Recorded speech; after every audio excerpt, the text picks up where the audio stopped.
Ladies and gentlemen, it is showtime and go time. Episode number 317, live here at the late night place to be, the most must-see show on Twitch TV. We are the very best in fantasy wrestling excellence, bar none, period. We are the Archverse TV. Welcome to Thursday Night Thunder. It is Thursday night. We have an epic card on the way directly to your eyesight from Vinny K as he takes us on the road to Bash at the Beach. There's going to be fiery feuds, rivals, rages. It is going to be an epic evening of non-stop elite-level professional wrestling action coming from the WCW universe. And, of course, we've got 9 epic matches tonight. We have 8 matches for the main card, and of course we have our dark match main event of the evening. It is going to be absolutely fire. But before we get to the main card of the evening, we of course have a guest host on the show this evening. Probably should by now be promoted to at least known as one of the co-hosts with the most. He's of course the great Glenola from Team Glenola. Welcome to episode number 317, Glenola. Howdy everybody. What's new and exciting? Not too much. Just looking forward to this great show. It is going to be a great card. You got the Wolfpack in action. You've got, tables in action. I was going to say, Vinny K's got a stack card tonight. And hello, Black Shuriken and Distinct Coven. Black Shuriken and DC, the VIP of the Army, already in the house. But yes, we do have a great card. Again, it is a 9-match card. We have 8 matches on the main card, and then, of course, the dark match main event of the evening is already scheduled. And, of course, Tables being double booked tonight. He's going to be back in action in the main event of the evening for the dark match against the Wolfpack, whom the ongoing rivalry and or feud, if you will, between Tables and the Wolfpack has been absolutely outstanding. First of all, the matches have been absolutely epic, instant classics, to say the very least. But it is this whole thing initially kind of seemingly came out of left field, just came out of nowhere and landed right in our laps. And it has been nothing but non-stop epic awesomeness. Tables crazy, taking on each and every member of the Wolfpack, and so far gone through Poindexter. He's already faced Marcus Stevens. I mean, there's a whole lot going on with Tables, and a hell of a match. Well, of course, the Poindexter matches, they were, a draw, and then, it was within, I think, 2, he's doing 20-minute Iron Man matches. Yep, and then, Stevens had a great match. Was it last night, I believe, or 2 nights ago? He did, yeah. He did. And but what a great rivalry they're having for whatever reason it is they're having. I mean, it has been a bit of a thrill ride between Tables and the Wolfpack, to say the very least. But we're going to see them back in action tonight, so the rivalry continues. We'll see what fuel gets added to the already fiery feud as we head into the WCW Bash at the Beach. And, of course, there's a whole lot more going on. There are other rivalries that are rising, others that are raging, and, of course, other feuds that are continuing to flare up. So it's going to be an interesting evening here at WCW Thursday Night Thunder. And we're going to get things underway in just a little while. Before we get there, though, is there anything new and interesting you wanted to talk about or discuss besides the rivalries and the continued action in the Archiverse?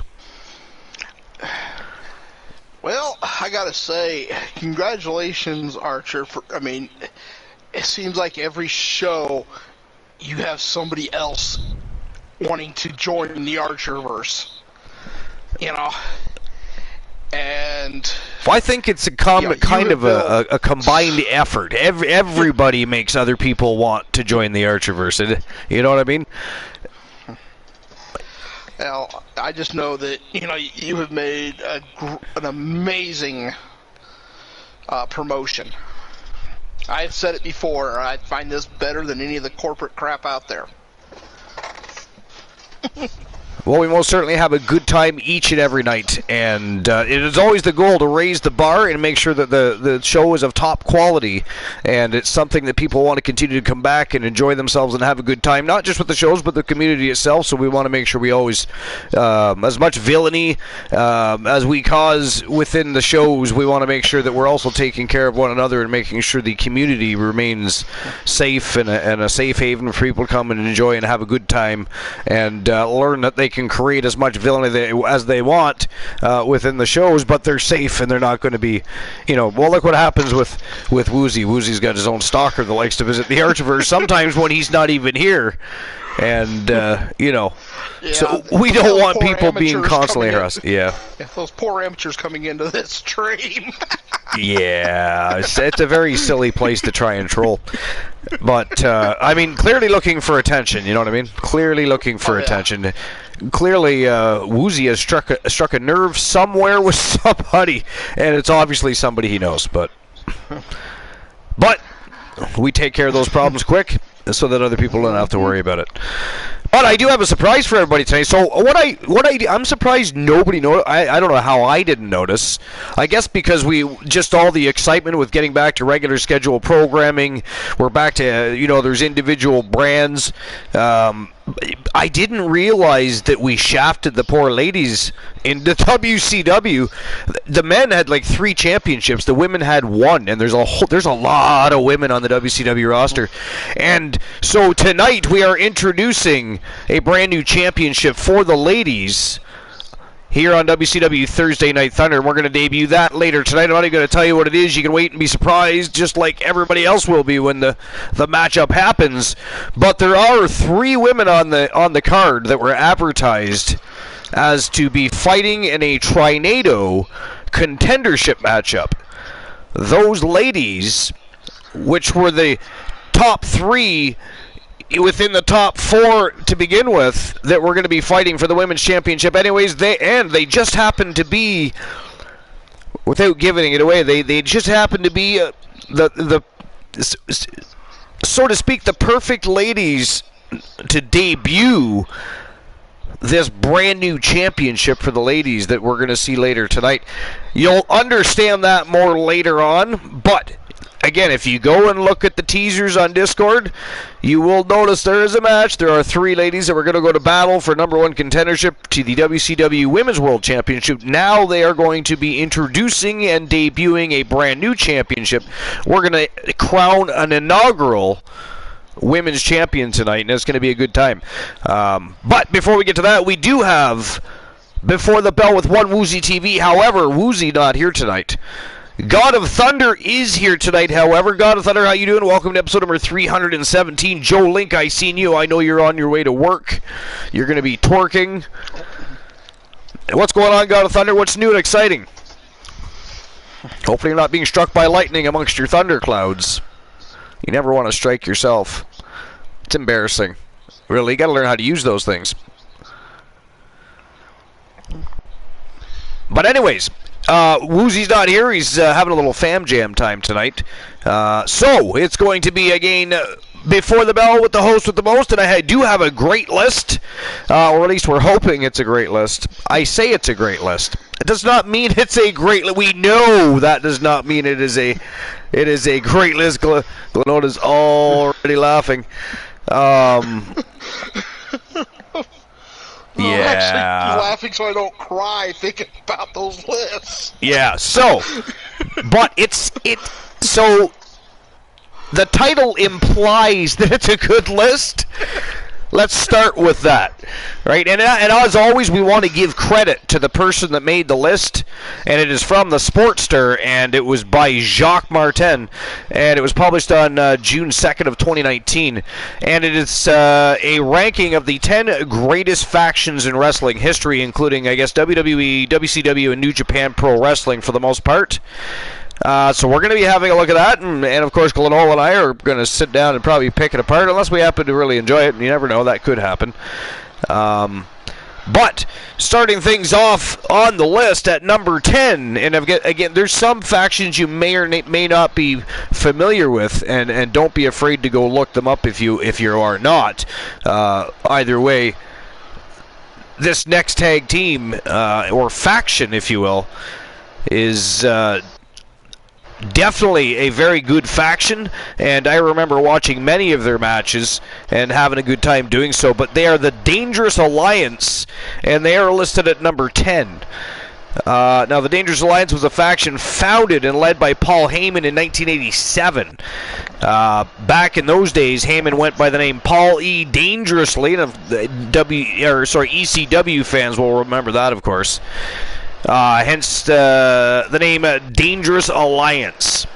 The group started out in AWA, which I enjoyed watching many AWA matches, by the way. And if you've never watched any AWA, go back and watch some of those. They were phenomenal. They had some great superstars that came out of AWA. But reached the height of its popularity in WCW in the early 1990s and later reformed in ECW. In truth, the faction never stayed together or in any one place long enough to build any kind of lasting legacy. Some other groups on our list have. However, it did have several high-profile members, including Rick Rude, Arn Anderson, and Medusa, and it also helped launch the career of a man who would later come to be known as Stone Cold Steve Austin. So yes, they didn't actually. So what he means by they didn't stay together long as a legacy, they always seem to either leave individually, and therefore the faction would kind of slowly just break apart, and they would go their own ways, and then again they would meet up again in another promotion, or try to reform and recapture what they had. But that said, when they were together as a faction, they were damn good, and it made for some entertaining promos and segments, if you will, and matches. So we'll see what the rest of the list is like, to see if that's worthy of being in the top 10 or not. But they are a very good faction. The fact that they didn't stay together long in either promotion kind of makes me want to remove them from the list. But we'll see what happens here, because again, at the end of the day, regardless if they were together long in either promotion, when they were together, they made an impact and made a statement. They were a very, very, very good faction. Are you familiar with the Dangerous Alliance at all? Actually, I'm not. You're not, okay. That's fine. But don't feel free to look it up. Yeah. If the Alliance introduced Austin, well. Yep. I mean, and they had Arn Anderson, they had Larry Zbyszko, ravishing Rick Rude. I mean, it was a faction, man. It was right, like it was a faction. They just never seemed to stay united. It was weird, but anyways. All right, number 9 on the list, the Wyatt family, led by their enigmatic leader Bray Wyatt. Of course, the Wyatt family was one of the most frightening factions to ever set foot inside the wrestling ring. The cult-like group consisted of large bearded men who looked like something out of a horror film, and the core members were Bray Wyatt, Luke Harper, and Eric Rowan. Rest in peace to Luke Harper, of course. However, other stars like Braun Strowman, Randy Orton, and even Daniel Bryan were involved at one point or another. And while all the other core members of the Wyatt family were convincing in their roles, it was Bray Wyatt, particularly his mic work, that stood out. The group provided a platform for Bray Wyatt to prove he was a main event talent and positioned the other members to have noteworthy runs in WWE. I would have to agree with all of that. I don't know if I would put them at number 9, but again, I'll have to see what the rest of the list is like. Yeah, because the Wyatt family made a big impact. They were so over in a very, very short, and not a short amount of time in long term, but they got over it quick. Yeah, but I don't know. Like I said, I got to see the rest of the list. Yeah, I know. Exactly. Well, number 8 on the list, Shadelock. Welcome into episode number 317 at WCW Thursday Night Thunder. We got a hell of a card coming your way, but we are running down the top 10 best factions in wrestling history, or that is what the list is dubbed as. We are finding that out right now. Number 8 on this list is The New Day.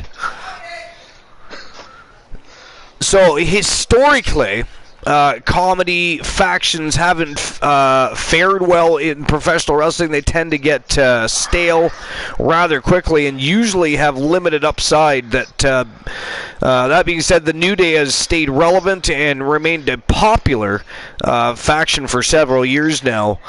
The trio, which formed in 2014, is it only been 2014? I thought it was, for some reason it feels like it was longer than that, but consists of Big E, Kofi Kingston, Xavier Woods.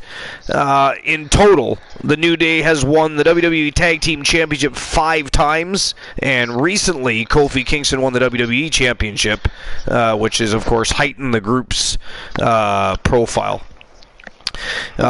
With Kofi Kingston getting a main event push, it will be interesting to see if the New Day can continue to gain momentum or wind up going back to becoming a mid-card comedy faction. And of course, this was, again, not a brand new list, and that's why they're making it sound like he's just won that championship. But I gotta admit, I enjoy the New Day.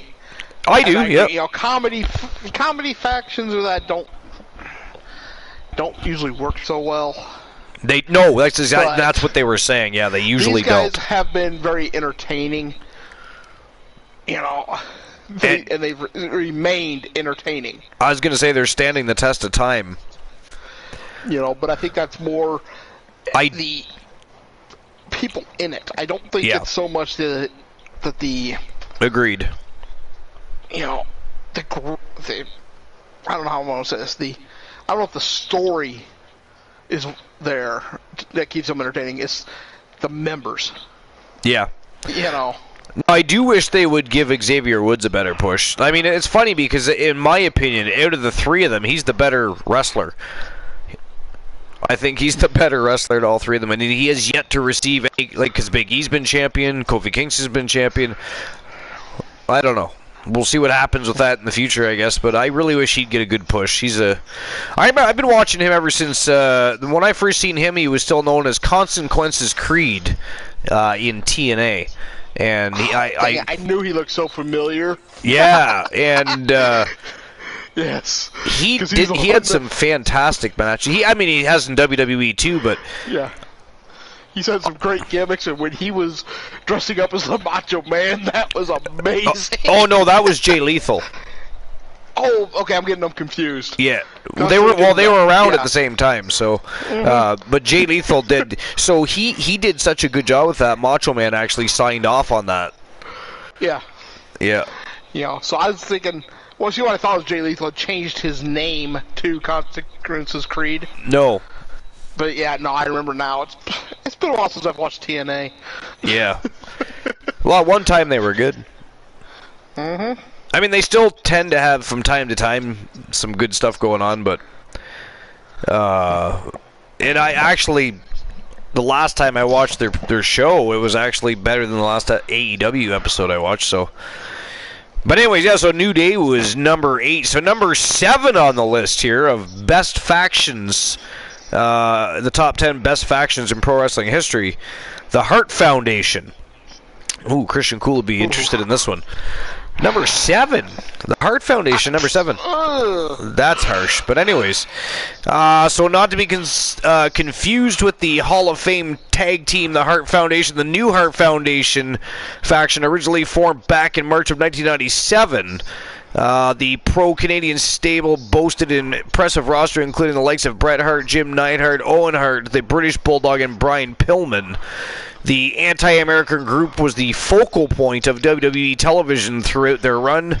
Moreover, the stable also got their hands on every major WWE title over the relatively short time together, including WWE Championship, which was held by Bret Hart. Well, of course, everybody knows that. Unfortunately, due to Bret's departure from WWE in late 1997. The group lasted less than a year. If they stayed together a bit longer with the talent they had, the New Heart Foundation could have been given some of the top factions on our list for the run for the money.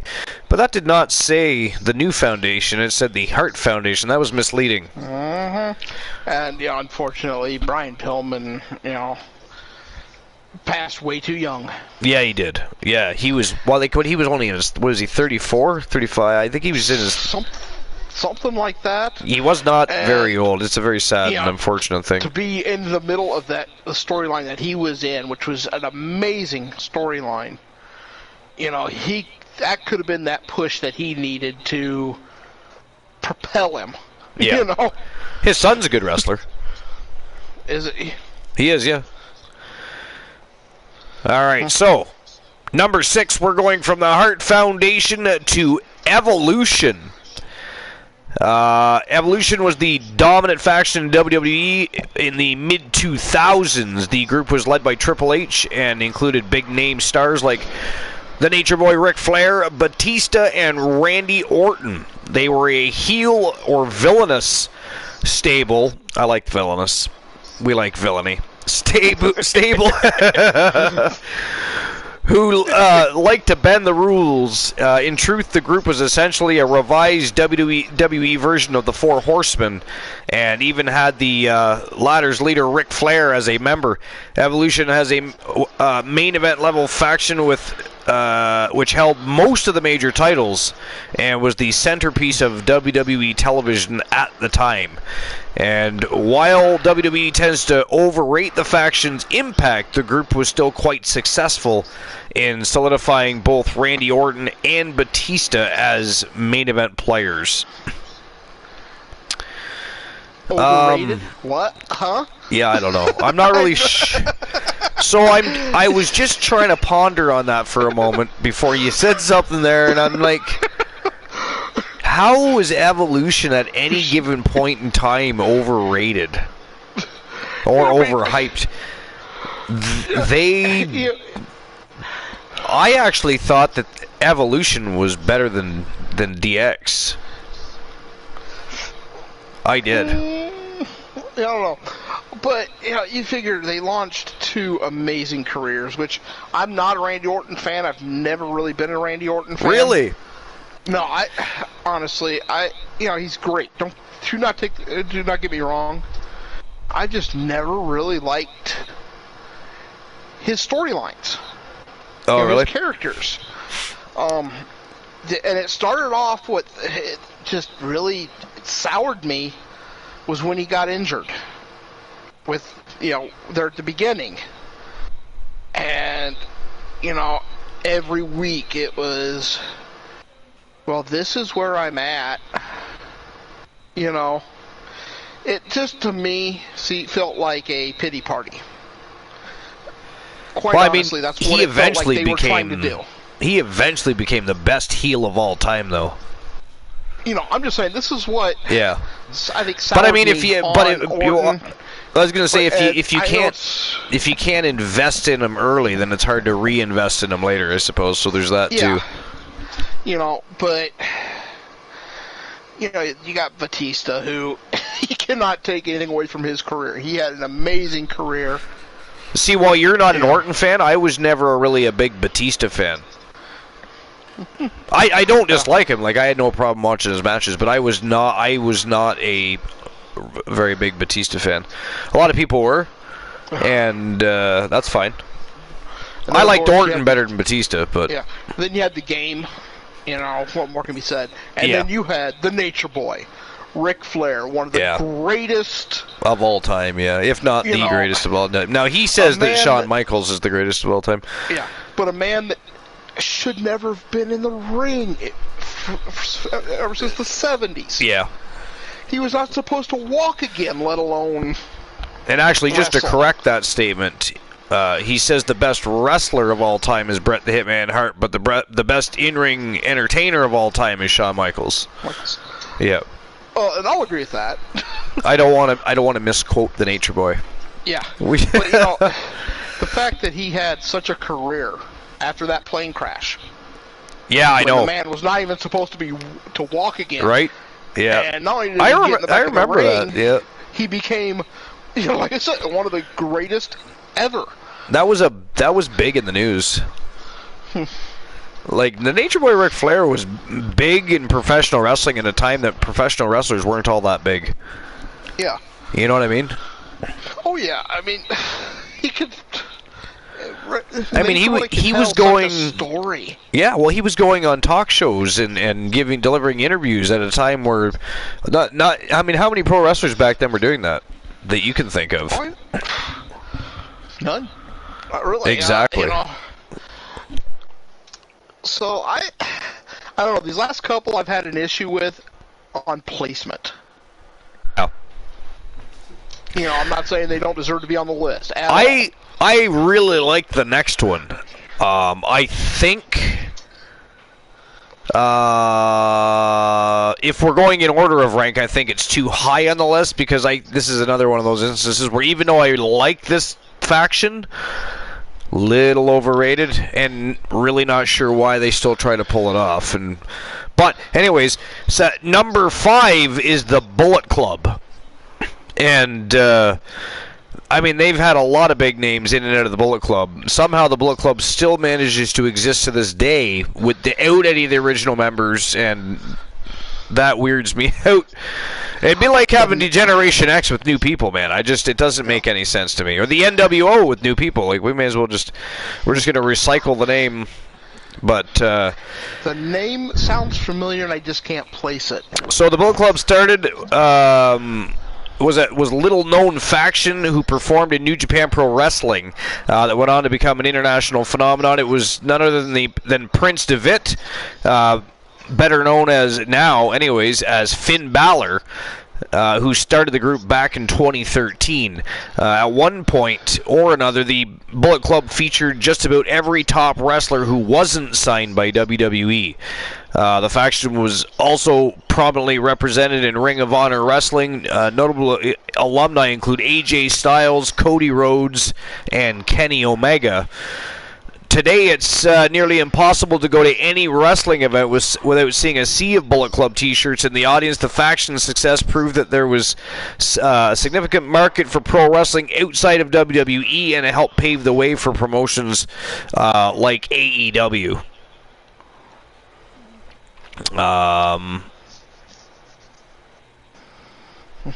Well,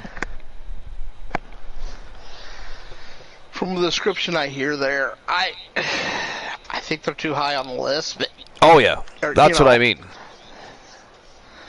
That's what I mean. It's but it sounds like they did have quite a influence, so I'll agree that they put them on the list. I'm not familiar with them per se. Just because they were sort of innovative in the sense that it was a faction that spanned many promotions. Yeah.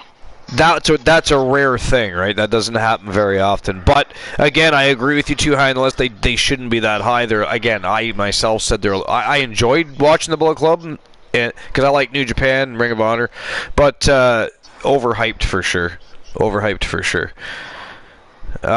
Number 4 on this list is the Shield. Now, while they have reformed periodically since, the Shield debuted in 2012 and went on to become one of WWE's top attractions until they disbanded in 2014. That's less than 2 years as a faction, but the Shield consisted of Roman Reigns, Seth Rollins, and Dean Ambrose, a.k.a. Jon Moxley. All 3 of which would go on to capture world titles as single competitors. The Shield has a complex legacy. One of the things that makes them unique is that they became a main event draw without having any previous established stars in the group, which was a rare thing. I do give them credit where credit is due there, I'll be honest, Klonola. But, let's see, moreover, when they helped Seth Rollins become the superstar he is today. Unfortunately, the Shield was also also the launching point for Roman Reigns' main event push, which caused a lot of fans to sour on WWE as a whole. That was when they really tried to shove Roman Reigns down our throats way too fast, and it felt like another John Cena moment. You know, everybody respects what John Cena did and's done, and he's helped carry the company for a long time. But they put him where people didn't want him for too long. Problem was, he was selling so much merchandise and gaining them so much extra attention, just like The Rock was, especially eventually even in Hollywood, that it was hard not to still make him the face of the company. Oh yeah, and Not to mention he has a good relationship with the entire company, but yeah, but I'll tell you again. This is one I think is too high. Yeah, I don't disagree. Disclaimer: I was never a Shield fan. I really did not like them. I wasn't a Shield fan either. But ranking them higher than the Hart Foundation or Evolution, Yeah. I don't see that. No. Nope, neither do I. Shadelock says, is The Undertaker's Dark Faction on the list? No, it is not. It is not. Moving on to number 3, the Four Horsemen. And me personally, I would have probably had the Four Horsemen at number 1. I do like the next 2 factions as well, but the Four Horsemen, man, how do you not have them at the top? The top of your list for best factions in pro wrestling history. I don't know. All I can, right? And you look at the careers. Right? I can only assume this is not in any particular order. I would hope at this point. It doesn't. Although it does say ranked, though, does it not? At the top? Did I not read that in the beginning? I think it said ranked.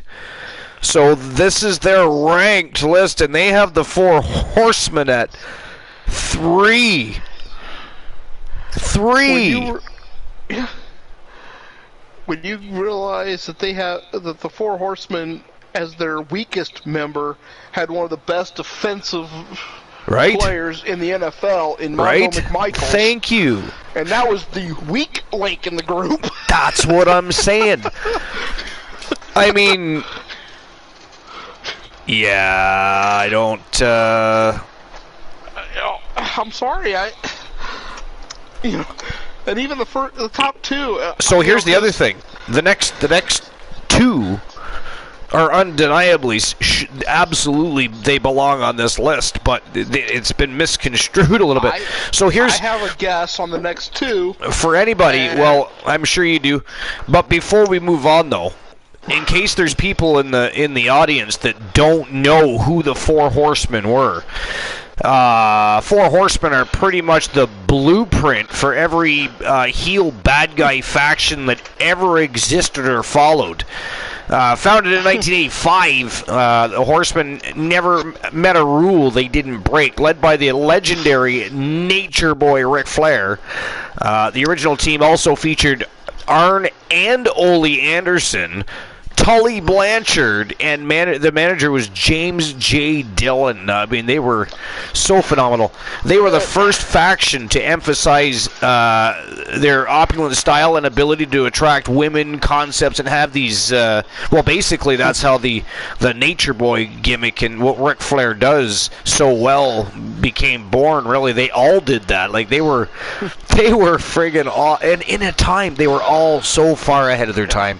Like if you could have taken the Four Horsemen and put them in the DeLorean and fast forward 10 years, they would have shot to superstardom even more than they already did. Crazy to think about, but because they were so. Same with Jake Roberts and get him away from his demons too, not to mention. But you put the Horsemen in their prime, even in the ring today. There ain't a faction out there that can stand toe to toe. Yeah. So their only downside here was that the Horsemen spent their peak years in promotions like AWA and WCW, back when WWE, then it was WWF, was a big game in town.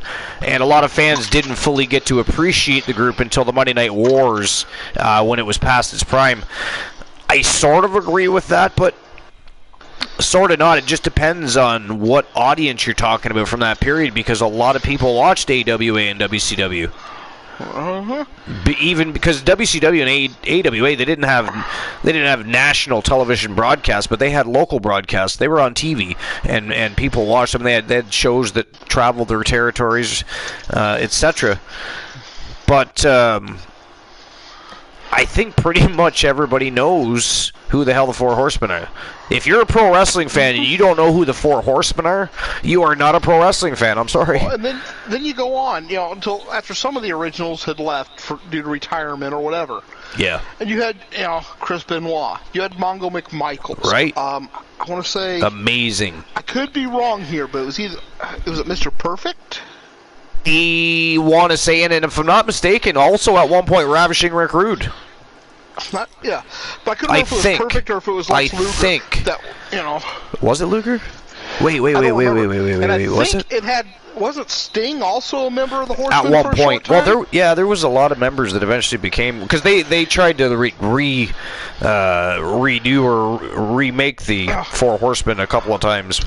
Though I did see thing funny they don't mention that, but that where it is arguable on who the leader was. The leader of the Four Horsemen? Yes. Flair was the face. But there's somebody that said that they were actually behind the scenes the leader.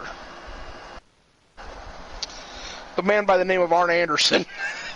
Well, I think everybody sort of considers. Ric Flair was he was the star of the Horsemen, but Arn Anderson was the level-headed.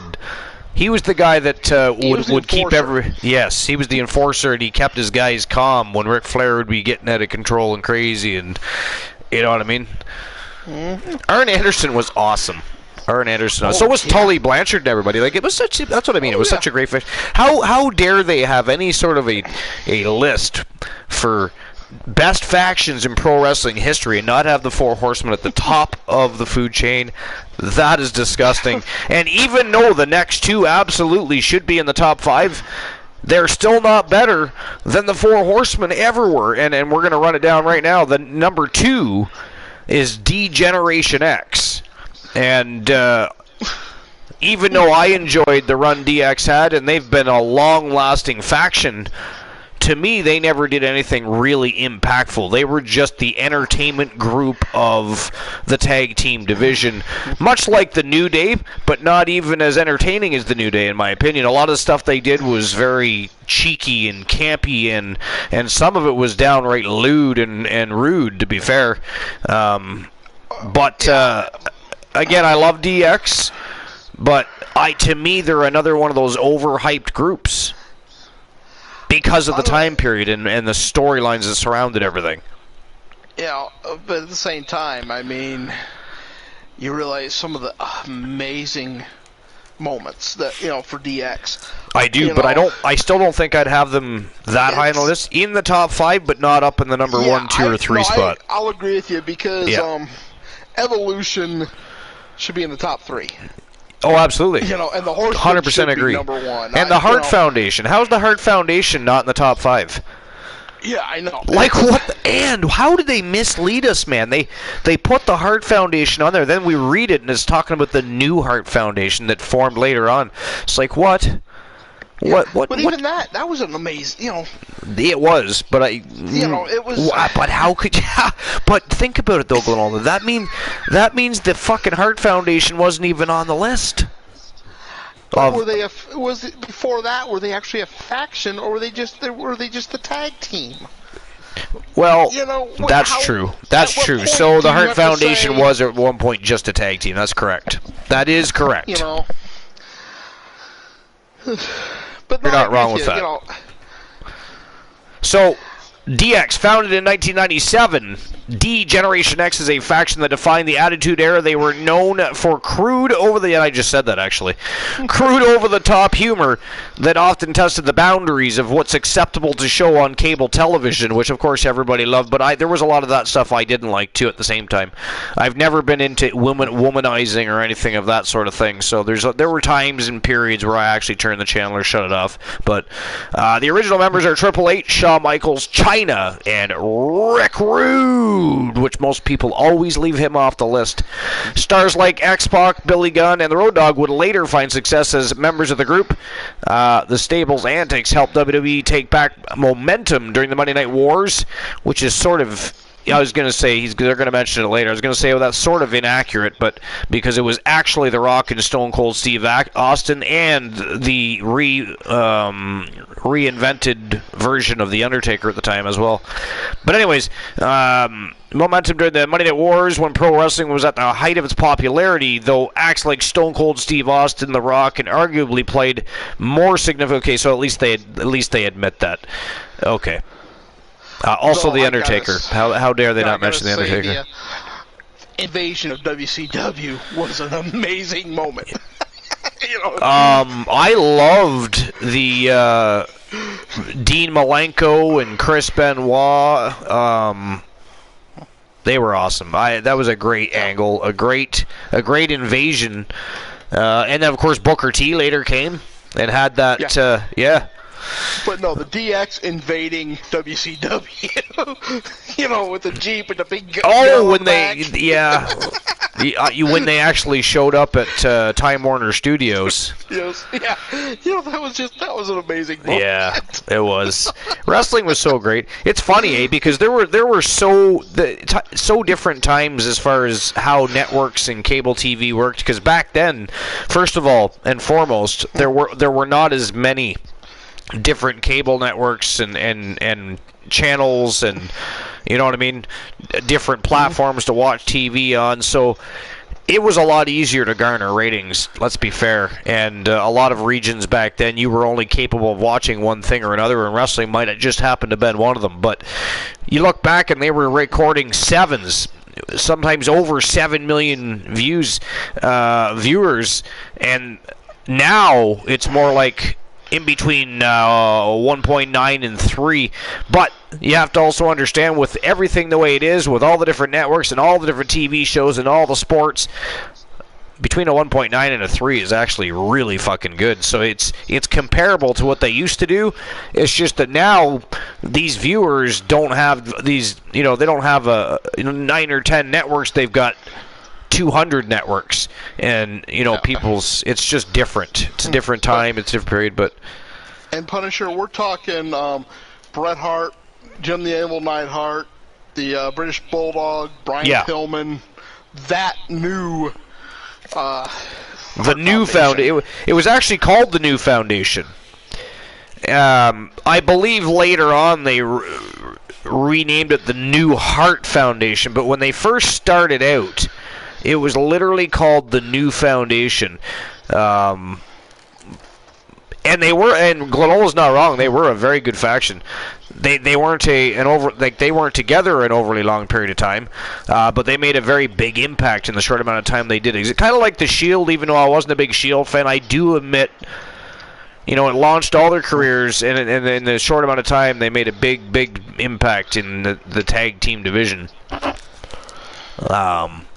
But again, really, at the end of the day, what we take from this is, how dare they not have the Four Horsemen as number one?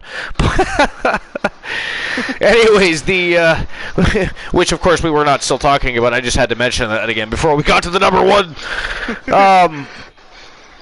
Number one on the list is the NWO. At their peak, the NWO, the New World Order, was the most popular faction in the history of professional wrestling. WWE would like fans to believe that DX was the greatest faction of all time, since the NWO was WCW creation, but fans who are old enough to have lived through the Monday Night Wars who knew better, while the NWO would eventually feature seemingly half of the WCW roster, which was the point we stopped liking the NWO, as a matter of fact. Eventually features seemingly half the WCW roster. Hulk Hogan, Scott Hall, and Kevin Nash were the guys that really got the ball rolling.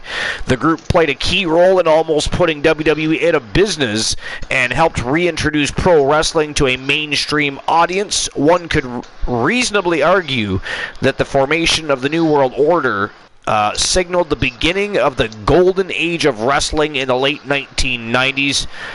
And yes, I do agree with that. I also do agree they made a big impact, but I disagree that they would be the best faction in pro wrestling history. I also agree that they were better than D-Generation X. I said that earlier, I believe, and as were the Hart Foundation, as were the Four Horsemen. You know what I mean? Like, they're just... The list was a good list. I'm not saying it was a terrible list, but it shouldn't be called... I'm going to scroll back to the top. Maybe Glenol and I were wrong. No, it says ranking the 10 greatest. Ranking the 10 greatest. So that, to me, signifies that is, yeah, I know. I was hoping it didn't say that. Because so if it didn't say that, it was an okay list of a good compilation of great factions in wrestling history. But to say that's your top 10, you didn't have the Hart Foundation on there at all. You had the Four Horsemen way down in the number 4 or 3 spot or whatever it was. Yeah, I mean, what the hell? You have Evolution way down in the... I mean, so now I have to have a problem with that list now. I'll tell you what, the top 5... and I can even just use people that were on that list. But the top 5 should have been either the, easy for me to say, the Four Horsemen, then Evolution, the Hart Foundation, and then your pick. This one would be very subjective between DX and NWO. See, I wouldn't even have DX for life. I wouldn't even have DX in the top 5. Yeah. I wouldn't. There's other groups. Like even the British Bulldogs. They should have been at least in the top 10. But that's not a faction. That's a tag team. That's right. They weren't. They were a tag team. That's where you got to draw the line, I guess. Is sometimes when you're thinking about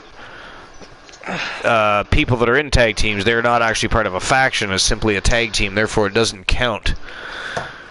But yeah, so there's that. But that was the top 10. That was the ranking, the top 10 greatest factions in wrestling history. And I'll quickly run down what those 10 now, this is the top 10 according to the people that did this list. Not according to Glenola and I. Hello, Renji221. Welcome to the Archerverse.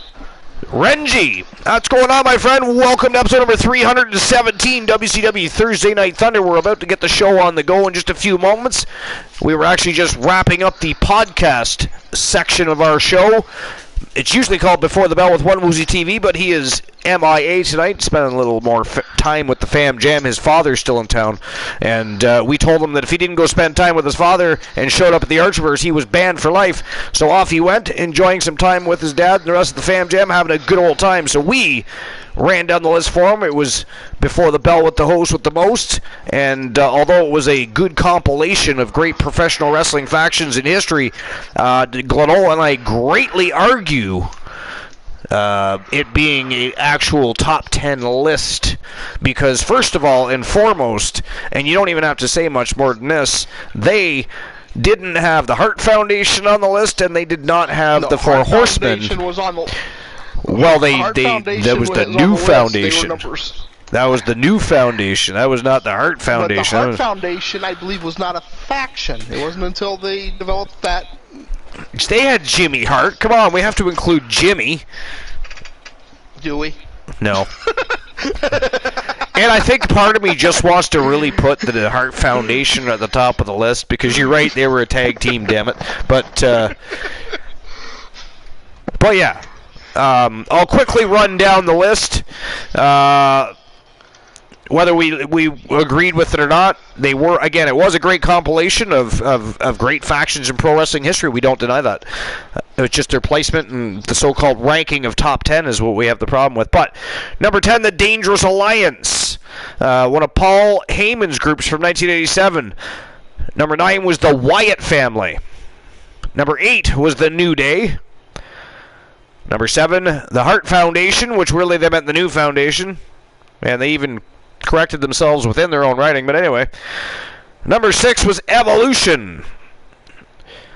Number 5, the Bullet Club. Number 4, the Shield. Number 3, the Four Horsemen. Number 2, D-Generation X, and the number 1 on their list was the NWO, the New World Order. So, that Sean kicking Brett with the wheelchair. What did I miss? Alright. Oh, wait a minute. I'm not going to see because I didn't have the dashboard open. Good for me. I guess I should open that. There we go. Can actually use it now. It's open.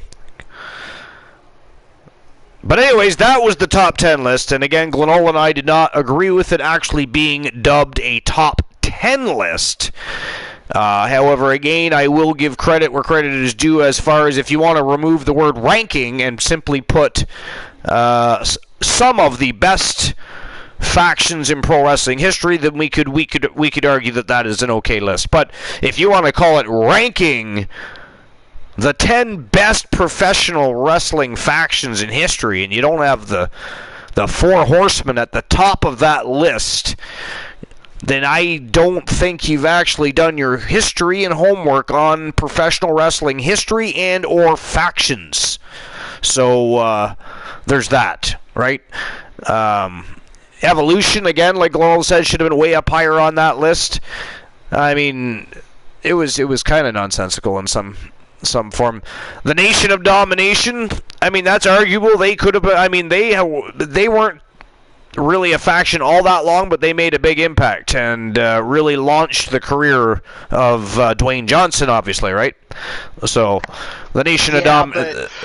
Their leader wasn't over at all, so they can't count. Right? Yeah. Not last night, but the night before, I believe it was. The list was suggesting that Farouk was not over in the WWE and was much more popular in WCW. Now, he did win the World Heavyweight Championship in WCW, but, I mean, he came to WWE and was, he was so over that he didn't even need a championship to keep getting re-signed and pay raises. So, I mean, what does that tell you? The man was most, and with the fans loved Farouk. I mean, the APA, the Acolyte Protection Agency with Bradshaw was epic. But connects and cashing checks. You betcha. So, yeah, craziness. But yeah, the Heenan family. The Punisher says the Heenan fabulous Freebirds, the Von Erich. Now the Von Erichs. Now there's something we didn't even think to mention. How the hell are the Von Erichs not at least in the top 10? The Von Erichs easily replaced the Shield. Right now, most of their feuds were outside of the WWE, obviously, because it was really only Kerry Von Erich, the Texas Tornado, that became really big in the WWE or the WWF at the time. But who cares about outside of WWE? It said pro wrestling history, not WWE history. So therefore, the Von Erichs were involved in some of the greatest faction wars and feuds in professional wrestling history, and should absolutely be in at least the top 10. Least the top 10. You know what I mean? But as for the Ministry, I'll be honest. I am a huge Undertaker fan. I've been a Taker fan since the very first time I saw him come down to the ring. But as for the greatest factions ever, I can't put the.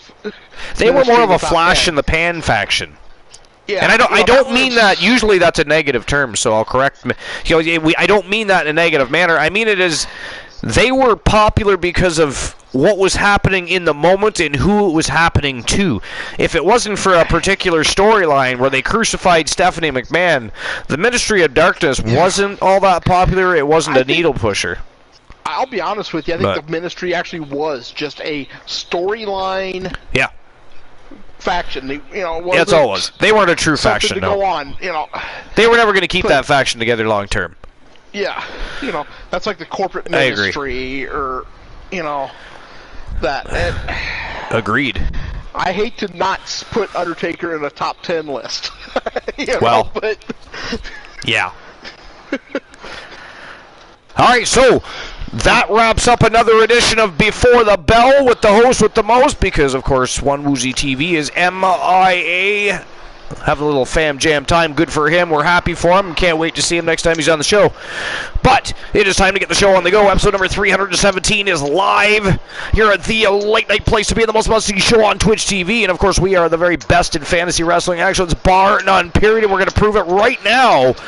It is time, Glenola, for WCW Thursday Night Thunder. Are you ready? Joe Link, are you ready? Punisher, are you ready? I am always ready. Always Joe Link, ready. The Brood, again, I don't see them as top 10. No. They were good, but they Flash in the pan. Yeah, they were not top 10. No. Right to censor Entertaining as hell. is not type 10. Right to censor. Somebody ban Boss Apollo, please.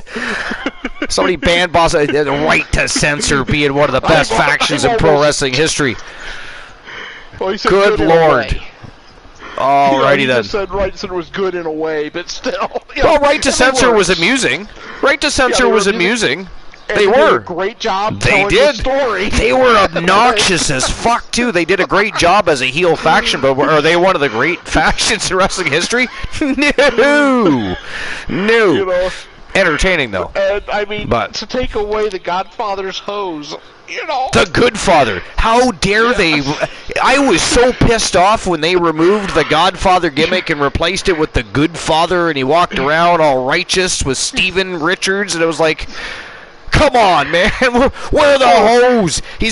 What's next? He gonna come out with nuns? Like, if that had happened, I would have shut shit off. I would have shut shit. I would have turned it to WCW. So, but you know, covering up the cat while she was dancing. Yeah. How dare they? How dare they? Ghastly. But anyways, it is time for WCW Thursday Night Thunder. Let's go.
And here we go. WCW Thursday Night Thunder. The road to Bash at the Beach recommences. Vinny K has a stacked, non-stop professional wrestling action card headed your way. It is going to be absolute fire, so don't turn your channel. Do not adjust your set, and do not leave your seat.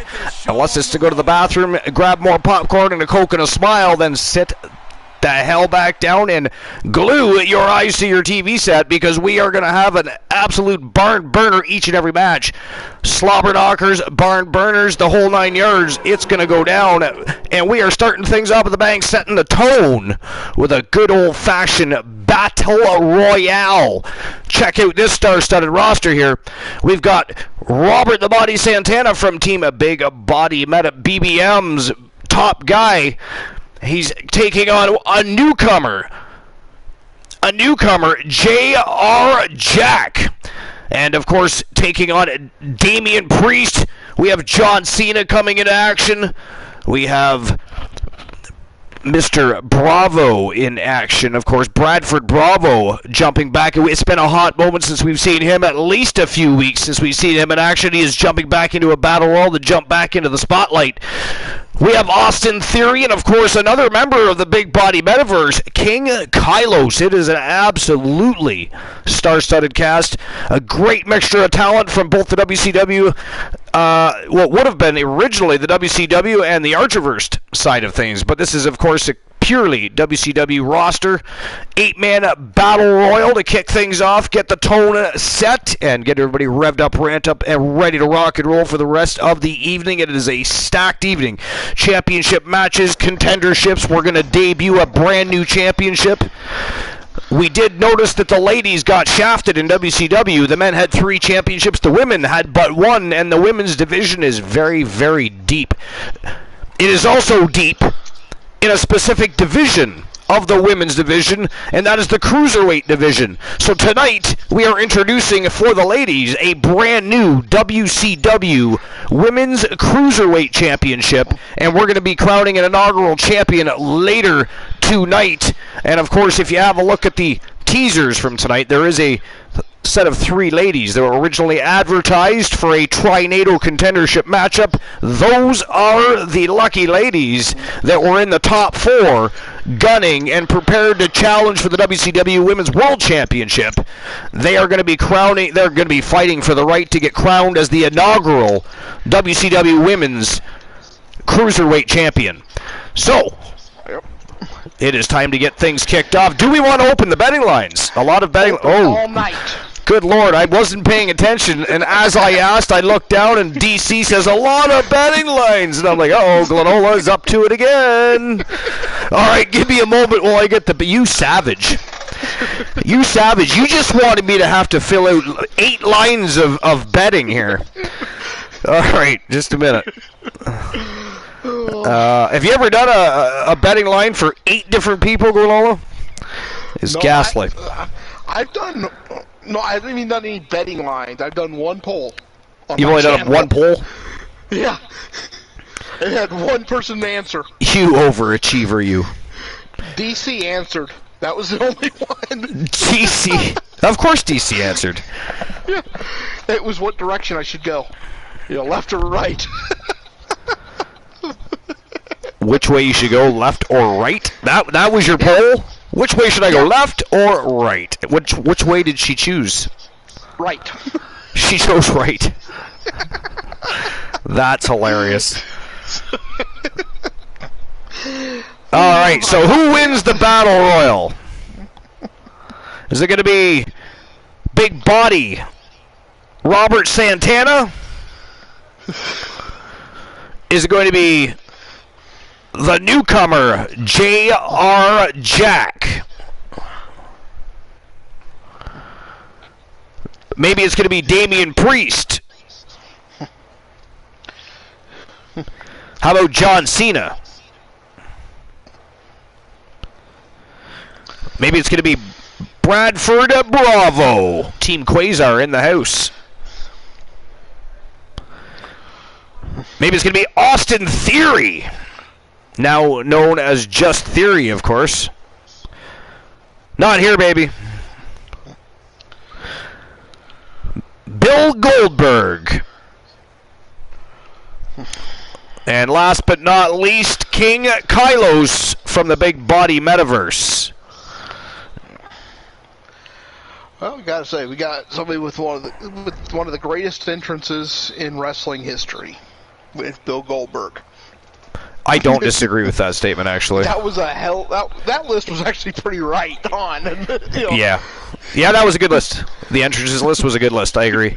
That was like the only one in the past about 4 that was any good. So, all right, there we go. The betting lines are officially open. You have 5 minutes to make your bets. We've got the debut of a new superstar, and of course, whose superstar that is, if you haven't been paying attention, it's going to be a surprise. But they're going to be making their debut in this 8-man battle royal. They're actually replacing a superstar that was removed. Originally slated was Anthony Draven, but Anthony Draven actually ended up forming a tag team behind the scenes and was traded to the Archiverse Warzone to join his tag team partner. So JR Jack says, yo, put me in, coach. I'm ready to play. Here he comes. JR Jack is going to be joining the roster, and he is one of very few who have ever debuted on a televised program. Normally in dark matches is when people make their debuts. JR Jack, he's getting the call. He's got that lucky spot. He is replacing Anthony Draven and joining this battle. Oh, we have Robert Santana, Damian Priest, John Cena, Austin Theory, and King Kylos. This is one hell of a star-studded matchup. Let's get the ball rolling and get the show on the go. It is showtime and go time. And I respect him debuting on a multi-man match. Oh, yes, you would find that...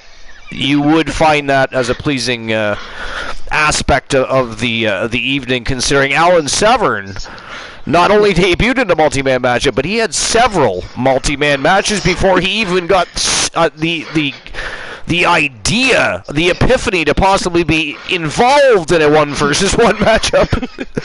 3 multi-man matches on his first night, and they were all brutal. Right? But he did so good.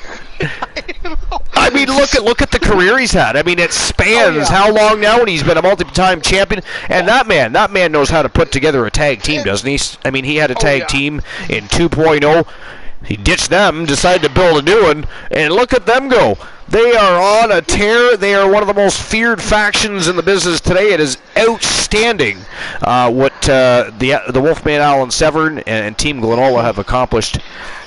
But we can toot Glenola's horn all night long. These gentlemen are raring, itching, and ready to rock and roll, get the crowd pleased, and set the tone for the evening. So let's get WCW Thursday Night Thunder underway with this Battle Royal. And, of course, while these gentlemen make their way to the ring, I'm going to jump over Glenola and grab myself a beverage, so I'll be right back. But we have 8 people coming to a ring, so I'm fairly certain I'll make it back. I'm sure you will. And hello, Soul Embers. Soul Embers looking for acknowledgement. Acknowledge him. All right, I'll be right back. It is showtime and go time. Let's go, baby.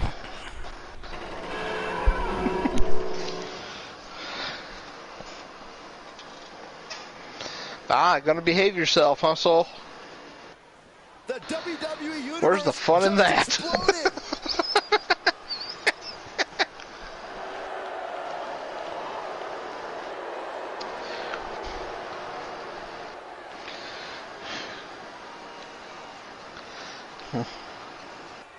The following contest is an 8-man battle royal. Making his way to the ring from Brooklyn, New York, weighing in at 260 pounds, Bobby the Body Santana. You are looking at some highly motivated competitors in this match, looking to steal the show and capture the attention of the entire WWE Universe. Yeah, this is going to be a great night. Amazing, got an amazing card tonight. A dark match that's guaranteed to be, an amazing, just awesome match.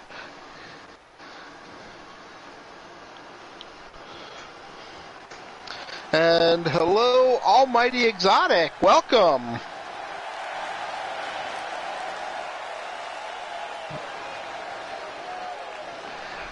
I do believe I is, Soul.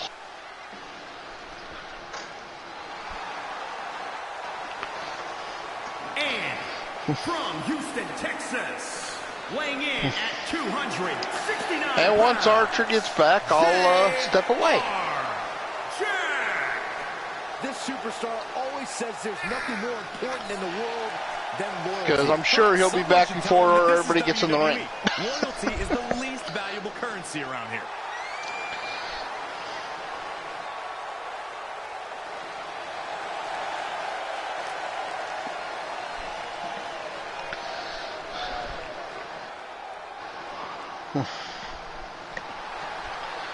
But like just about every night, of course, the Wolfpack is in action.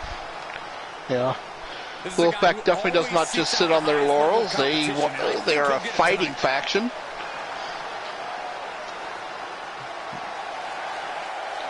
Blind Locksmith, how's it going?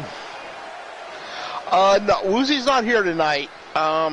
He's spending time with the family.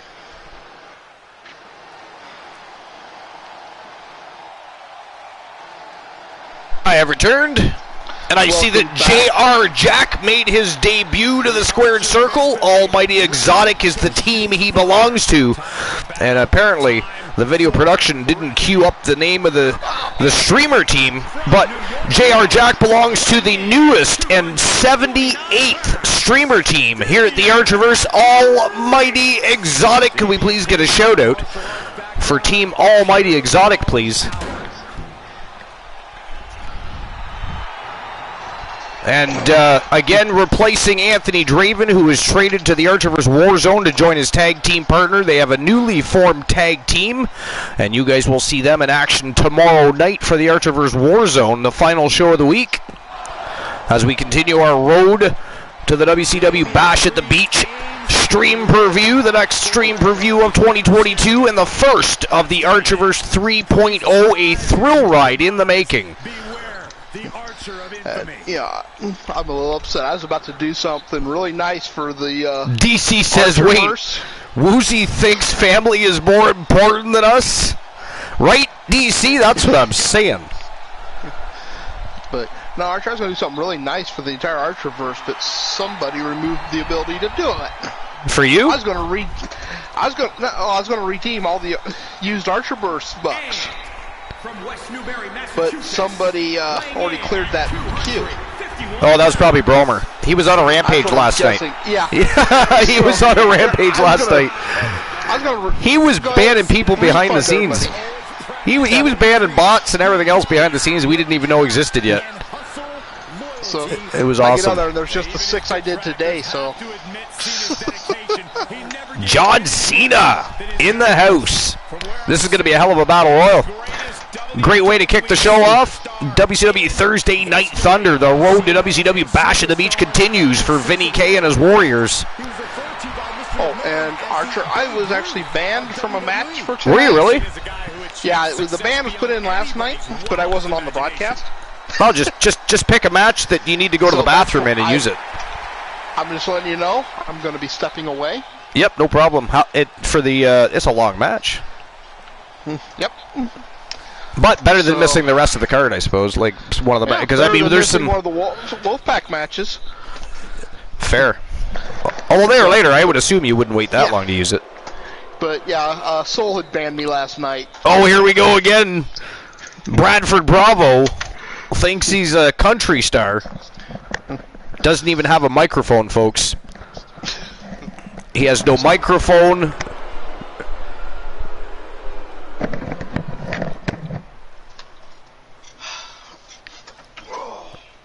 What is Bradford Bravo even doing? He's got no amp. He's not even playing the guitar. And nobody can hear him. He thinks he's Toby Keith, Soul says. I don't know what he thinks. He's certainly having a good time all by himself, that's for sure. Maybe he's like Randy Orton and has voices in his head.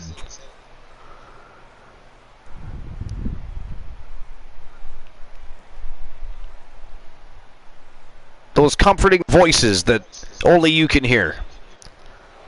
He's having a good old conversation with himself. Almighty Exotic says that's the best country music I've ever heard.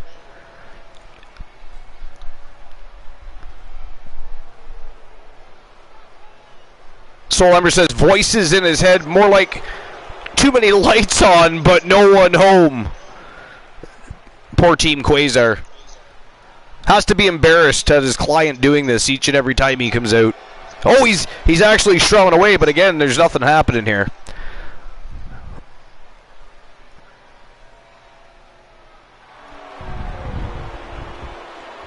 He's serenading himself.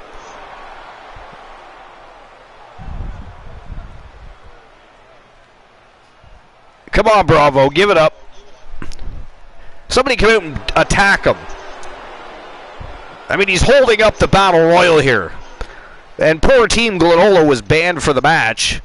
He's riding the pine right now while Bravo steals the spotlight for absolutely no reason at all. Where's Team Quasar?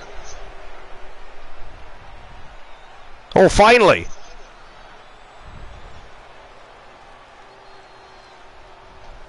Finally, he's done serenading himself.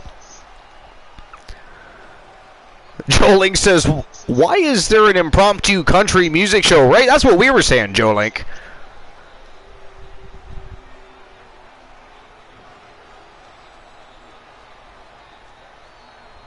I mean, next time he should at least, you know, bring a microphone would be handy, maybe an amp.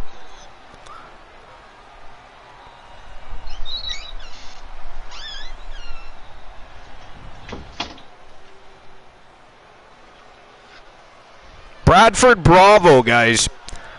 Showtime, Bradford Bravo from Team Quasar.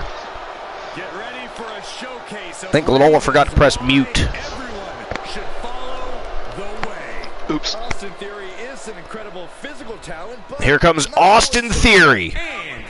One of the most promising young stars in the business today. I put him on the same level as Montez Ford because for me, Montez Ford is the future of the business, I think. That guy is going to soar to heights as long as he keeps a level head, because the WWE is very big on Montez Ford. Joe Link says he was not prepared for the show. Almighty Exotic says agreed. Montez Ford is the future. He absolutely is. And he is so young. He's still gonna fill out and get bigger. And he's got the look. He's got the talent. He's got the charisma. He's got the microphone ability. He's got the wrestling ability. First and foremost, and most importantly, he is a good wrestler. And he is a total package.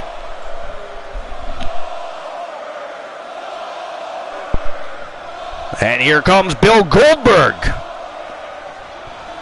the man that once went 173-0,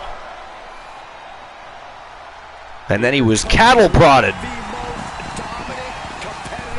which at the time was very uncool, by the way. I mean, you know, I was just in the process of trying to invest in Goldberg, and I was kind of in awe at the record he had, and he was the U.S. champion and the world champion, and then suddenly he's losing because he gets cattle prodded, and I was like, what?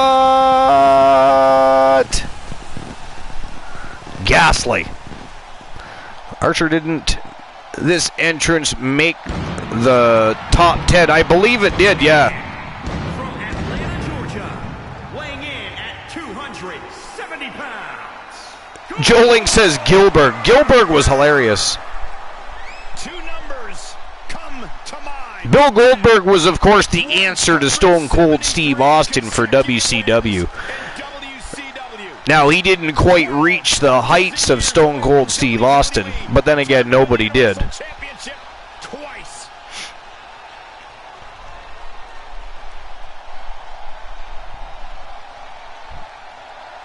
A lot of bang, but all right in the ring.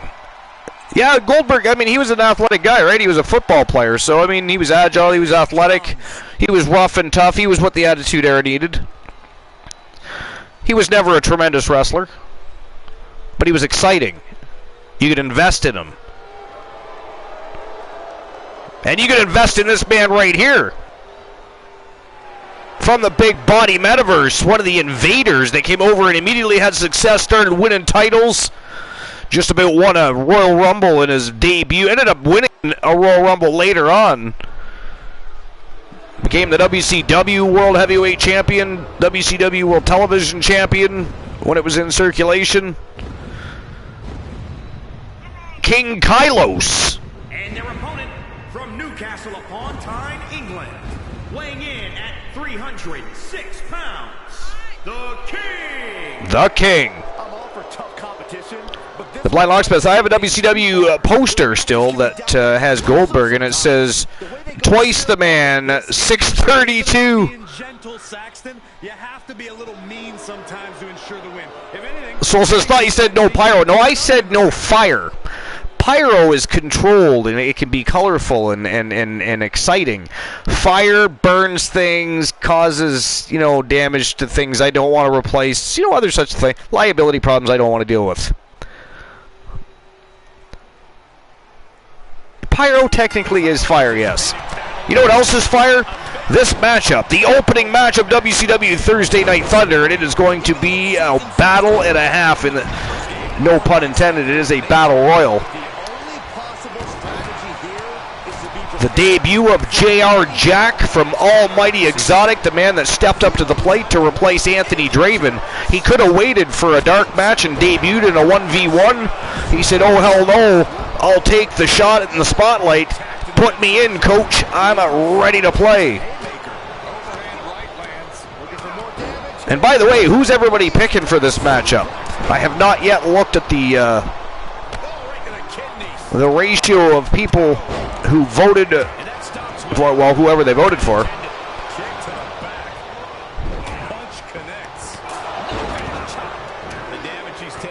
Soul Ember says, I hear the Beauty and the Lion are coming to the mixed match division. The Beauty and the Lion. You know, when I first read that Blind Locksmith, for some reason I put on a G-string. I have no idea why. Please do not ask. I put a G on Cena, is what that says.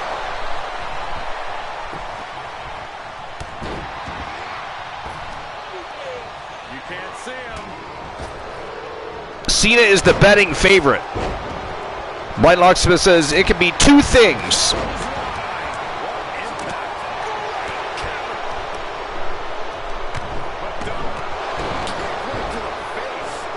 Bradford Bravo had his way right now with J.R. Jack, or at least attempting to. Whoa, big lariat. Oh, John Cena eliminated by Damian Priest. Down to 7, guys. Well, if John Cena was the betting favorite, y'all just lost Archer versus Bucks. John Cena as a heel was amazing. The Doctor of Thugonomics was fantastic. It was genius. That was a role that ended way too soon. Man, Robert Santana with a brutal German suplex on Bill Goldberg.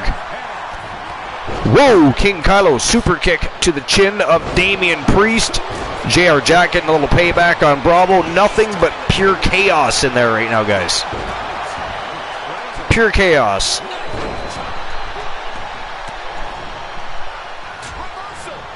You know, the greatest thing since the launch of the Archerverse 3.0 has been some of the great fresh faces and fresh matchups.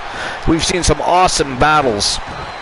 And the road to WCW Bash at the Beach just keeps intensifying, adding more fuel to the fiery feuds.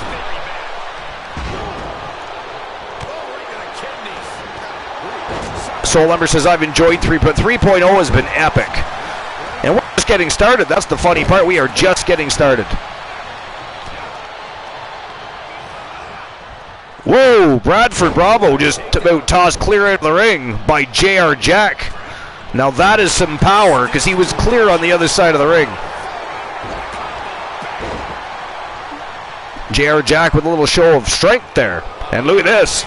Scooping up big Damian Priest, but Priest escapes out the back door. And King Kylo's now taking it to Bradford Bravo. Bradford Bravo does tend to rub a lot of people the wrong way. So it's, you know, not too surprising that so many people are gearing up to take on Showtime Bradford Bravo tonight. Trying to fight their way out of harm's way. Elbows to the jaw. Bravo, though, scooping up. Oh, look at this. A jumping tombstone style pile driver by Bravo on Robert the Body Santana.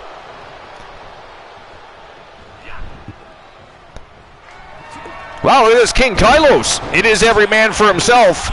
But look at this, he is going after his compadre from the Big Body Metaverse. I didn't think we'd see that. I figured they would, if anything. Wow, King Kylos eliminated Robert the Body Santana.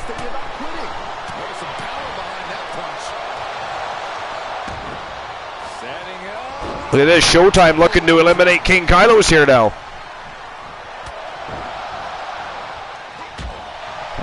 We are down to 5. Oh, no, maybe there's 6. We are down to 6. I didn't see Austin Theory hiding there. I thought he was eliminated. Wow, Austin Theory hiding in the shadows. King Kylos now trying to eliminate Bradford Bravo.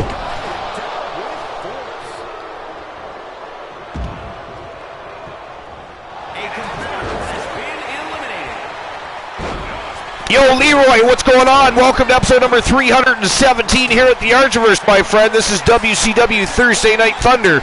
It's the very first match of the night. We're just setting the tone for the evening with an epic battle royal. How you doing? Welcome on in. Don't worry, my friend, we wouldn't ignore you for long. What's going on? What's new and exciting? What's going on in Leroyville?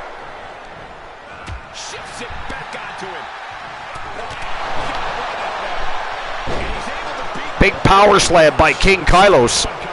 And I see we are now down to 5. That's what happens when I pay attention to the chat. Steer my attention for one moment and somebody's getting eliminated from the matchup. That is ghastly. And JR Jack is doing very well. Almighty Exotic, your boy is doing very well so far in his debut. And under such, I mean, this is not the way anybody wants to debut, except for apparently JR Jack. Was excited for the opportunity. Whoa, super kicks Goldberg right over the ropes. JR Jack did. That was crazy. That was crazy. This JR Jack is very, very impressive.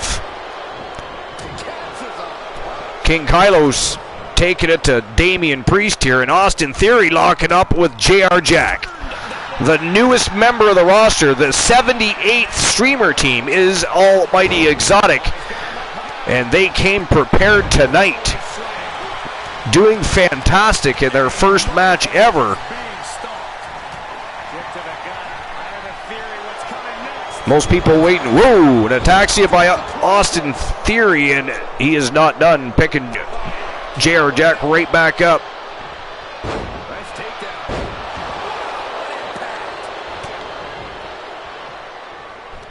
Glenola says Archer the Wolfman enjoyed debating. Yeah, that is exactly how the Wolfman. No, I don't know if it was a battle royal, an elimination royale, or maybe an elimination chamber. It was one of those. But yeah, the Wolfman debuted in a multi-man matchup and actually had several multi-man matches before even having a single one-on-one matchup. JR Jack on his back. Look at this, King Kylos and Austin Theory, the only two on their feet, locking horns. Even Damian Priest is still down and out. Barely alive in this matchup are Priest and JR Jack. Look at King Kylos. Wow, reversal by Austin Theory. DDT and King Kylos down. Damian Priest, look at, oh, nice escape by Jack. Big back elbow though. Oh, nice evasion. Good Lord, this JR Jack, very impressive. Very impressive. Look at this, he's trying to eliminate Priest. Couldn't get her done though. Oh, look at this, he's going to try and boot him off. He is not done. He wants to get in. He did it. He did it. We are down to 3. JR Jack just keeps eliminating people, ladies and gentlemen. This is crazy. The newest member of the roster. Look at this, Austin Theory from behind. He shouldn't have turned his back. Whoa. A vicious TKO version of a cutter to JR Jack, who is now out cold, I think, here. And King Kylos here looking to eliminate Austin Theory. Oh, look at that. Look at this, JR Jack and King Kylos, the only two left in this battle royale. Let's go. Wow. What a match. And for it to come down to King Kylos and JR Jack, that is absolutely awesome. Oh, missed the flying crossbody. Nice belly-to-belly suplex by King Kylos, and look at this, Kylos measured him up. Uh-oh. Oh, nailed. No, he reversed it. JR Jack reversed it. An inverted DDT by JR Jack. Misses the super kick, evades the elbow. Man, these guys are just struggling for control. at the end of this awesome battle royal to start the matchup of the evening. Kylo's burning the elbows into the side of the head. He scoops him up. A follow-away slam by King Kylos. Man, oh man. King Kylos looking to eliminate. Oh, what a counter by JR Jack, but another counter by Kylos. Whips Jack hard to the corner, and now he is trying to eliminate JR Jack from this battle royal. Uh-oh, Jack in trouble, and there he goes. That is it, that is all. JR Jack in his debut match, man, was he impressive. But the winner of the match from the Big Body Metaverse, he is the King. King Kylos. Now that was a great match to start the night. Yes, it was. And Almighty Exotic, man oh man, was your guy impressive. I agree, Corey. A huge Yeah, victory congratulations Yeah. on an amazing debut. Absolutely. What a fantastic debut, and one of very few people in Archerverse history to ever debut on one of the live shows. Normally people debut in dark matches. That was awesome. King Kylos with a huge victory. All right, let's move on to the next matchup of the evening. And look at this evening, a trip to the tag team division. It's the Dirty Dogs versus the Dirty Dogs. They aren't really the Dirty Dogs. I mean, let's face it, Brody is a ghastly human being. I do like Reed Rude. Magnificent Reed Rude, wonderful human being. How he got caught up and corrupted by Brody, I have no idea, but let's face it, and Glenn always get to interrupt me and say it anyways, they make a great tag team. They do, I admit it, blah, blah, blah. We don't have to talk about that. We do not have to mention that. I wasn't going to. Lies. Lies and propaganda. Because I don't want to watch Brody either. They do make a disgustingly good tag team, though. It is absolutely wretched and ghastly, but I can't deny it. But they are facing the Dirty Dogs. Both of these tag teams looking to thrust themselves a little further into the spotlight towards the tag team championship. And, of course, either of these teams with a win over each other does exactly that. That is the next match of the night, but before we get that match started, I'm going to issue the payout from the last matchup. Okay. And the winner of the match was not John Cena, by the way. 58% of you guys chose John Cena. It was not.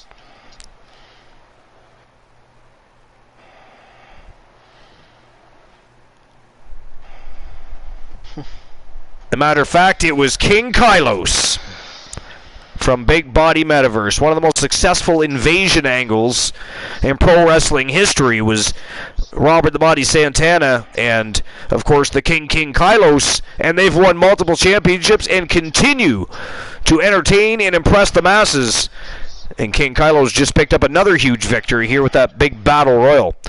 All right, so I know that I don't even have to ask. Lenola already opened up the betting lines probably for the next 10 years. So we'll get the... Just for tonight and the dark match. I even did it for that amazing dark match. Oh, God, that is going to be a fantastic dark match. I cannot... It's such a fire evening. This card is stacked. Vinny K pulled out all the stops to try and upstage the Archverse tonight, and we're going to have a good time. But who picks up the dub? Is it going to be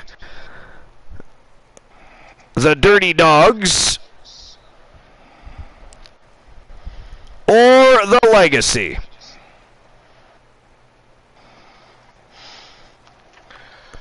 Got 5 minutes to make your bets. And there you go. Betting lines are open.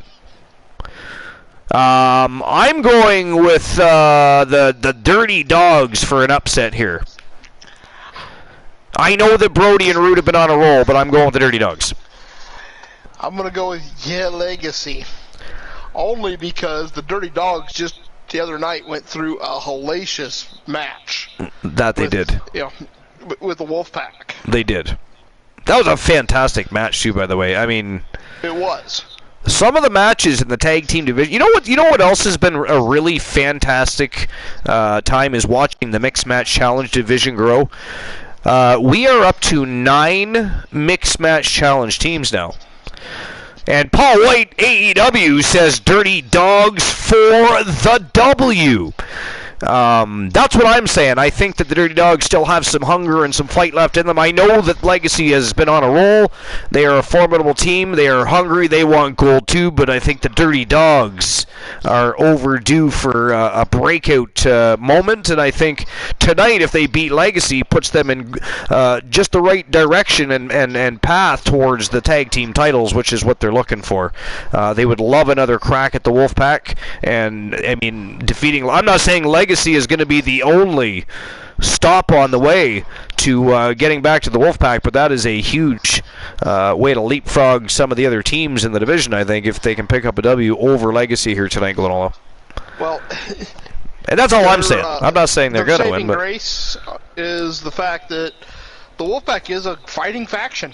You know, they are. They don't sit on their laurels. They want to be in there kicking ass. All right. Well, let's find out who people are going to bet for. They have 3 minutes and 2 seconds left still to make their bets.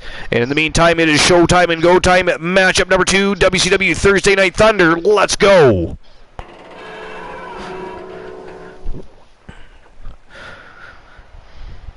All right.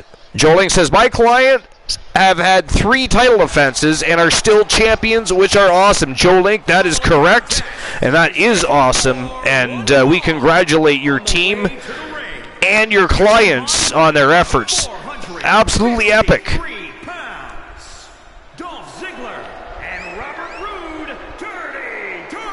Dirty Dogs. This looks to be a match with major implications here in WWE. Could change the... I've always been a Robert Roode fan and a Dolph Ziggler fan. However, if I was the one to initially sign the very young Dolph Ziggler, I would have made sure that he ended up in the exact spotlight he should have been.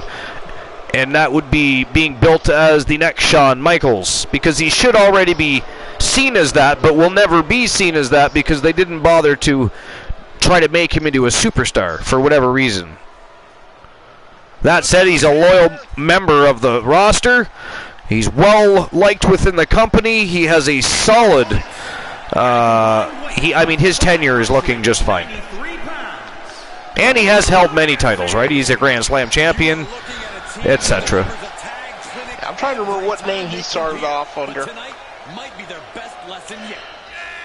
And here they come from Team Reggie 2K3 and Team CPAX.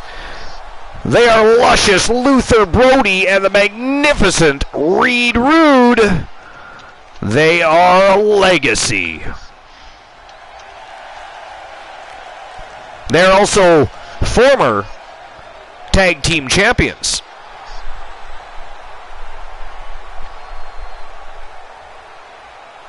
A team that nobody saw, nobody would have ever thought that these two would have ended up uniting and becoming a tag team. But what happened was Ravishing Rick Rude is on a hiatus. Nobody has heard or seen from him for quite some time, actually, since the Archiverse 2.0. Now, whether or not he will return, I don't know. We're all hoping he does. We all miss Ravishing Rick Rude, but we can't force the man. You can force a horse to water. You can't force him to drink. But Reed Rude, not the same spelling of the last name and no relation, approached Luscious Luther Brody and suggested that perhaps there is another Rude that could replace the Ravishing one, and they could keep their faction going. And so Luscious Luther Brody graciously accepted the offer, and the rest is history. They have been an absolutely dominant force and are a formidable tag team for any tag team opponent.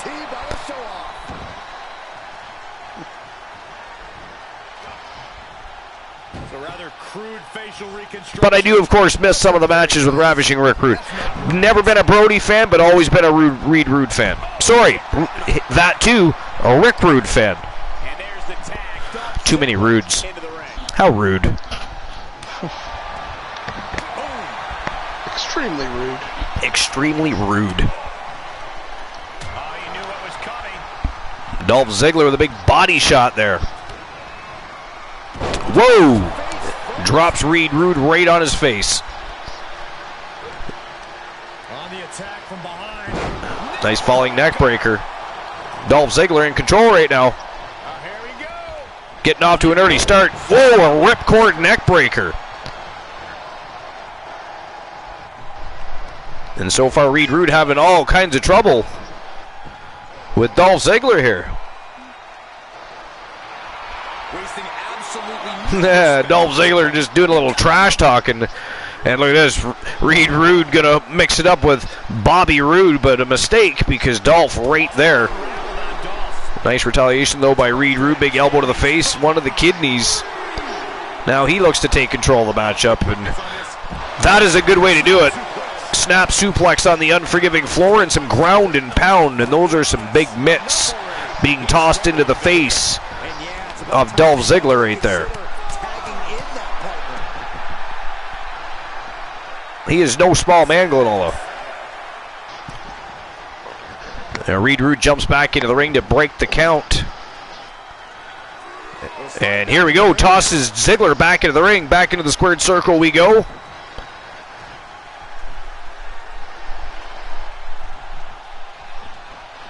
Nice snapmare takedown.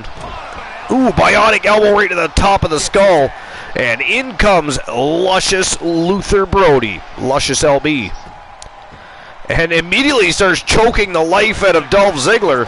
And the referee, did you see that? The referee pretended to look away there. Did anybody else see that?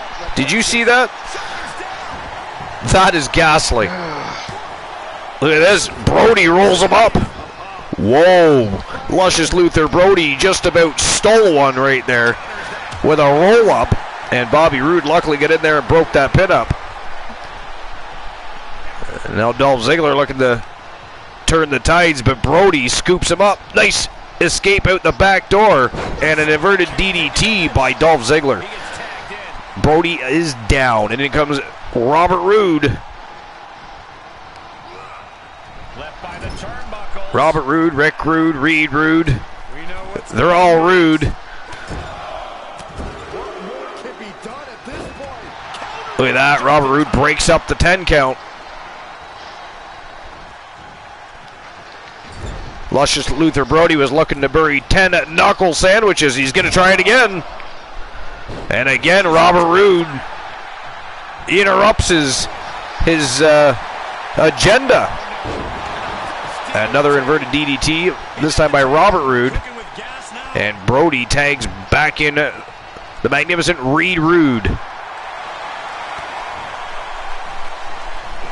Wow, look at that. Famouser by Dolph Ziggler. And a super kick to follow. And he covers up for a quick pin here, Reed Rude. But Rude gets that shoulder up, 2 count only.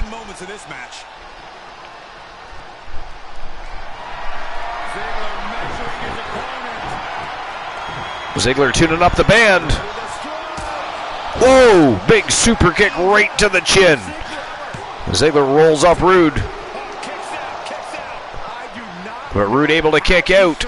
Got that big shoulder up and just in time too, because Luther Brody was not going to help him.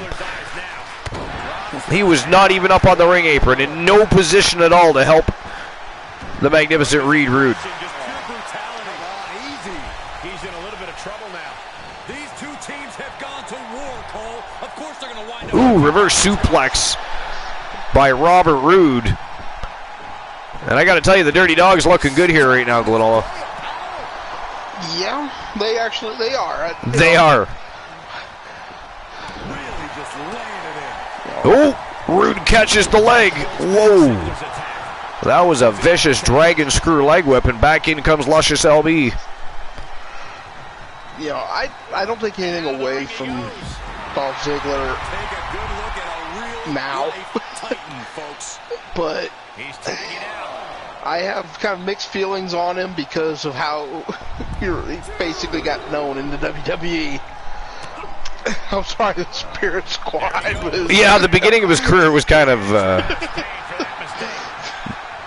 I mean, I'm sure he doesn't like to. He doesn't enjoy talking about it. I'm sure.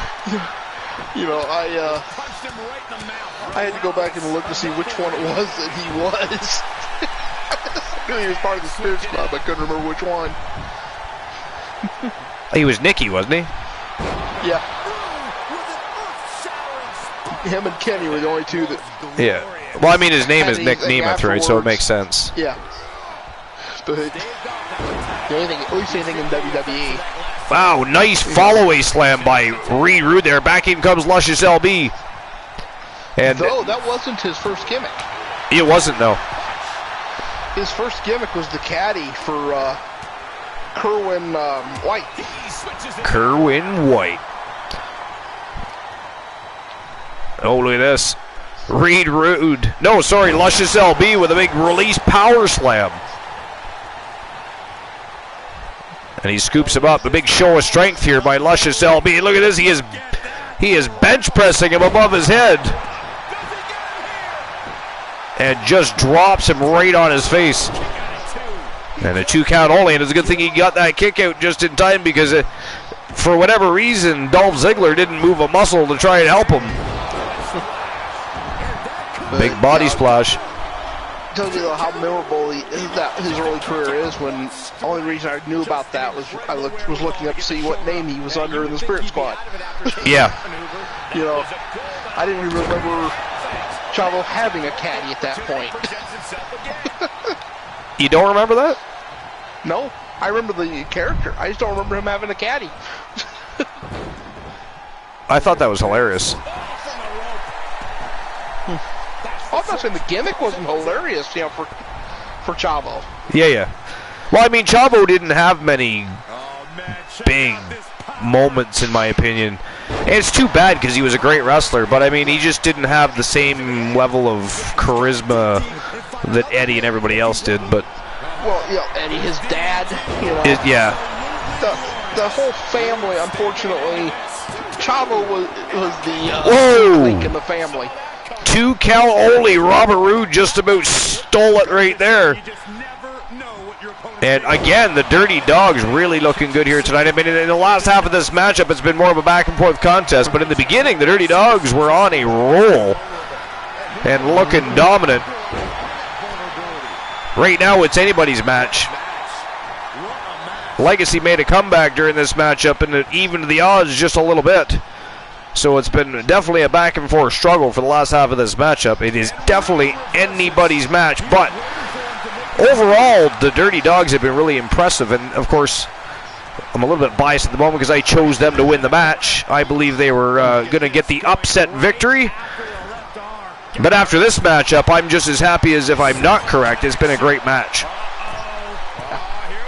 I went with Legacy. Legacy, I can't think of their name, but it was because of the freshness. You know, they are the fresher team.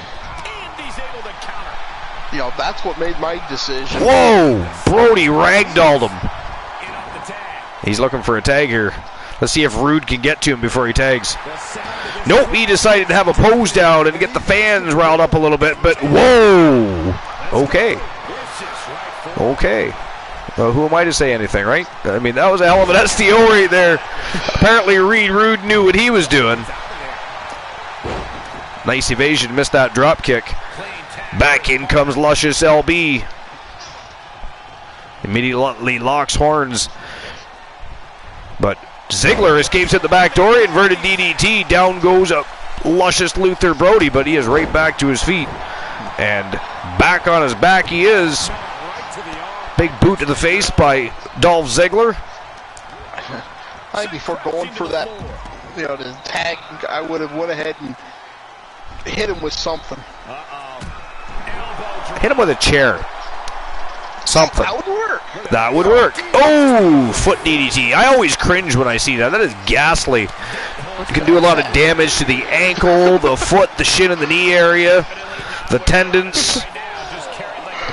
Oh, Brody dropped him face first right on the edge of the ring. Vicious.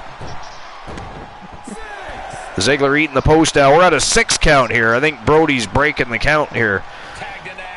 Tags in Reed Rude. 7 count, but Ziggler back in the ring. Here comes Reed Rude chasing him down. And the big man scoops him up on his shoulder. Oh, nice reversal again by Dolph Ziggler. Another inverted DDT. And he tags in Robert Roode.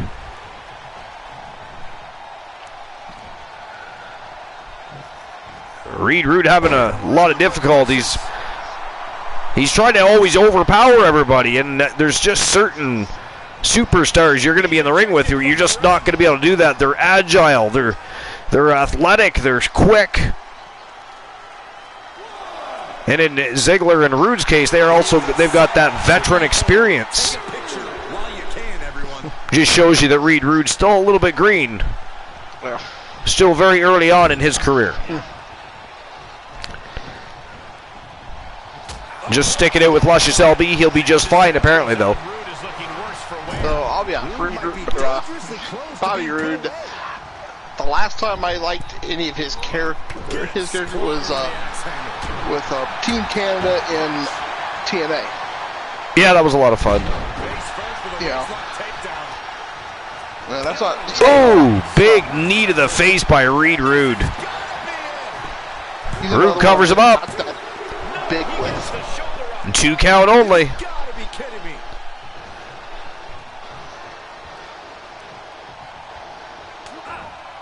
Rude with a big elbow to the midsection. Man, diving neckbreaker by Robert Roode. And Rude dragging him back over to his corner. And here we go. We're going to see a little double team action here. Double team maneuver in mind. Reed Rude in trouble. Whoa! A double pile driver. And somehow Reed Rude still had it enough in him to jump over and tag in Brody. But Brody immediately met by a kick to the midsection by Dolph Ziggler, and Ziggler already on the attack, not wasting any time here. Nice side Russian leg sweep.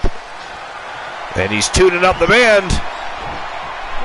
Again, and Brody in trouble. Ooh!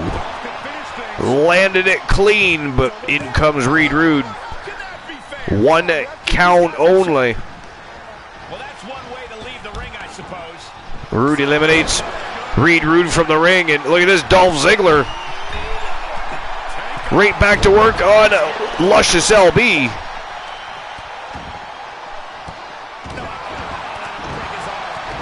Stomping away at that left arm, trying to snap it off. And now unleashing with a barrage of strikes. Ooh, Rude with a big elbow to the chest of the magnificent Reed Rude outside the ring. Oh, look at that. Brody retaliates with a big slap to the face of Dolph Ziggler. And he's got him up on his shoulder. Big release. Power slam. Plants Dolph Ziggler on the canvas. And Dolph Ziggler's looking a little fatigued himself in there. Back to his feet and retaliating, though. Nice takedown by Dolph Ziggler. Wow, basement drop kick to the face, and somehow Brody back to his feet, misses the big lariat. Dolph Ziggler with a beautiful invasion there, but Brody scoops him up. Military press slam by Luscious LB. And Dolph Ziggler in a bad way right now. He gets back to his feet, though. Look at this. Wow, jumping DDT by Ziggler. The resiliency of Dolph Ziggler playing in his favor right now, I'll tell you that. He is tuning up the bit. Oh, he missed it. Brody evaded the super kick. There are no words for the ride these fans have gone through. Wow.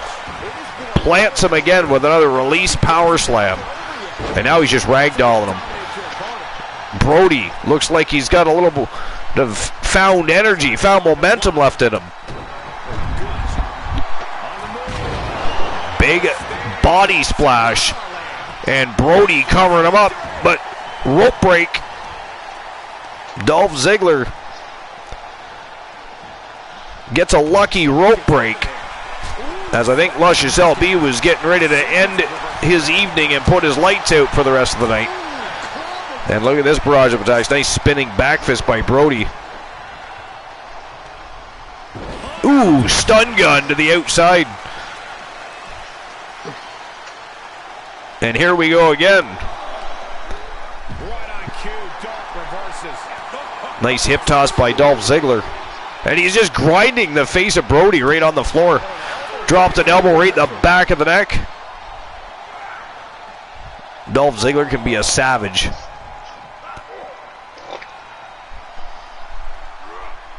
Ooh, Brody makes him eat the steel steps. He doesn't have enough iron in his diet. Apparently not.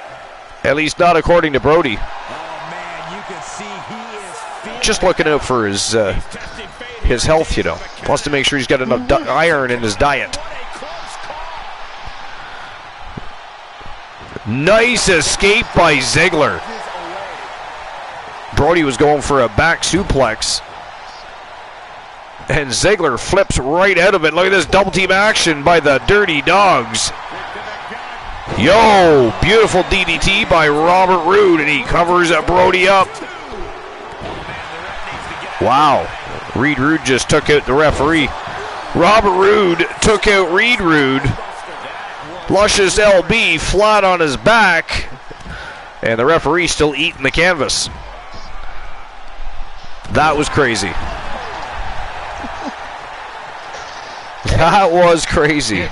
If the ref ain't conscious, he can't count. All four members outside the ring going to battle. Ooh, Dolph Ziggler busted open.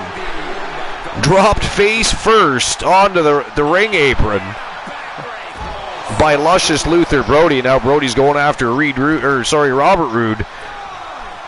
Good Lord. Uh-oh. Oh! Electric chair drop by Luscious Luther Brody. And the back of Ziggler's skull bounced off the floor. Re-enters under the ropes. Looks like Brody's going to toss the bolt back in the ring, but Ziggler jumped up on the apron. Nice evasion by Brody. Got lucky there. Rude had the high ground. And a release power slams plants Rude flat on his back. And looks like Brody's going to look for the pin attempt here. Or maybe he's going to deliver another body splash. That could happen too. Wow, and that is it. That is all. Ladies and gentlemen, the winners of the match from Team CPAX and Team Riggy 2K3. Luscious Luther Brody and the magnificent Reed Rude. They are Legacy. Well, Glenola, you were correct. Now, 80% chose Legacy anyways. Oh, and I'll tell you what, that was a match that could have went either way. Yeah, by the end of the match. In the beginning, the Dirty Dogs were actually it was all business and no play. They were dominating the first part of that matchup, but you simply love to see it, and I hope we see these guys tagging again real soon. What is Brody doing? Poor Reed Rude, like he is completely corrupting the magnificent Reed Rude, honestly.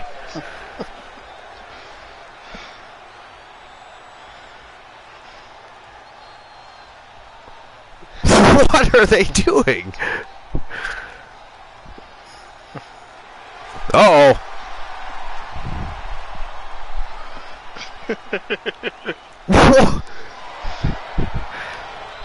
Disturbing. What is even happening right now? I mean, they won the match. What are they upset about? Did I miss something? Thing is, this looks like something the Wolfpack would do, except for right? a hug. You know, they wouldn't be hugging, but they'd definitely do something like this. Whoa, that was weird. That was weird. And why did fire just shoot out of the ring posts? Reed Rude has fire now? He shoots fire into shit now? Is he related to Joseph Damien or Ann Damien? Or, like, why is Reed Rude why? Why is he shooting flames at a post? Anyways, that was a fantastic tag team match. Did not expect the ending there. I mean, the altercation here by Reed Rude and Luscious Luther Brody. I don't even know what to think of that. Does anybody else know what to make of that? I don't even know. That was seemingly out of left field. Yeah, he realizes that fire's cool. He apparently definitely realizes that. I'm just trying to figure out why, after a big victory together, they would be having some sort of quarrel. There's where I'm lost. We clearly missed something. All right, moving on to the third match of the evening. This one, folks, is for the World Tag Team Championship #1 contendership. The Mega Powers, Randy Macho Man Savage and the Immortal Hollywood Hulk Hogan versus Team KJ2294 and Team J Negative Gaming. The OG Kurt Jordan and the Soul Man Jay Simmons. They are Power and Glory, and this is going to be one hell of a matchup. I've been excited about this one all night long. It's been trending worldwide. The Mega Powers versus Power and Glory, two of the biggest tag teams in history. It's going to be a good evening to be a pro wrestling fan for this one. Unless you're Team Christian Cool. Not so much.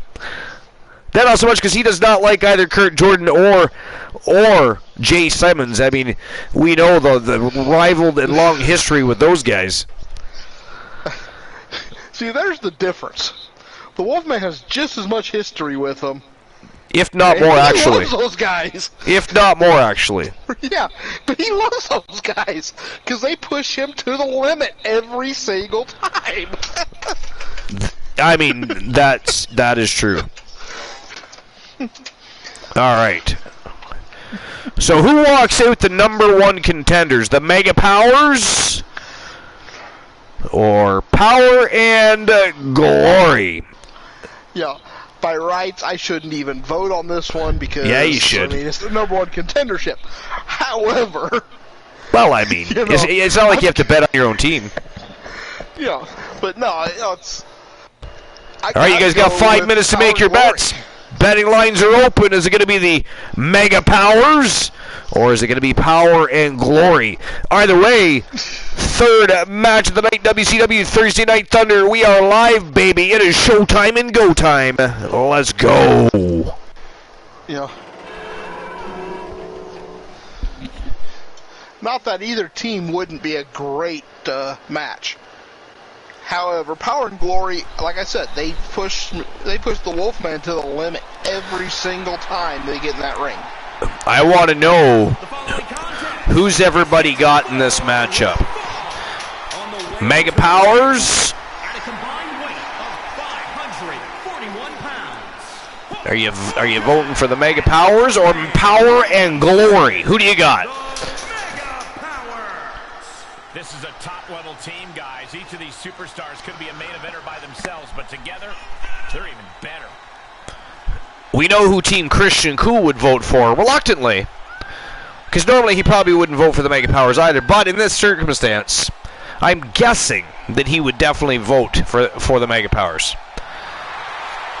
The Immortal Hollywood Hulk Hogan and Randy Macho Man Savage. And guys, ladies and gentlemen, next, matchup #4 of the evening. We are going to see the debut of a brand new championship in the women's division. And we're going to crown an inaugural champion with 3 of the very best women in the business today. Originally, we're going to be battling it out for the #1 contendership to the WCW Women's World Championship. Instead, they have just found themselves battling it out to become the inaugural champion in the new championship division to receive the new championship belt. I'm not going to spoil the surprise. You're going to have to wait and find out. But it is next. Joe Link says, I voted Mega Powers. Well, I mean, if people aren't familiar with the Power and Glory, if you don't know who J Negative Gaming is, if you don't know who KJ2294 is, you probably should. You can find their links right in places to be, right at the Archiverse Discord. And, of course, we can always drop their links in the chat so you know who they are. But who wouldn't vote for the Mega Powers anyways? The Immortal Hulk Hogan, Randy Macho Man Savage,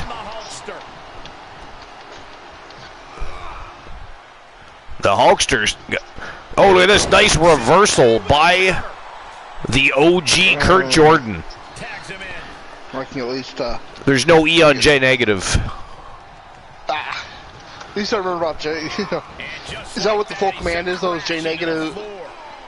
No, it's exclamation Soul Man. Or, yeah. Oh, that's right. Haven't used it in a while. No, we haven't. Some of the commands haven't been used in a while. We just kind of get busy committing other sorts of villainy. Yeah. Those guys are amazing, amazing streamers. But, you know, the Soul Man is the one that put the Wolfman through the most brutal fight in his career. Threw the Wolfman off a semi 4 times. Yeah, still to this day the most violent matchup in Archiverse history, bar none, period.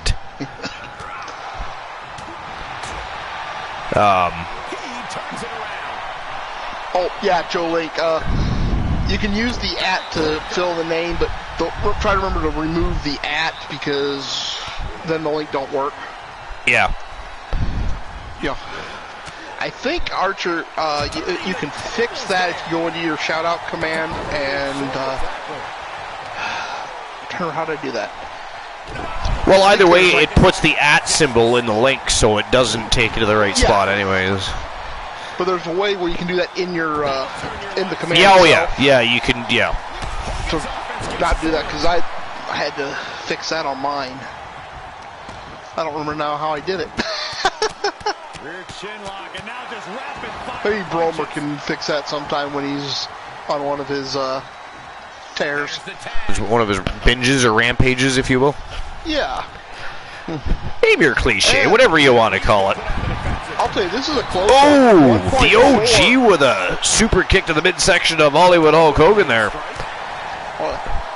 But 1.4 thousand on Power and Glory, or not Power and Glory, 1.5 on Power and Glory, 1.4 on the Mega Powers. Odds are kind of even there. Yep. Or not the odds, the split on the bets, I mean. Oh, I do it all the time, Joe Link, and I forget quite often to remove the @ symbol, so don't feel bad. Oh, look at this, the OG taking Macho Man for a ride. Big powerbomb, he jackknifed him.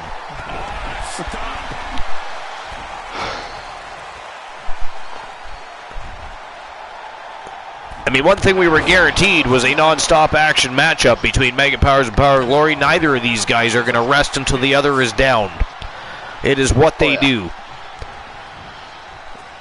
The Hulkster looks like he's itching to get back in this thing, but in comes the Soul Man, and he and the OG in full control of the Macho Man, unfortunately, for Hulkster.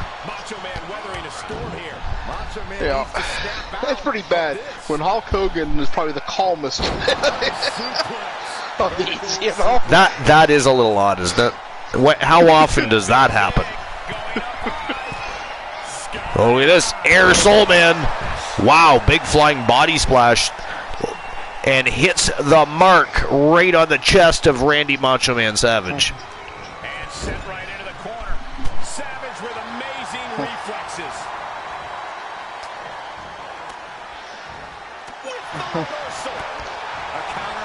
A favorite OG moment? I know you've got a favorite Soul Man moment, but do you have a favorite OG moment by chance? Ooh, that's so hard. I mean, he's had quite a few moments in comparison. I mean, not that the Soul Man isn't decorated and had a great career so far, but I mean, the OG has definitely broke through the barriers. Probably his debut. I mean, you know. The OG's debut? When finally, you know, the OG could be here and the name could be spoken. Yeah. And his debut matchup too, he won in. He was the fastest. Was he the fastest? I believe it was either him or Robert Rage. Match? I couldn't remember if that was his debut match or not. Yeah, but it was either his or Robert Rage's. One of them debuted in 12 seconds. The other was 14. Yeah, I want to say OG was 12, but that's what I think too. I think Rage was 14. I think the OG was 12. I think he beat Rage because Rage, I think, was the quickest victory in Archerverse history, but then the debut of the OG toppled that. And I believe, now you correct me if I'm wrong, but I believe that debut match was against Damien Sandow. It might have been. I think it was. But, just the build-up to, Kurt Jordan coming in, and, the technical issues. Yeah, the OG. Do you remember when Team KJ2294 they hijacked the video production truck and forced our viewers to watch their show for 2 minutes? Did figure out who helped him do that? Never figured it out. And of course, they denied all events that transpired, but ironically, after KJ actually inked a contract, it all suddenly came to an end and never reared its ugly head again. Coincidence? I think not. Yeah, major villainy right up until he signed the contract. Right? Right? But to this day, does not confirm or deny. Mm-hmm. I guess to be fair, neither would I, but that team name could not be spoken. He who shall not be named. Yeah. Because I always tried to get you to say it. Yeah. Oh, this is not good at all. I know. Wow, backbreaker stretch by the Hulkster on the OG here. A back Baker stretch? Back Baker. They're making buns. Whoa! Launched Macho Man with a rope-assisted crossbody. And now he's just choking the life out of the OG. And the referee apparently has no problem with that, therefore neither do I. Fine. If you can't beat him, join him.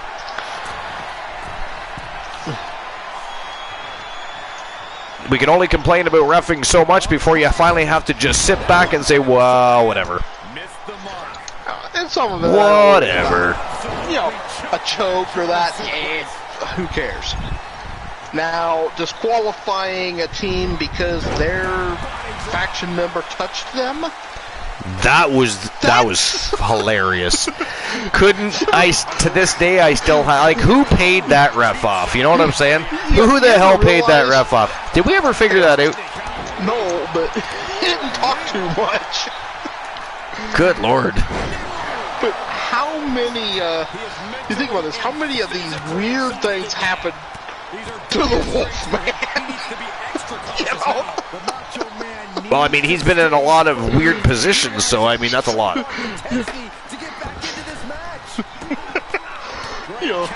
But still.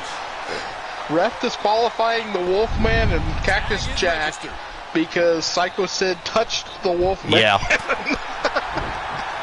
Yeah, that's got to go down as one of the strangest moments ever. Uh-oh, big scoop slam by Hogan. Here it comes. Big leg drop right across the throat of the OG. And man, oh man, was the ref ever tardy there. The referee pretty much saved the OG right there with a very slow count.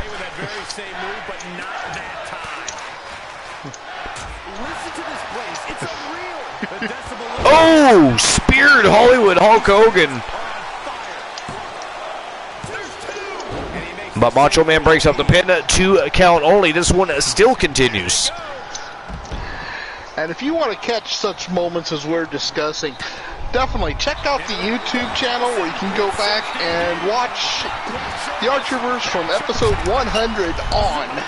Yeah, it's a shame we don't have any of our earlier material, but by the time we decided to start using my YouTube channel, because I had a YouTube channel forever, but I never utilized it after a certain point. And by the time we decided to actually start doing that, Twitch had decided for whatever reason to delete most of my old VODs. So I very quickly started uploading from 100 on before they got to those ones as well. So we do have everything from episode 100 right up to episode number 315. I don't think I've uploaded 16 yet. Or maybe I did. I might have, I'm not sure. But it will be uploaded either way, sooner or later.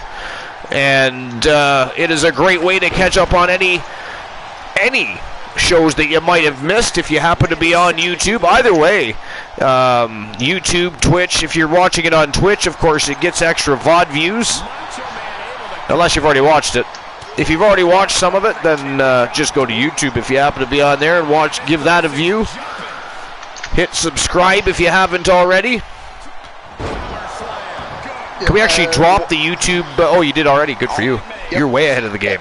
And one of the best parts about it is if you got a particular match that you're really interested in seeing, and you know that was what episode it was in, you can just go right to that match. You betcha. You know, I just did that on the show from the other day, just to catch up on who won between Marcus Stevens and Tables, because I had missed that match. The Soul Man tried to pick up a pin on Macho Man, but Hulkster breaks it up. Man, oh man, the struggle for control in this match is certainly real. It has been one hell of a back and forth contest. Neither of these two teams really have had the upper hand for any lengthy period of time. But look at that, the Soul Man power bombs Hulkster right over the top rope in a big show of power from Jay Simmons. Macho Man making him pay for it, though. And the struggle for control continues, Glenola.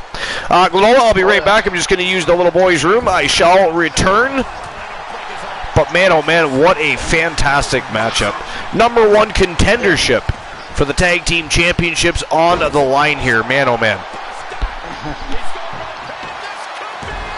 Oh yeah, this is, you know, of course, you got the Macho Man Randy Savage in this match. You know, one of the greatest. Holy shit, time. I was just about to walk away, and just like that, the Soul Man Jay Simmons puts an end to the evening. And the winners of the match and a new number one contenders to the WCW World Tag Team Championships from Team J Negative Gaming and Team KJ 2294. They are the OG Kurt Jordan and the Soul Man Jay Simmons. Power and glory. So congratulations to J Negative Gaming and KJ 2294. That was an amazing matchup. But you know what else is amazing? Relieving your bladder, which I do have to do, and I'm going to do momentarily. But first, I'll give everybody their payout for that last matchup. And Power and Glory were the victors. Go relieve your bladder. Get a pot of coffee for the puppy. No coffee for the puppy. I've got a drink already that puppy does not enjoy. All right. He won't enjoy the coffee. So next, this is the matchup I've been telling you about. What a star-studded cast it is. They are the top three that were next in line for the WCW Women's World Championship. Tonight, they are getting the call. They are going to be debuting a brand new championship division, and we are going to crown an inaugural champion. We've got the Queen Charlotte Flair. We've got Drea Phantasma from Team Big Body Metaverse, and of course from Team Soul Embers, Ashley Blackheart, looking to strap gold back around her waist. This is going to be epic. And I'm going to make sure I get the betting lines open for this matchup. But I'm, of course, going to, if nobody minds, I'm going to run to the little boys' room before we actually commence the matchup, because I do not want to miss the debut of the WCW Women's Cruiserweight Championship. And folks, it is a beautiful belt. I have not even posted it on Discord, so it is going to be a surprise to everybody. Nobody has seen it yet. Yep. Just remember, Archer, the record so far is 27 yards for the punting the kids out of the way. 27 yards. I can beat that. I can beat that. All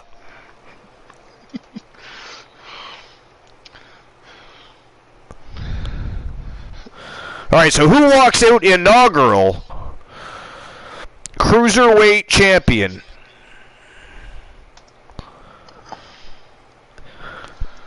Is it going to be Charlotte Flair, the Queen of the Ring, or self-proclaimed Queen of the Ring? There are many within the Archerverse and even on the WCW roster that would argue that.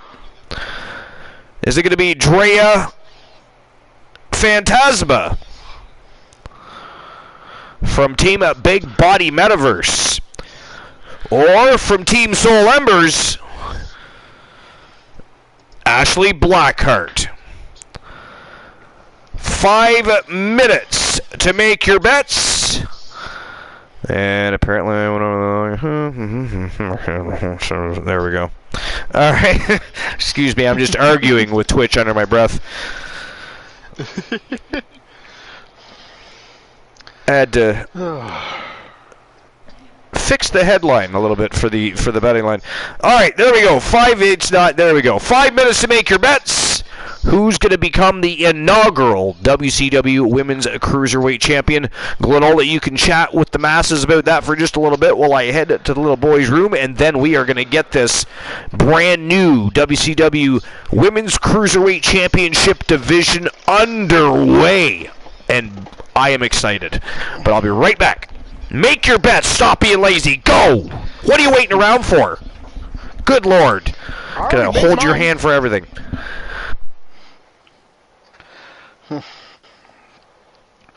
So, this looks like it's going to be a great match. Of course, Ash Blackheart she's dangerous in that ring. Charlotte Flair, got a lot of talent. Of course, it comes by it naturally. Me, I'm going with Blackheart in this one. I'm not making a big bet, but I'm going Blackheart in this one.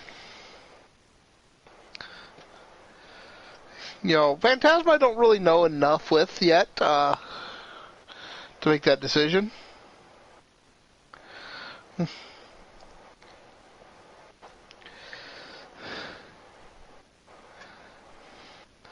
Now, if this was a title shot for Rose Brewer, I'd definitely be voting Rose Brewer.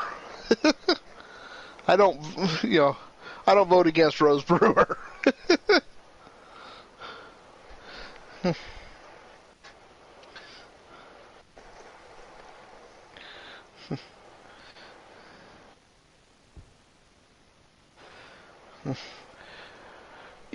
Charlotte has been a champion. Blackheart's also been a multi-time champion.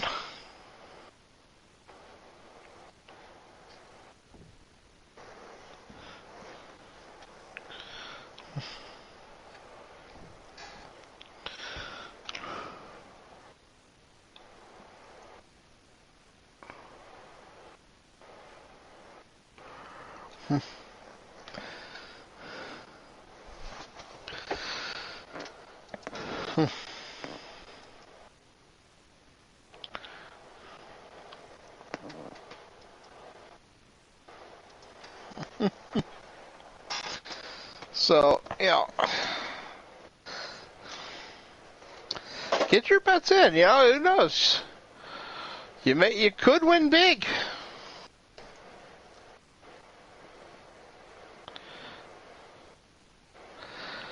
And a joke time. Well.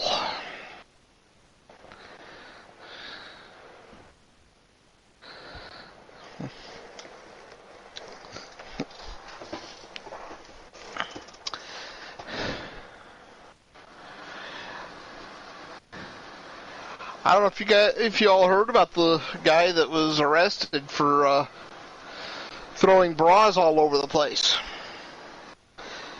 He was charged with laying booby traps.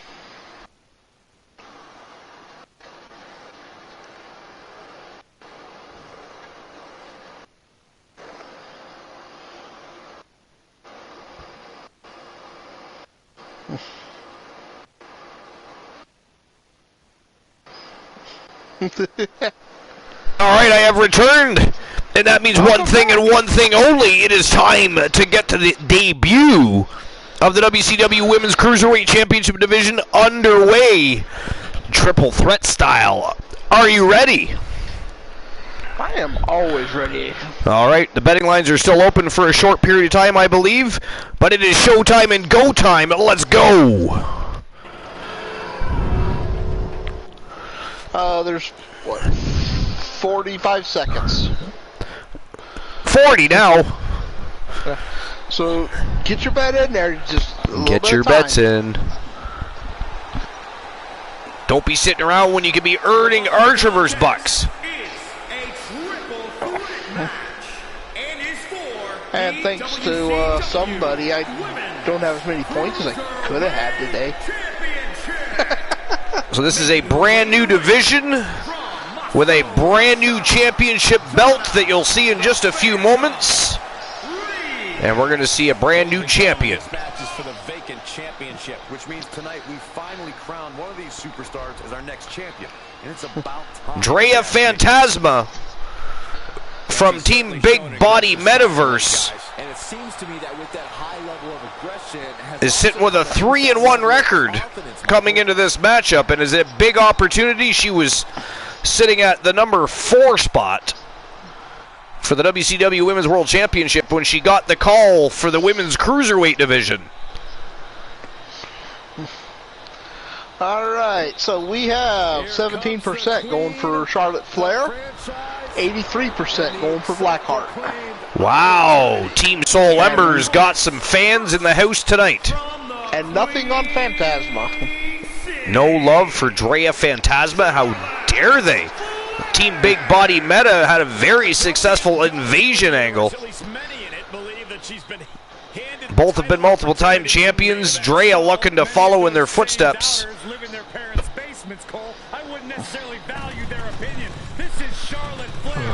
The Queen, Charlotte Flair.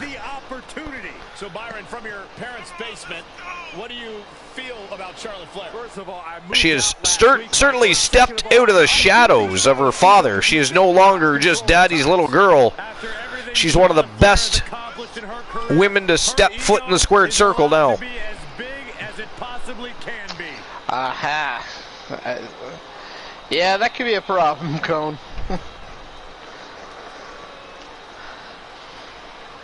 Joe Link says, yes, I can't bet in my country. She's got an amazing robe. No, that was, You need to open the ropes for the Queen. Corey, haven't you heard? Actually, I believe that was Cone that actually had said that. Yeah, she was talking to Joe Link. Yeah, there we go. The Queen Charlotte Flair looking focused and ready to debut this new women's division.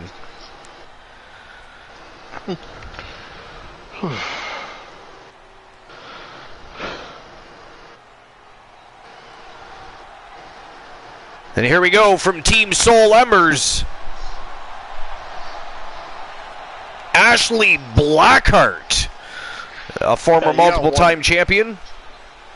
I wonder how many guys want to be in that rest position, getting to undress Charlotte Flair.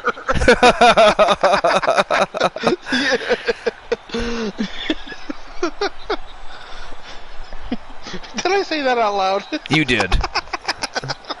That is what Team Glenola takes away from this.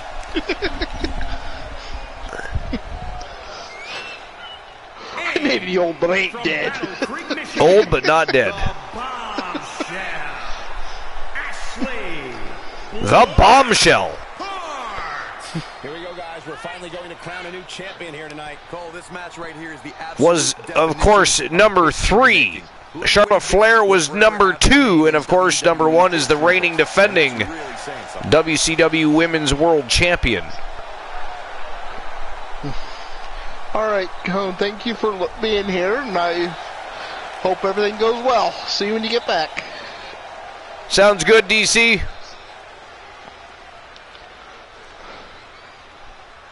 We will be here waiting for the VIP of Archer's Army. And there it is, ladies and gentlemen, the brand new WCW Women's Cruiserweight Championship belt. Looking at the champion, I guarantee there is You know what's missing from this match, Archer? who's leaving this match. Zombie Master. Well, maybe okay there too, but no, a giant snake. No, we do not need a giant snake. Olivia Payne was busy, thank God. And here we go. Look at this, Drea Phantasma taking out Charlotte Flair and Ashley Blackheart at the same time. Wow. Ripcord Lariat takes Flair right off her feet. Look at this, Ashley Blackheart gets caught showboating, turned her back on her opponents. Not a great way to start the match. And look at the barrage of strikes from Phantasma, but Flair fires back. Ooh. Charlotte Flair just getting things going here, I think, a little. She's turning up the heat here. Oh, yeah. To be expected, I suppose. Of course. I mean, And Ashley Blackheart taking more time to showboat. she naturally comes by her talent. I mean, Oh, her father. Jesus. Flair elbowed the ref right in the chest, took him right off his feet. I have no idea why, but Fun. just had to do it, I guess. Saw an opportunity and took. Look at the referee, he stayed away across the ring now. He's like, screw that. He's keeping his distance now. It was a tension breaker. Had to be done. Drea Phantasma obviously has a tremendous striking repertoire. Whoa! Went for a double knee strike and missed. Flew right over top of Ashley Blackheart. And Blackheart misses a springboard forearm.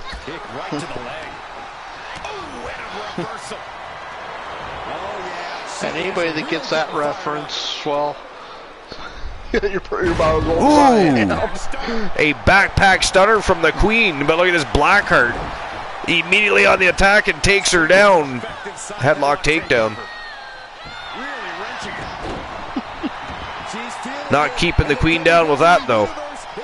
Gonna have to work harder than that. You're gonna keep Charlotte Flair down, and that's a good way to keep her down, though, right there.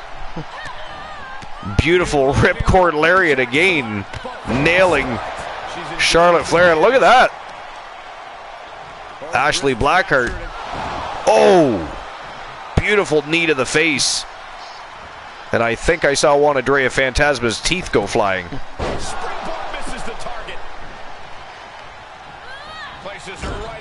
Missed the mark on that one, did Ashley Blackheart, but she got right up back on the attack fairly quickly there. Drea Phantasma looked like she's tiring a little bit already. Not good, Galola. Needs to work on her gas tank a little. Well, that's the problem with a lot of cruiserweights, especially, you know, that are, focus on their speed and everything. They just don't have the stamina to go the long distance. Yeah. They have to get in the match quick. Not like it used to be. It used to be like a cruiserweight could go forever. Oh, look at this big standing vertical. Oh, Drea Phantasma out the back door. But Charlotte Flair grabs a hold of Blackheart and Phantasma and rams their faces together. Savage. You know, you also find that a lot in some very big men, you know, the powerhouses. They don't work on their stamina, so they have to squash their opponent. Yeah. Oh! Wow, super kick to the face of Charlotte Flair. Flair gets that shoulder up. Good thing Phantasma was not going to get there on time to break that pin up. And back over the top rope goes Fantasma. Oh, caught by a big boot. And Charlotte Flair now in control.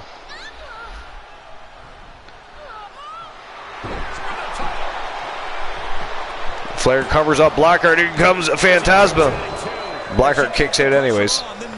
Fantasma actually got there on time though. Fantasma now with a pin on Flair. But Flair kicks out with authority there. 2 count only. And Fantasma automatically turning her sights to Ashley Blackheart. But Blackheart turning the tides. Nice counter by Fantasma. Wow.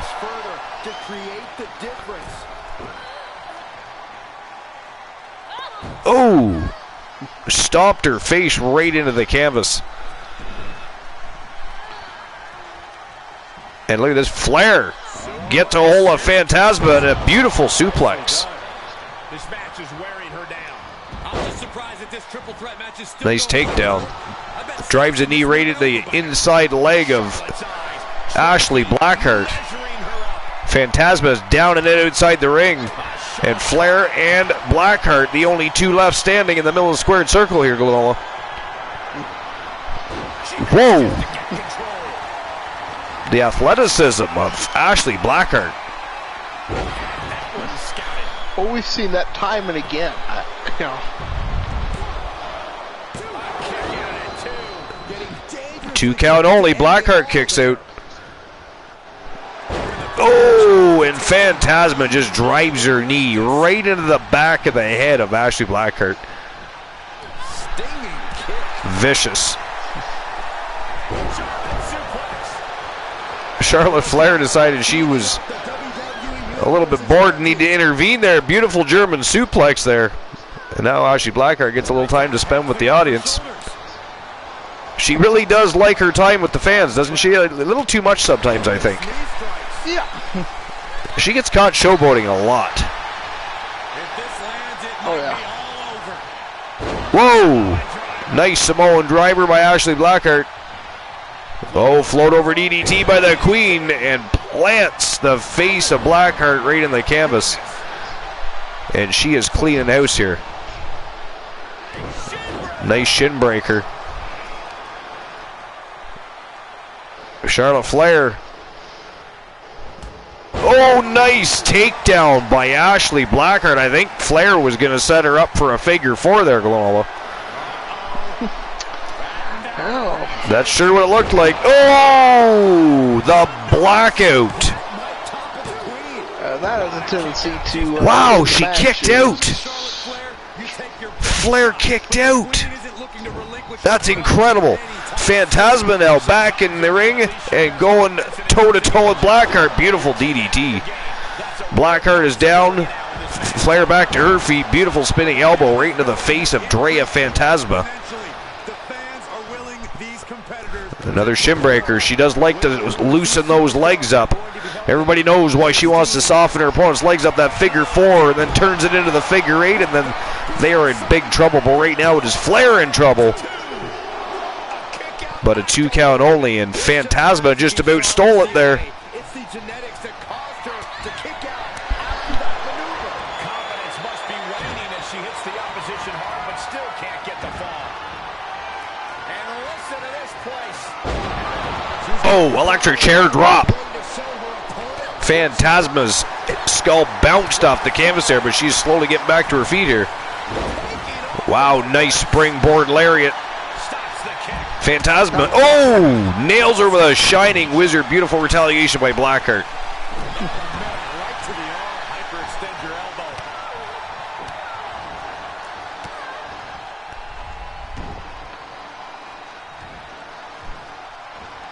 Not right now she isn't Soul Ember. She entered the Cruiserweight division.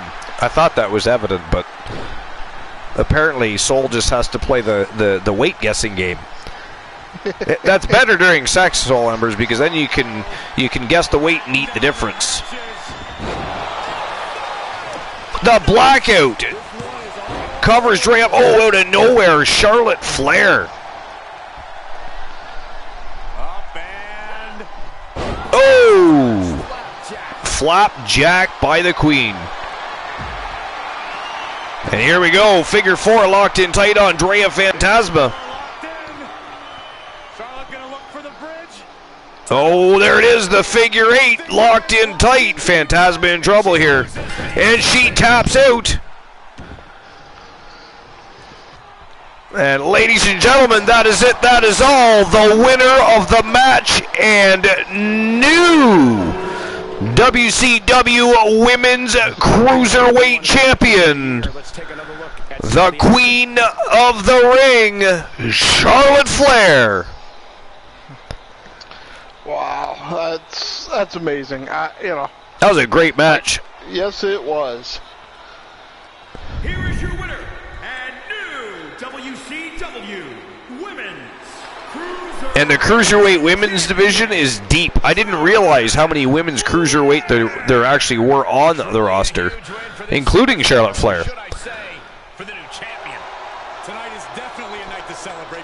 All right, we have an inaugural WCW Women's Cruiserweight Champion, the Queen Charlotte Flair. Lightweight is still cruiser, yeah. Well, I mean, I can make her a lightweight if you want. That's just a little bit under. I mean, I would only have to probably make her lose a couple of pounds.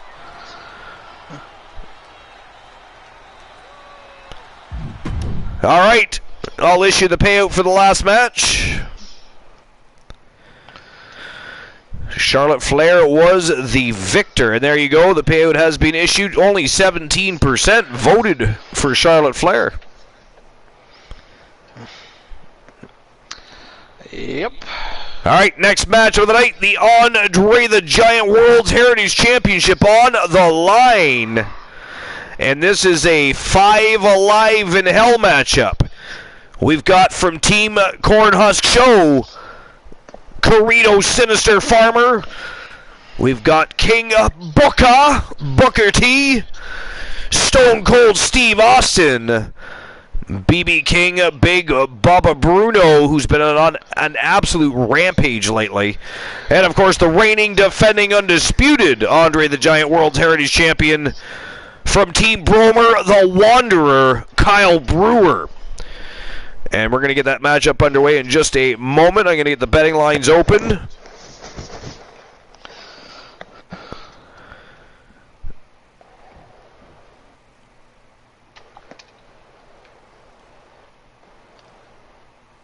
All right, so who walks out the Andre the Giant Heritage Champion? Is it going to be Farmer?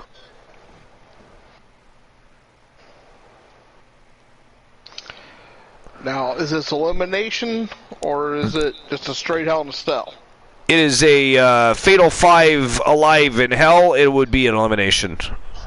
Okay. We got King Booker.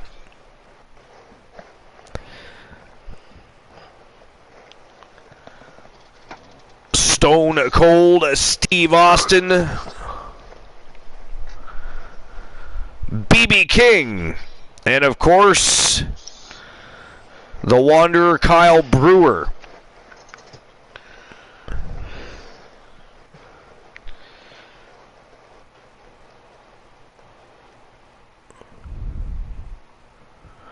Once it lets me finish setting it up, that is. I hate when it messes around like this. It pisses me off. There we go. 5 minutes to make your bets. And there we go. Betting lines are open. And there we go. It is showtime and go time for the Andre the Giant World's Heritage Championship. Carino Sinister Farmer, Booker T, Stone Cold Steve Austin, BB King, and of course the Wanderer Kyle Brewer. Let's go. Soul says I make too many heavyweights. Yeah, but you made a really good heavyweight with BB King, man. He's a fun character. He wins a lot of matches, a lot of big matches too. Doesn't win them all, but he is a fun character. I think BB King is your best one. Well, I'm gonna have to take off, Archer. I need to lay down. All right, Glenn, have a great night. Thanks for being here. Appreciate it. And we'll talk to you tomorrow night on the Archiverse Warzone. Rest up and lurk away. Definitely lurking. In fact, let's have to lurk now. Everybody in the chat, you have a wonderful night. And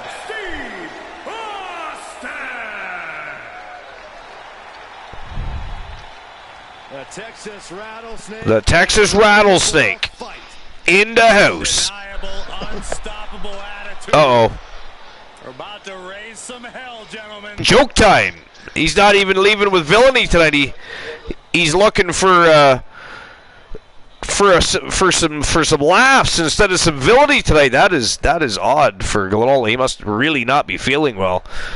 Normally he leaves and bans me from a match. Tonight he wants me to tell a joke. That's almost a joke in itself. Kingston, Jamaica, weighing in at 444 pounds. All right, so what does Kermit the Frog say when he's enjoying dinner? Here we go, gentlemen. Huge title match coming up, and a huge opportunity for the champ to prove to everyone. What does Kermit the Frog say when he's enjoying dinner? Right now.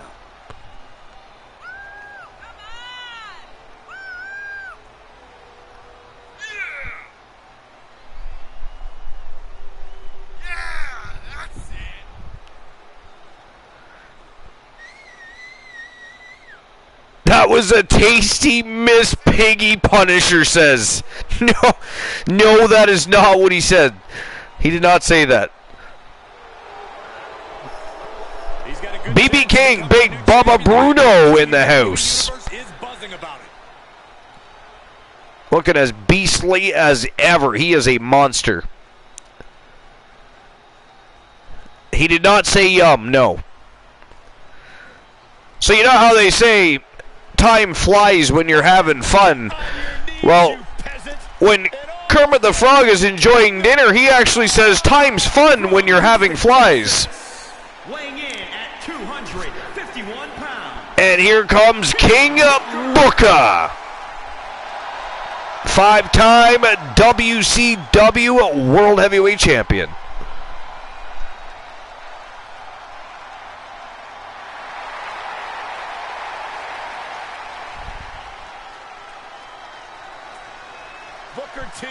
The food is finer than frog's hair.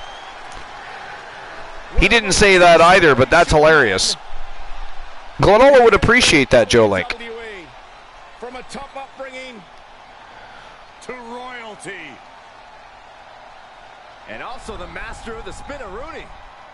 The master of the Spinaroonie. We're talking serious stuff here. We're talking Hall of Fame career. We're talking the man's credentials, and he's now a king. He's King Booker! I thought it was funny that even after he won the World Heavyweight Championship in WWE, he still claimed to be a 5-time World Heavyweight Champion. I mean, that would make him a 6-time World Heavyweight Champion. I just point that out and bring you that fact because 5 + 1 is 6. At least the last I checked. They're very good at trying to get you to forget certain aspects when they don't want you to be focused on something. They try to bury it, slip it under the rug on you, make you forget things. They try to brainwash us. How dare they?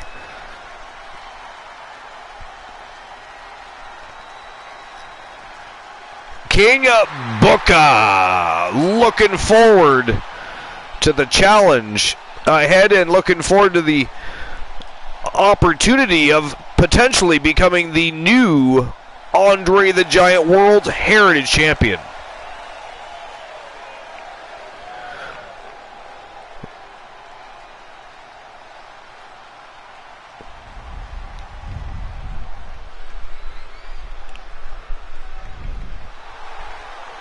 And here comes the reigning, defending, undisputed Andre the Giant World Heritage Champion from Team Bromer. He is the Wanderer Kyle Brewer. Heritage Champion, the Wanderer. The champ comes into his title defense incredibly confident, Corey. And with good reason, Cole. When you're the champ, you don't have to worry about winning. You just have to make sure you don't lose. Here we go. Business is about to pick up and shit is about to hit the fan.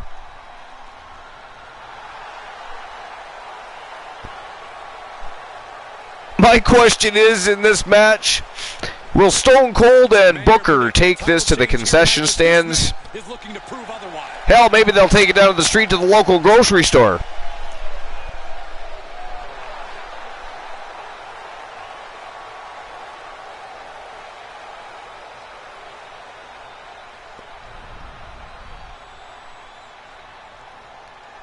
All right, here we go. The final contestant from Team Cornhusk Show. One of the most feared men on the roster. Matter of fact, one of the most feared men in pro wrestling history. Carino Sinister Farmer.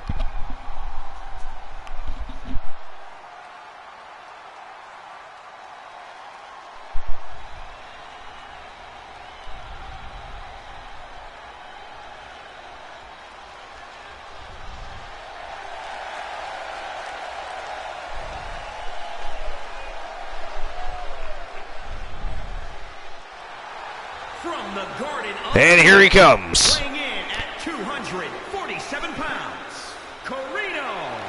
One of the most deranged and maniacal superstars to ever step foot in the Archerverse or in WCW for that matter. Here tonight.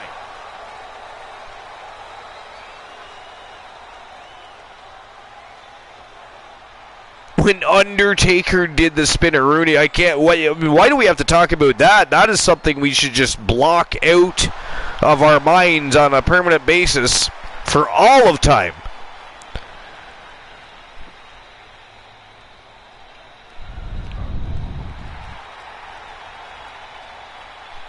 Carino Sinister Farmer, from parts unknown in a cornfield from the Garden of Eden.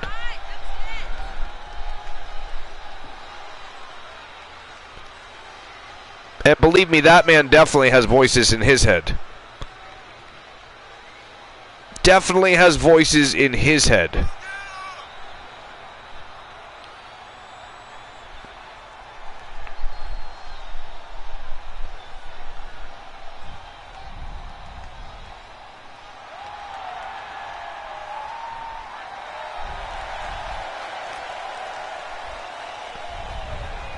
Big matches are where this guy thrives, and competing for that title is about as big as it gets. The Sinister One, Carino Farmer.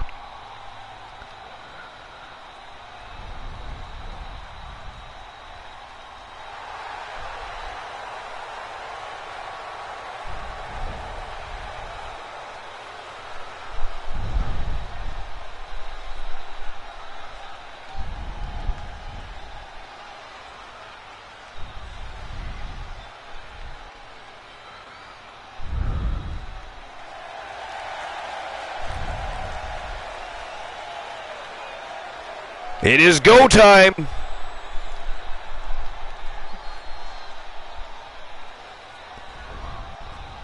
And that monster of a man is definitely ready to go.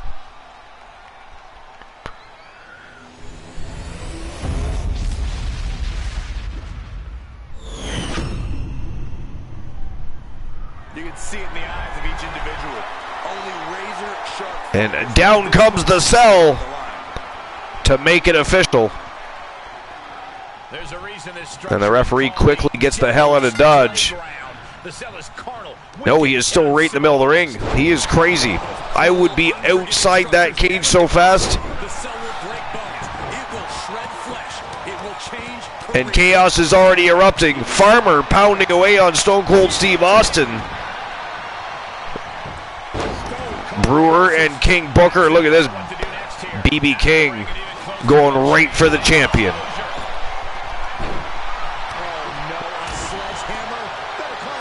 BB King says, I'm the only king in here, King Booker. Kyle Brewer seems to like the fight with Big Bubba Bruno. And here we go. He's lighting him up with some beautiful strikes. But the strength of Big Bubba Bruno. Ooh, nails him with a sledgehammer. Nice DDT by Kyle Brewer, and Big Bubba Bruno now outside the ring trying to recuperate.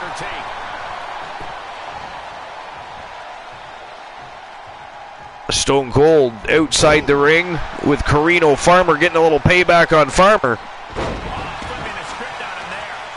Big Bubba Bruno getting back to his feet. Back in comes BB King. Punisher of the night is great. It has been a very good evening. Great matches. The road to WCW Bash at the Beach is continuing in great fashion. An all-elite night, if you will. Except for we actually deliver on the all-elite promise.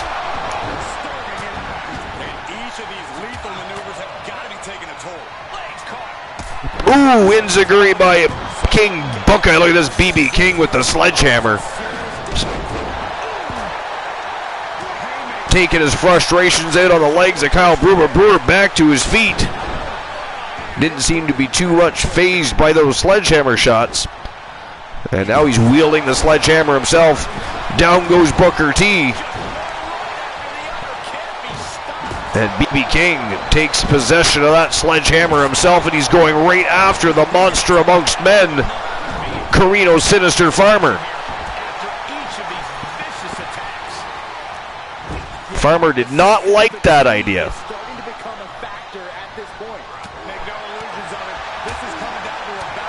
Punisher and Joe Link playing around with emotes. I think they're trying to tell me something.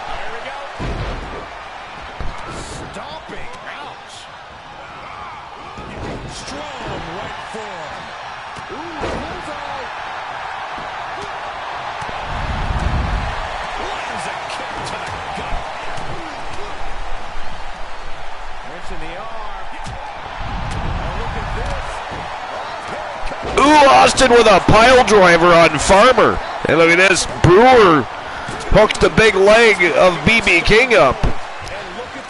And Booker T was just being wise and sitting back waiting to see what was going to happen before he strikes. Big Bubba Bruno getting lit up by Farmer,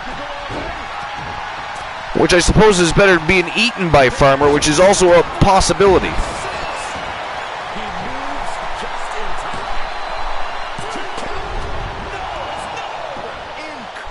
Whoa, full Nelson suplex by Big Bubba Bruno. Kyle Brewer got Booker T up on his shoulders, and a Samoan driver sends King of Booker crashing to the canvas.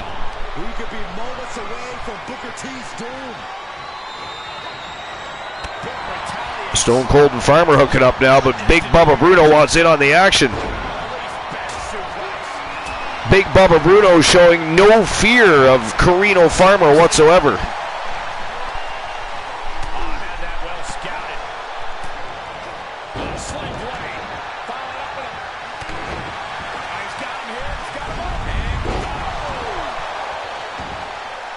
And there you go, Joe Lincoln Punisher. Emotes only, 2 minutes, go.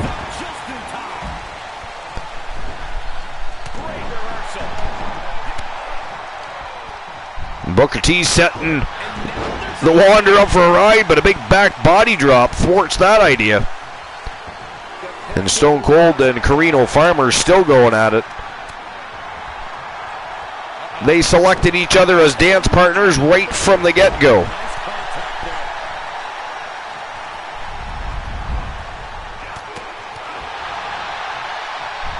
Look at this. Whoa, handspring Pele by the Wanderer nails Booker T right between the eyes. And Farmer grabs a hold of STO to the Wanderer. The champion is down. Stone Cold is down. Booker T back to his feet, though. And Big Bubba Bruno getting back to his feet as well, looking to rejoin the action. Rightfully so. As we all know, Hell in a Cell matches tend to deteriorate. Oh, big European uppercut. Big Bubba Bruno staggered. And King Booker tosses Farmer down to the mat.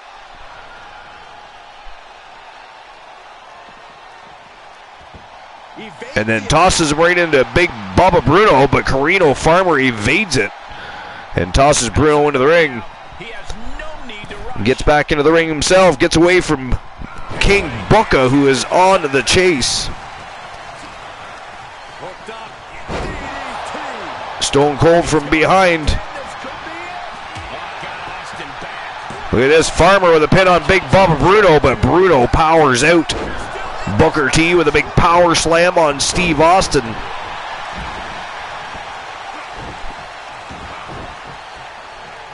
Had a head scissors locked on, but Stone Cold able to escape out the back door, but Farmer with a big lariat.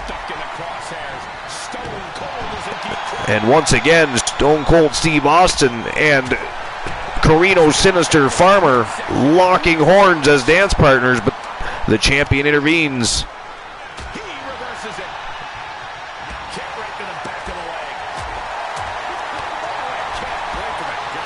Barrage of strikes from Carino Farmer. He's going after the champion and Stone Cold Steve Austin at the same time here, but a retaliation by Austin. Nice back elbow by the champ. Sidewalk slam by Steve Austin. Man, oh man.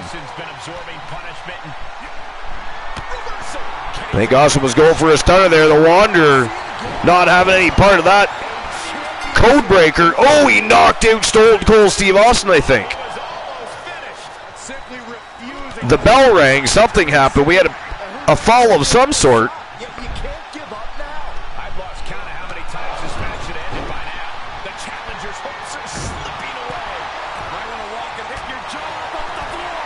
Whoa, 450 senton bomb. Also known as a 630 splash. And this is not the same as an elimination, a Fatal 5 Eliminator. This is a 5 Alive in Hell. It is actually 2 out of 3 falls.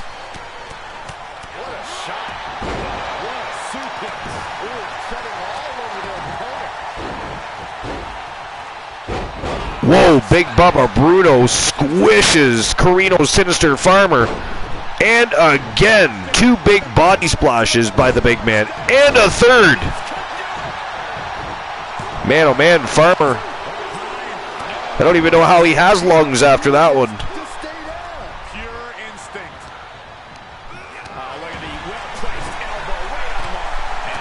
Nice retaliation by Bruno.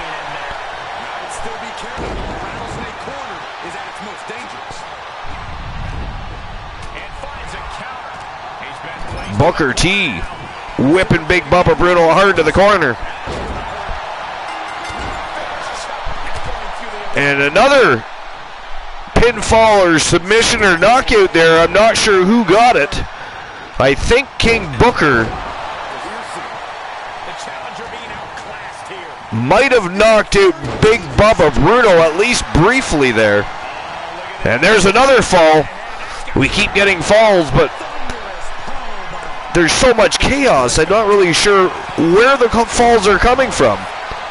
Wow, Carino Farmer! It was Carino Sinister Farmer knocking everybody out. Wow! Ladies and gentlemen, the winner of the match and a new Andre the Giant World's Heritage Champion from Team Cornhusk Show. The maniacal Carino Sinister Farmer.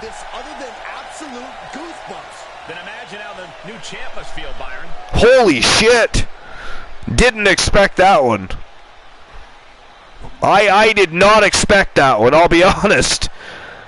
I thought either the Wanderer retained, or I thought perhaps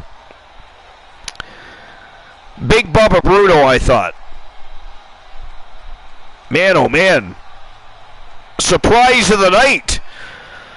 Carino Sinister Farmer from Team Cornhusk Show crowned the new Andre the Giant World's Heritage Champion.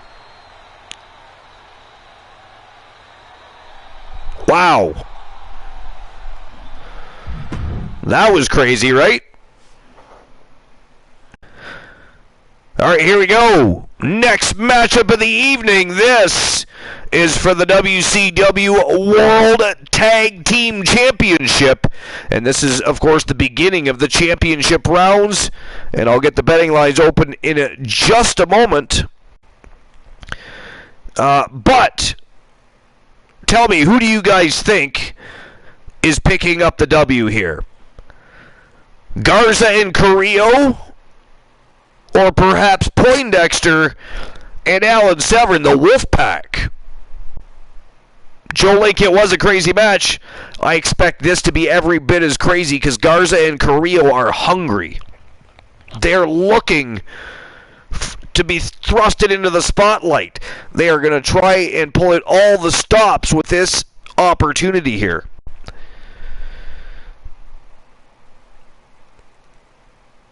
All right.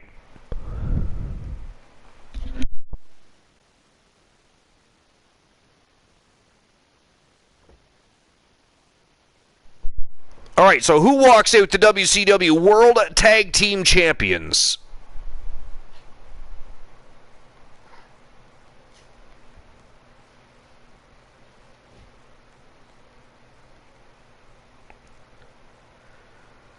Is it going to be Garza and Carrillo? And I might be missing an R with that one. No, I just added it in. There we go.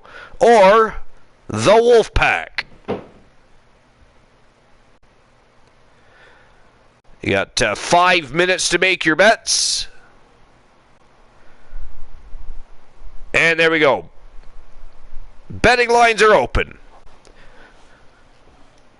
And it is now showtime and go time for the beginning of the championship rounds. WCW World Tag Team Championship on the line. Team Froggy Moth Legs and Team Glenola. The Professor Poindexter and the Wolfman Alan Severn. The Wolfpack versus Garza and Carrillo. Let's go.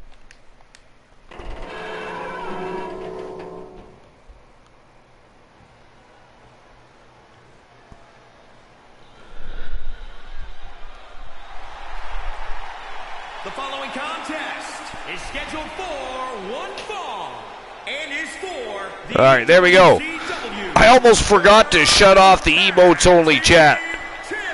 Oopsie. That was a little longer than 2 minutes. And you guys didn't even really take advantage. How dare you not take advantage of that opportunity? Humberto Carrillo and Angel Garza looking to become WCW World Tag Team Champions, but they are going to have to defeat one of the most feared tag teams and factions in the history of the business, the Wolfpack, the Wolfman Alan Severn, and the Professor Poindexter.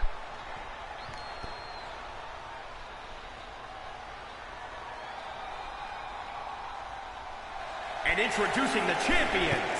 And here they come, Les Champions. 4 pounds. They are the WCW World Tag Team Champions, the Wolfpack. Corey, what do you think of the champ's chances here tonight? I love them.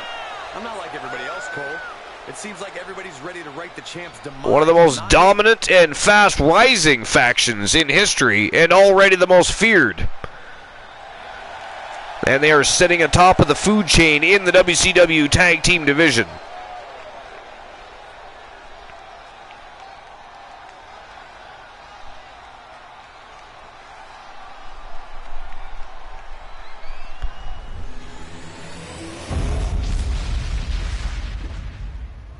All right, here we go.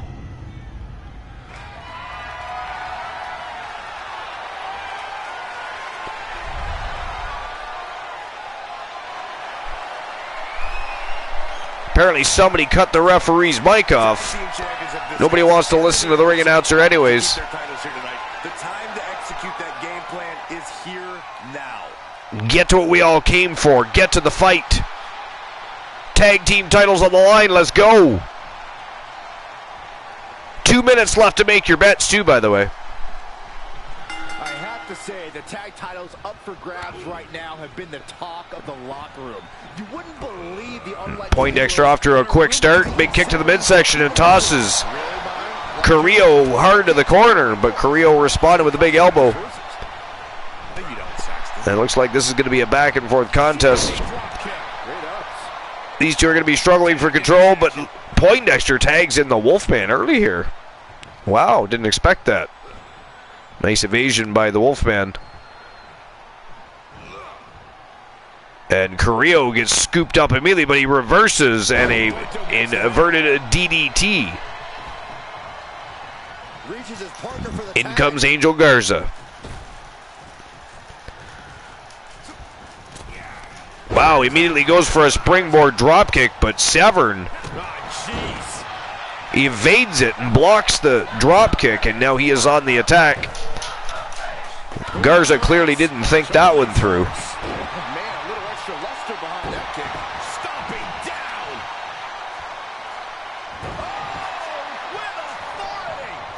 Challenger eating up some damage. Yeah, he might. Blind Locksmith says, kind of hoping Los Lutheros wins so I can give the Wolfpack all kinds of shit. Team of Blind Locksmith voting against the Wolfpack, obviously.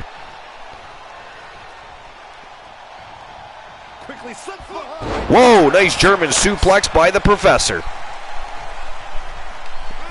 This is definitely going to be a high-octane matchup. I don't imagine anybody expected otherwise, but I bring you facts. High octane, fast paced, and it is going to be a tremendous matchup. It already has been. Let him have this moment. He's earned it. Gets the tag.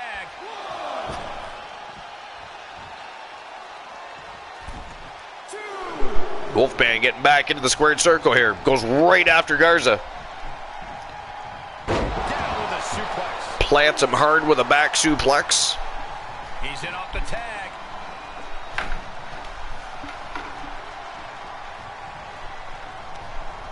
And just like that, he... No. Oh, God, that's a bad landing. Wow. That was playing with fire and getting burned.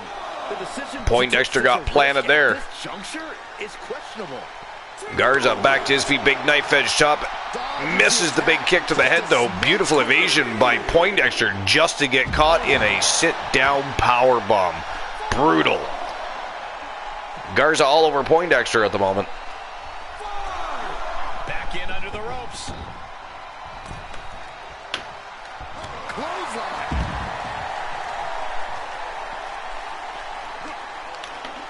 Oh, Garza answers back. He's able to fend off the attack. Man, oh man. I'll tell you, Poindexter is all heart, if anything.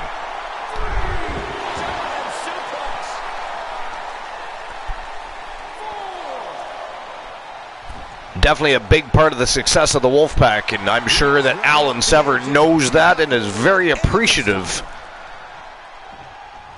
of the success of the Wolfpack thus far. But Garza and Carrillo not just going to roll over and play dead for them. They are going to give it their all, looking to thrust themselves into the spotlight and become WCW World Tag Team Champions for the very first time.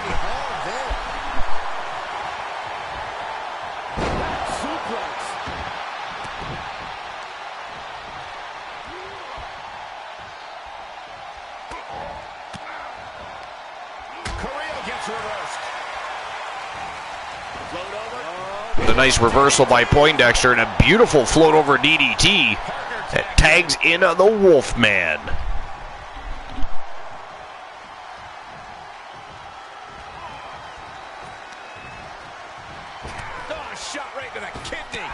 Wow, brutal shots to the kidneys of the Wolfman by Humberto Carrillo. Tag is registered. In comes Angel Garza. Wolfman grabs a hold of him, though. Nice reversal by Garza. Wow.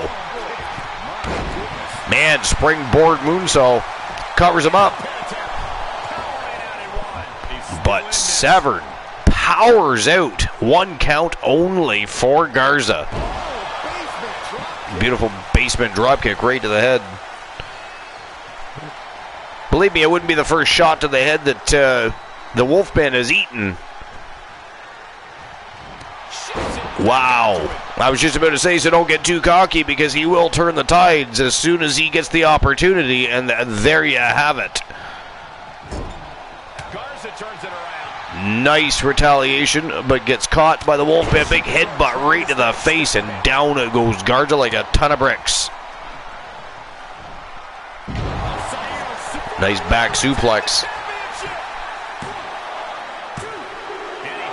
Whoa, that was a close one. Garza barely kicked out at a 2 there. It was like a 2.5, I would say, at the very least. And back in comes the Professor. Evades that big knife edge chop, and look at this. Oh!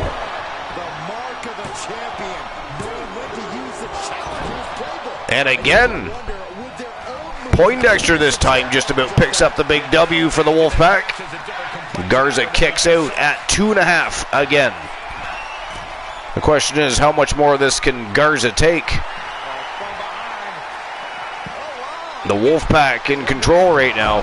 Oh, Poindexter completely misses the mark. Lands with nobody home, but is right back on the attack. And over the top rope, he sends Angel Garza. And now all 4 members outside the ring going to battle. WCW World Tag Team Championships on the line. This has become a monumental struggle for these competitors. It is down to who still has the energy, the resolve to put the pedal to the metal. Off the barricade. Back and forth from these competitors. Counter after counter.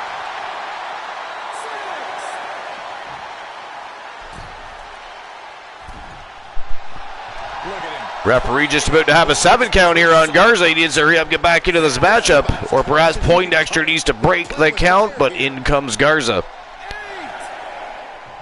Taking his pure sweet time. Ref's at an 8 count, but here he comes. Back into the squared circle. Goes right for Poindexter, sets him up. Look at this. Double underhook powerbomb by Angel Garza. But can't score more than a 2 count, though. Oh, look at this. He is measuring Poindexter up. Oh, basement drop kick right to the side of the head. Somehow Poindexter getting right back to his feet. And look at that. Grabs right a hold of Garza. Oh, he busted him open. The things that Poindexter accomplishes are just phenomenal. I still can't understand how a man at a $105 has such a repertoire and such a skill set. Let's get it on. The Wolfman unloading on Humberto Carrillo. And I think the Wolfman has had enough. He's looking to end the evening here, I think. But Carrillo not done. He wants to continue the party. Beautiful power slam. Carrillo covers up the Wolfman. But Alan Severn powers out at 1. And either way, Poindexter was on his way to save the day. But ejected like a seat from a cockpit, Poindexter goes over the top rope, and Severn continues attack on Humberto Carrillo, and he is stomping a mud hole.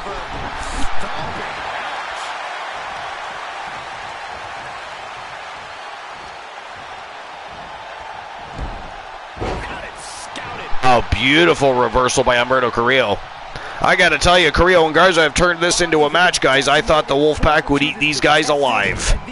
I mean, I was impressed that Carrillo and Garza had made it to the spot that they had and were in contendership for the titles, but the moment I saw the match booked, I thought there's no way they are taking out the reigning defending champions, but they have turned this into a match. Of course they're going to wind up with a few battle scars.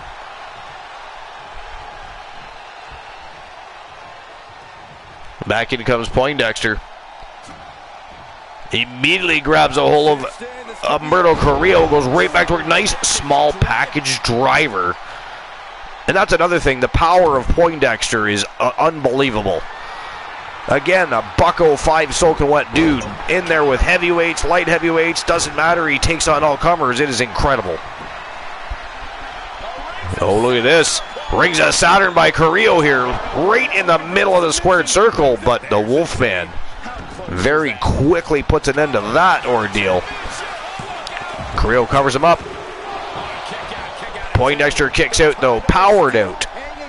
Powered out of that one. Poindexter's not done, not giving up. He is a champion for a reason, folks. Whoa.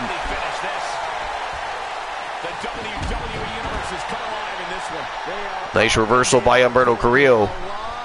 In control of Poindexter now here. Severn taking it to Garza outside the ring. Oh, look at this. Beautiful springboard side kick right to the head of Poindexter. And how Poindexter is still standing, I have no idea. The Wolfman destroying Garza outside the ring. Nice snapmare. Carrillo continues to measure up. Poindexter, look at this. Whoa. That was impressive. 2 count only, though. Wolfman gets there in diligent time. And look at this, the Professor back on the attack. The heart and resiliency and just, man, Poindexter's impressive. Bus open Carrillo, look at that, and in comes the Wolfman, some double team action. Big back body drop in Severn. Measuring up Carrillo here.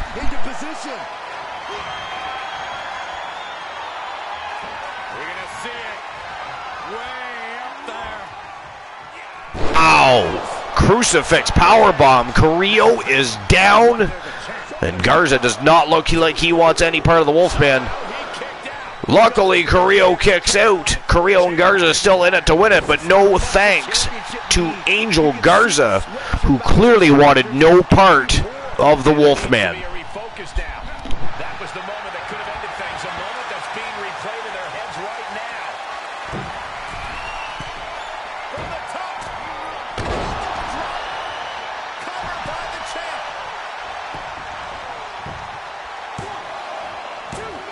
champ. Whoa, Poindexter just about stole that one. Garza in for the save, and Poindexter all over Garza for his efforts. Over the top rope goes Garza. Wolfman keeping an eye on him, and Poindexter goes right back to work on Humberto Carrillo. But look at this. Head scissor takedown by Carrillo. The agility and athleticism of Carrillo well noted, and always impressive to watch.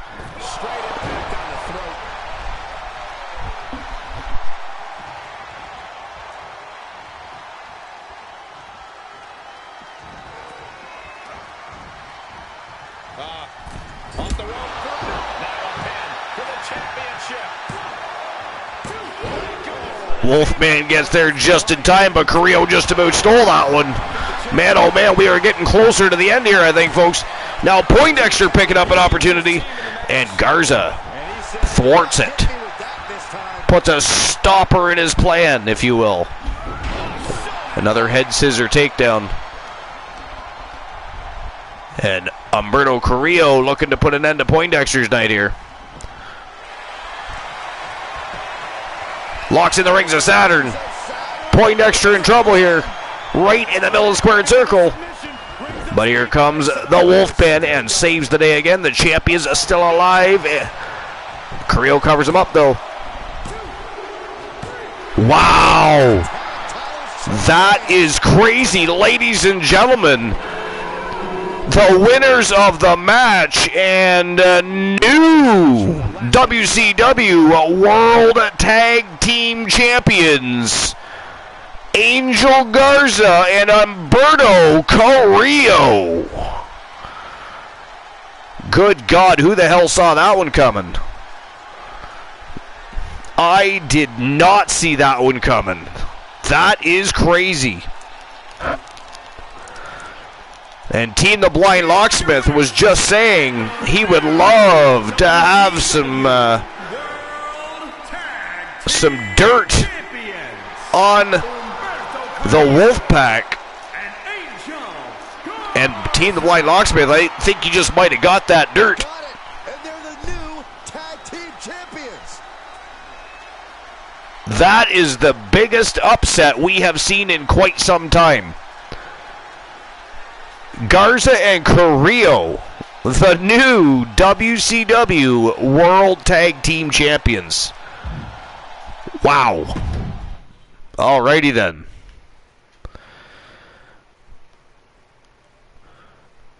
Alright, I'll issue the payout for that match. And the winners of the match, Garza and Carrillo. That, I still can't believe that. I mean, I was certain that the Wolfpack was retaining there, and somehow Garza and Carrillo pulled that off. I have no idea. Absolutely crazy.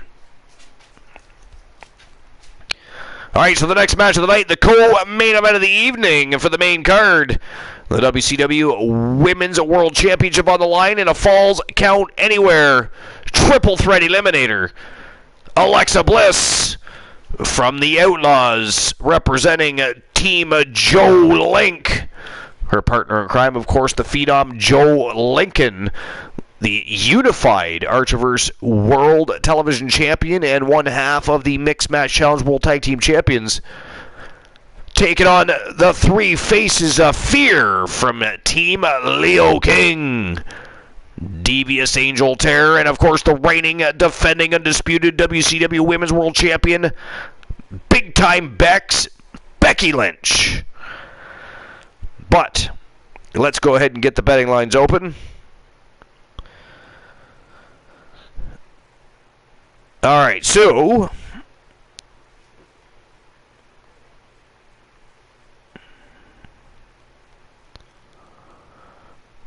who walks out the WCW Women's Champion?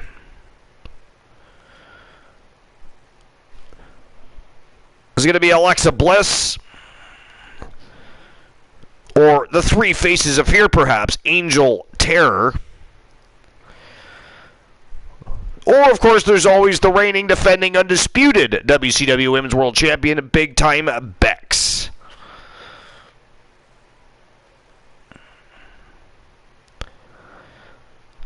As usual, 5 minutes to make your bets. And there we go. Betting lines are open. And we'll get the matchup underway in just a moment. But in the meantime, who do you guys have? Who are you guys backing for this matchup? Joe Link, who are you voting for? I know we've already had one upset tonight. I still can't believe that the Wolfpack lost their tag team titles to Garza and Carrillo. That is absolutely crazy. But expect the unexpected. This is where the big boys play.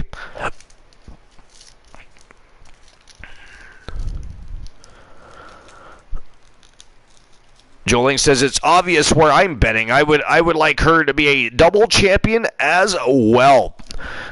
Fair enough.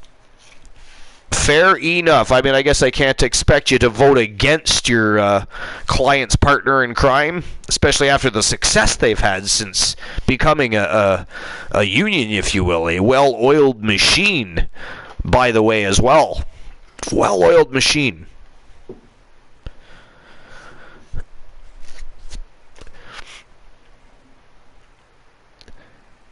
The Blind Locksmith says, runs in and kicks a trash can, sending it flying across the room.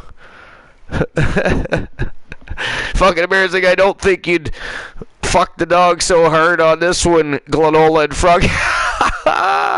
Team the Blind Locksmith already attacking Team Froggy Moth Legs and Team Glenola. He couldn't wait for this opportunity. Team the Blind Locksmith could not wait. I mean, he didn't think it was going to happen. I don't think any of us did.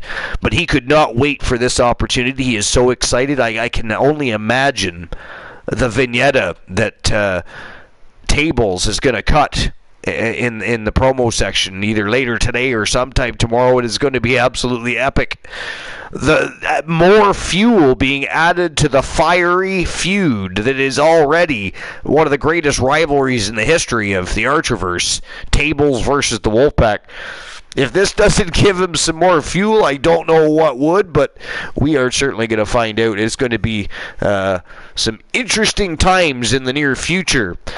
Now that Tables and, of course, Team the Blind Locksmith have a little bit of dirt, a little bit of, bragging rights, if you will, over the Wolfpack now.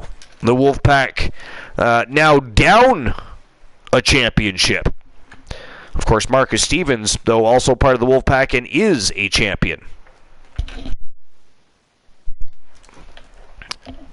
But you have a short amount of time still to make your bets on the match. The betting lines are still open. So put your Archerverse bucks where your mouths are. And in the meantime, ladies and gentlemen, the co-main event of the main card, it is showtime and go time for the WCW Women's World Championship. Alexa Bliss representing Team Joe Link. The three faces of fear. Angel Terror from Team Joe Link, and of course, or not Joe Link, from Team Leo King. Good Lord. And Big Time Bex, let's go. And while these vixens make their way to the ring, I'm just going to take a short break and grab myself a beverage. Joe Link, go ahead and tell a joke, sing a song, read a story. I mean, I don't really care what you do. Just entertain the masses while I go grab myself a beverage. The following contest is a triple threat Falls Count Anywhere match and is for the WCW Women's World Championship. Introducing the challenger from the other side of darkness, Devious Angel Terror. This is a big-time opportunity, Byron, as the title will be on the line here. You're right, Michael, and judging from the response on social media heading into this match, we're likely to see a new champ crowned here tonight.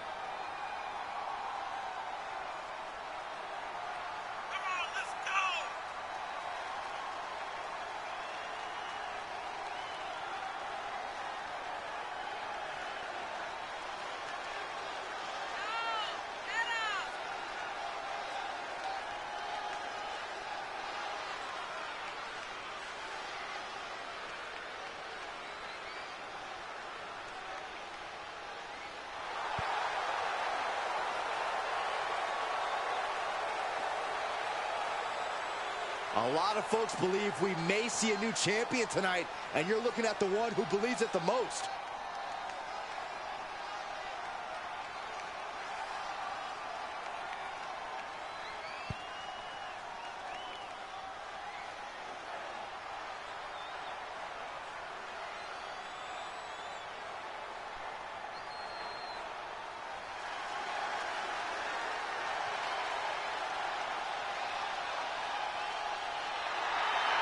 Guys, I guess we can say welcome to Alexa's playground. And introducing the challenger, representing the Outlaws, from Columbus, Ohio, Alexa Bliss. Corey, I got some breaking news. Alexa actually wants Byron as a guest on Alexa's playground tonight. Oh, thank God. I thought she'd never ask. Guys, actually, I have a dinner date with my mom. I won't be available. And Saxton isn't the only person crying for their mommy on the arrival of Alexa Bliss. Byron, is the old Alexa still in there? I mean, I'm kind of wondering, but I don't really want to find out myself. And she seems happy. And she's also about to turn the ring into her own personal playground.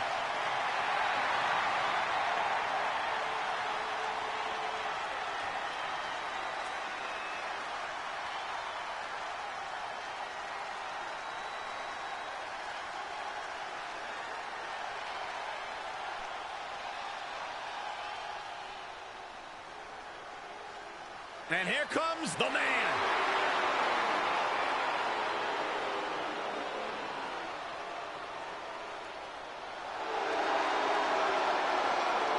I have returned just in time to see the reigning and defending undisputed WCW Women's World Champion make her way to the ring. Big Time Bex. And introducing the champion from Dublin, Ireland.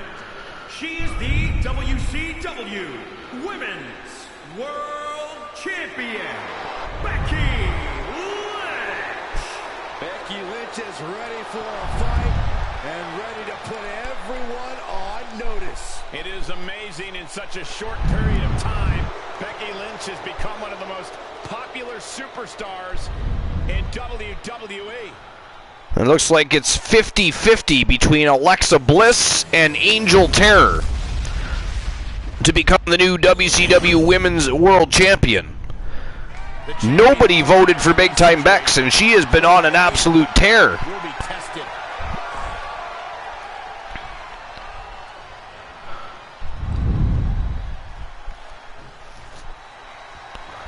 Three superstars with one. Here we go. But there can only be one with their hand raised at the end of this triple threat. Beautiful German suplex by Big Time Bex. And Angel Terror taking full advantage of that. And as usual, taking on both opponents at once. Over the rope goes Becky Lynch. And Alexa Bliss stuck in there with the three faces of fear. Look at that Fujiwara armbar already locked in on Alexa Bliss. Becky Lynch from behind. Corey with a match is unpredictable. Ooh, Fisherman's Driver. Alexa Bliss taking advantage. Sneaks up on Becky Lynch. Drops her like a sack of potatoes, but Angel Terror right back on the attack. Now a double team effort by Terror and Becky Lynch. Oh! A double suplex. But Terror not looking to make friends. Oh! Smashes their skulls together.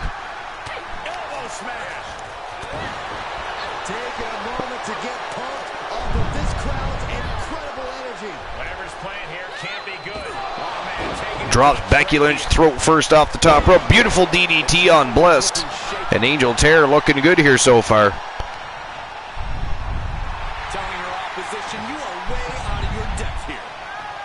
Becky Lynch caught off in La La Land. Whoa, rolling cutter by Terror.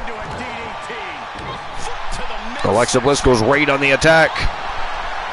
Becky Lynch back to her feet, but Bliss with a snap suplex on Angel Terror. But a reversal by Terror. And over the top rope goes Bliss and Angel Terror, and Becky Lynch get a lock horns. But a nice neck breaker. A dream breaker neck breaker. But Becky Lynch unfazed and is right back on the attack. Reversal by Terror though.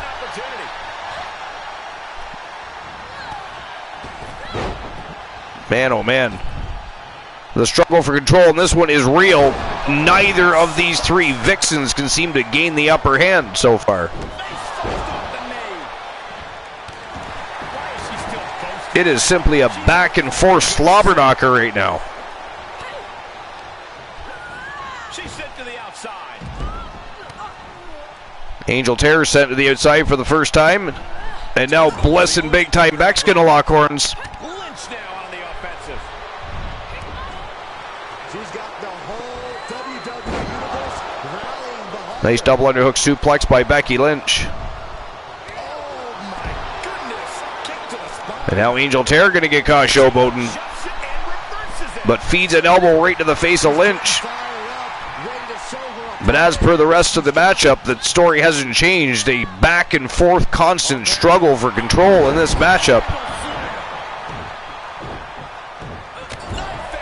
Nice knife edge chop again. Terror caught. Showboating to the crowd. Explodes from the corner though, and Becky Lynch just about sent to the top or over the top rope. Lynch able to hang on. Bliss decks Angel Terror. I wonder if they get confused of which of the three faces they're supposed to be punching. Nice side Russian leg sweep by Bliss. Whoa, went for a tornado forearm, but missed. And look at this. Becky Lynch with an armbar locked in tight. But Angel Terror breaks that up.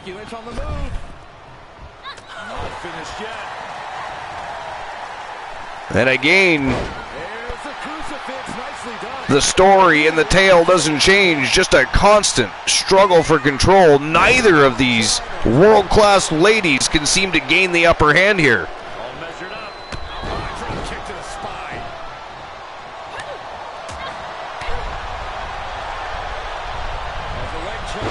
Nice suplex by Becky Lynch.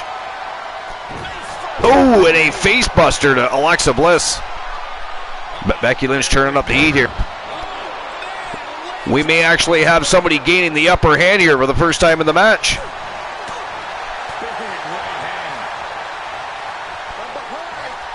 Beautiful German suplex. Becky Lynch right back to her feet. Terror looking to take out Bliss, but Bliss sneaks out the back door. Man, oh man. Absolute chaos.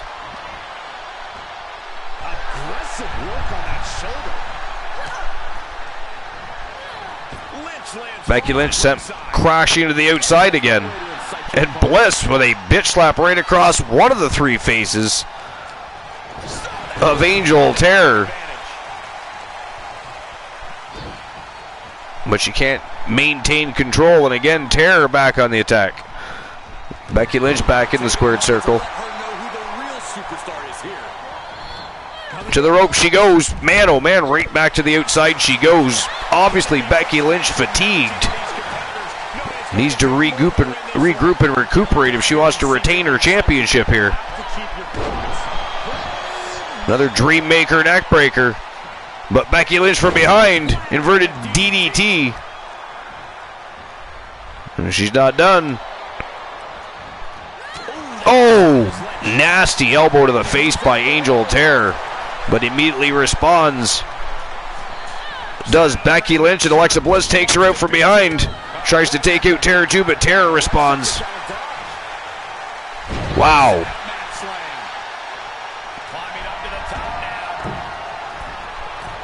Alexa Bliss looking to take to the skies here, but Becky Lynch intervening. Whoa! An Uranagi by Becky Lynch. But a 2 count only. Angel Terror kicks out at 2.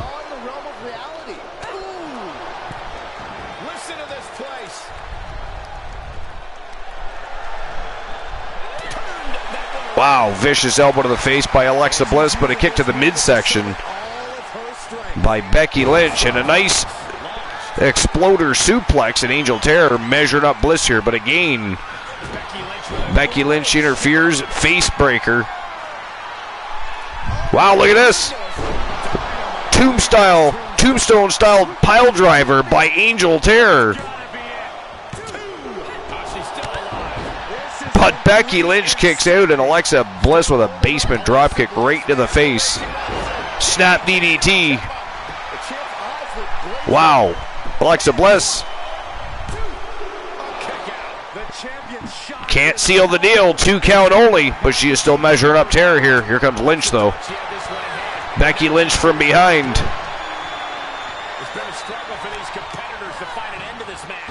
Man, oh man. Becky Lynch is so fatigued. Every time she's whipped to the rope, she just falls right over the top rope. That itself has to take its toll. Bliss with another cover up on Terror. Wow! Ladies and gentlemen, that is it. That is all. The winner of the match and new WCW Women's World Champion, and she is now a double champion, just like her partner in crime. You've got the Phenom Joe Lincoln dominating the Archerverse with 2 championships, and now Alexa Bliss with 2 championships over in WCW. one half of the Mixed Match Challenge World Tag Team Champions, and now the new WCW Women's World Champion, Alexa Bliss, representing Team Joe Link. You can just feel it. Their championship dream has become reality. Wow. We really are looking at a new era, Cole. Soak it in. All right, payout has been issued for that match. Man, oh man, Alexa Bliss, the new champion. And Team Joe Link says both of my clients are double champs. Wow. All right, here we go. The main event of the main card. This is 15 minutes of iron. WCW TNT Championship on the line. Big Money Marcus Stevens from Team Tiliana Pierce taking on the Hardcore Icon Tables from Team The Blind Locksmith. This is going to be a war, and I'll get the betting lines open. But what are we waiting for? Without further ado, let's get this underway. This is going to be fire. Let's go.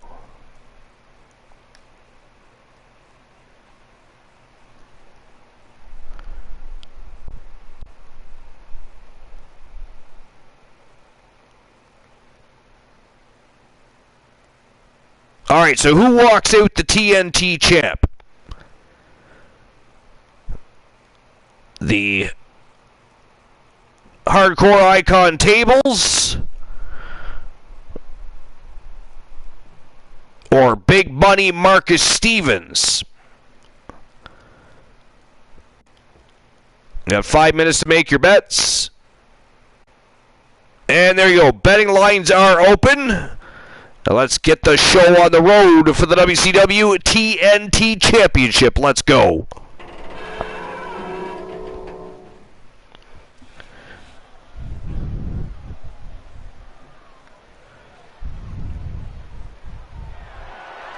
The following champion versus champion contest is... It has been a weird night so far, Blind Locksmith. Holy crap.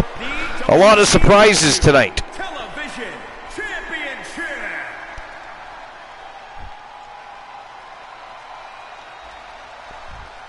WCW Thursday Night Thunder has been a storm, if you will. And here he comes. He is the TWA Heritage Champion from Team Tiliana Pierce, Big Money Marcus Stevens.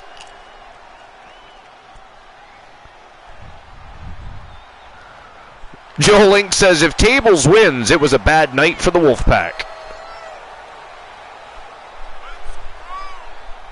This is a big-time opportunity, Byron, as the title will be on the line here. You're right, Michael. And judging from the response on social media heading into this match, we're likely to see a new champ crowned here tonight.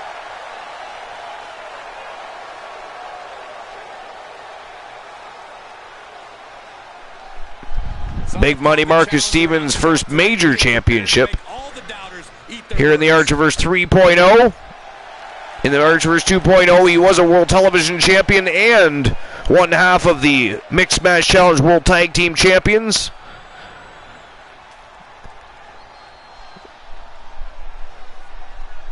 Tonight he looks to become a double champion if he can dethrone the Hardcore Icon Tables. And here he comes, Le Champion.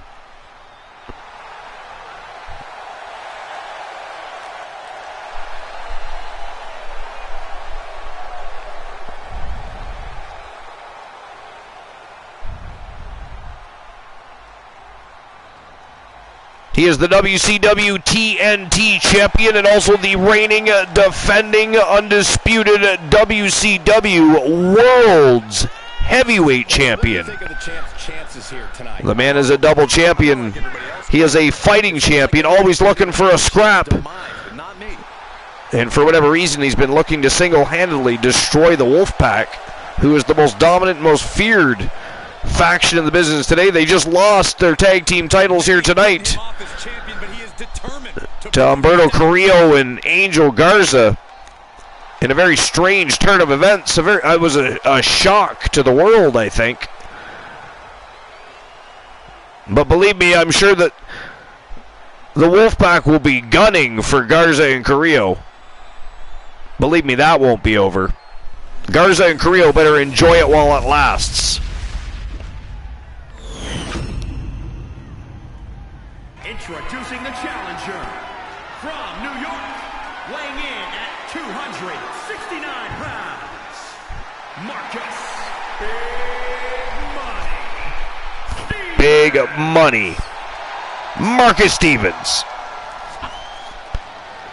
And introducing the champion from New York, weighing in at 200. Both from New York. He is the WCW A battle of New York State. champion, the hardcore icon.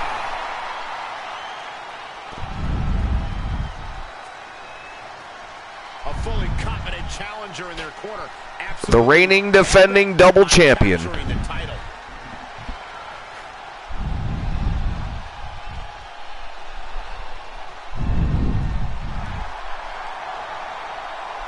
All right, here we go.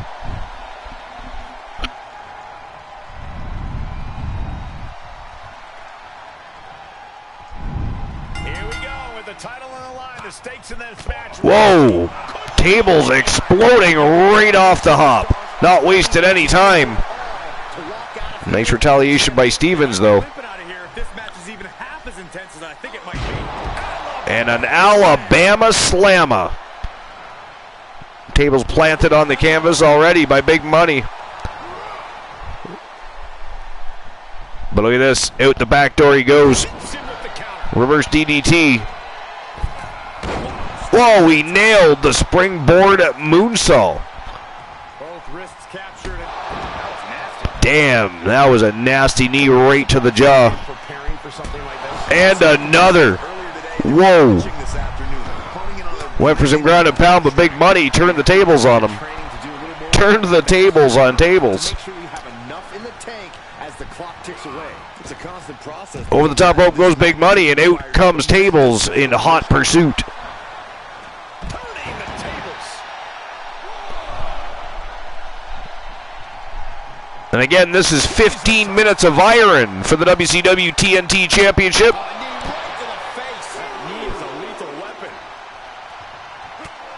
The winner, of course, will be the gentleman that scores the most pinfall submissions and or knockouts. And Big Money just got busted open. He's bleeding all over the place.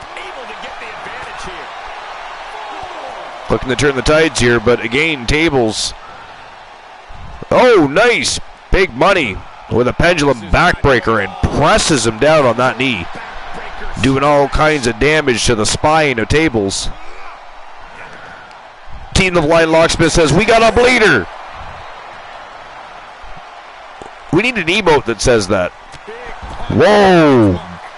That was a big right hand. Dropped Big Money. And either way, this is a fantastic champion versus champion matchup. And of course, another member of the Wolfpack that Tables is determined to dominate and destroy. To this day, nobody is really sure how the rivalry and feud between Tables and the Wolfpack began.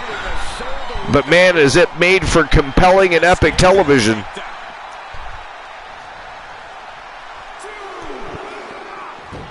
I mean, the Wolfpack just keeps dishing out challenges, and Tables just keeps accepting and then adding and sweetening the pot in many circumstances. It is insane. But take my money.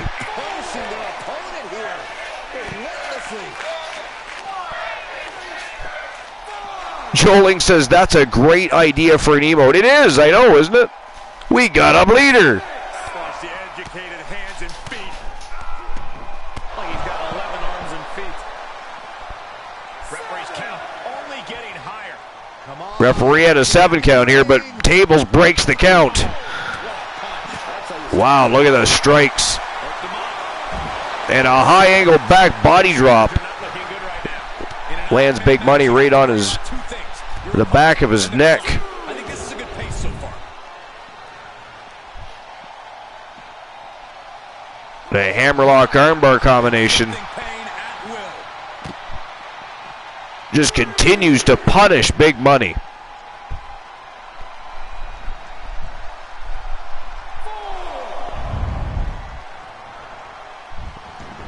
Tables breaks the count.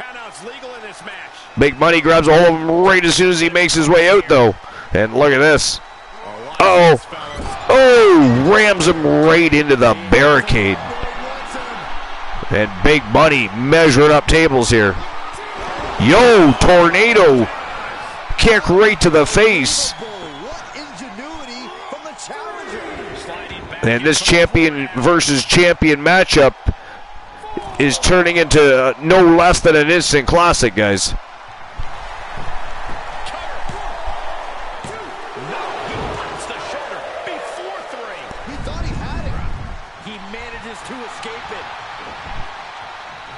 What faction is the #1 faction in the Archerverse? Oh, that's definitely probably between the Wolfpack and the Acolytes and Demolition. I mean, the Wolfpack is climbing. I guess it'd have to be between the Acolytes and Demolition, because the Acolytes are the longest reigning WCW tag champs in history, and Demolition are the longest reigning Archerverse World Tag Team Champions in history. So it's take your pick. Right now, Wolfpack is a dominant faction, but if we're talking of all time, it's got to be between the Acolytes and Demolition. The Coalition isn't even in that conversation. They've only had the tag team titles once and had the TWA tag team titles twice. Other tag teams and factions have been far more dominant. Just the Coalition just happened to be fan favorites.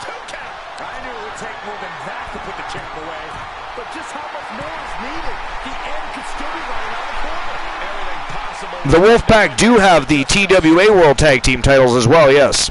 They are double tag team champions. Or were. Blind Locksmith says, whoops. Yeah, I was just going to say, or were. Angel Garza and Humberto Carrillo relieved them of their tag team titles tonight. That was a huge shock. That was a big upset. I can only imagine the conversations in the locker room. Whoa! Nice move by Big Money.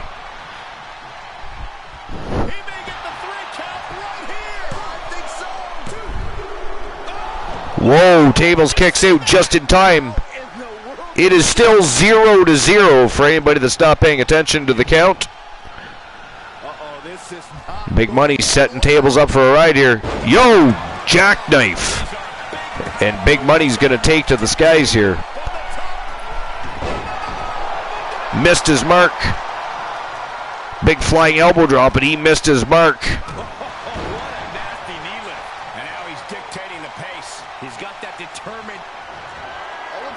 Wow. Marcus Stevens looking good. And Tables, though, kicks out again. The hardcore icon not ready to give up yet. And a big Superman punch.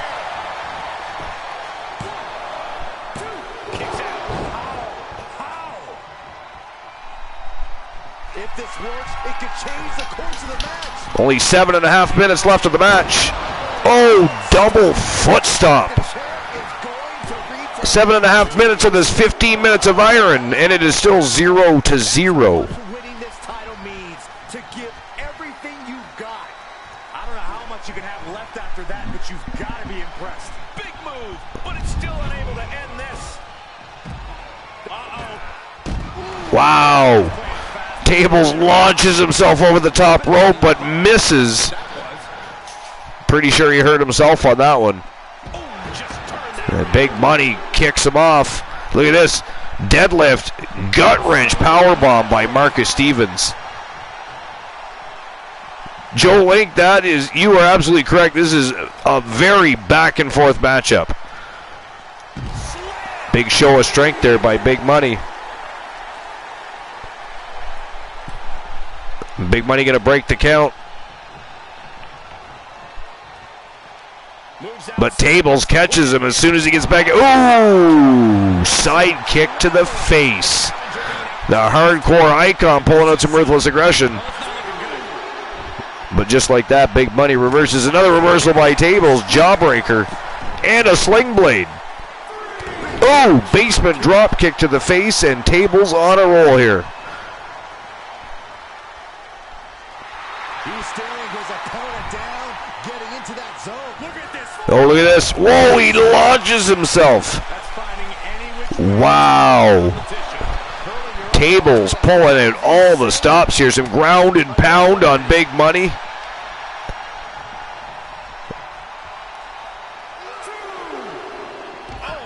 Slams him right into the barricade. And just continues to relentlessly beat down Marcus Stevens here. And now he's looking to lock in this submission. Oh, nice submission lock applied. That is tight.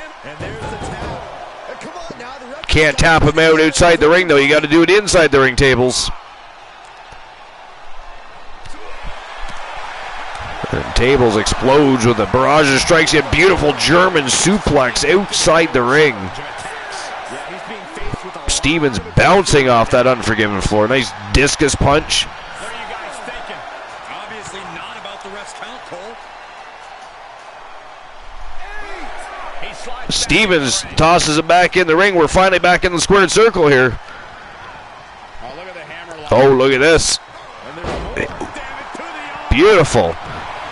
The hammerlock into an inverted DDT.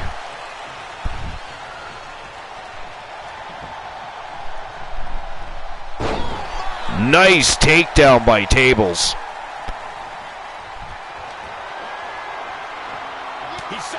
Wow. Elbow to the face. Stevens with a backbreaker and another backbreaker. And now he just ragdolls Tables. Just tosses him down to the mat. Wow. The Selena de Sol. And Big Money covers up Tables, and he gets the first pinfall of the match. It's 1-0 for Big Money. Wow, goes right for a Hurricanrana. And another Selena de Sol.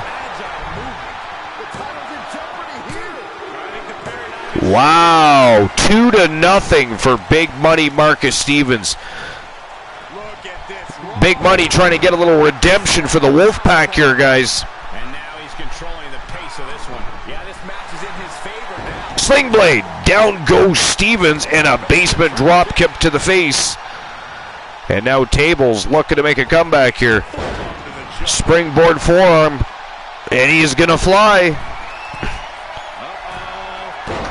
Double foot stomp. 2-1. Oh, kick right to the face. Man, oh man.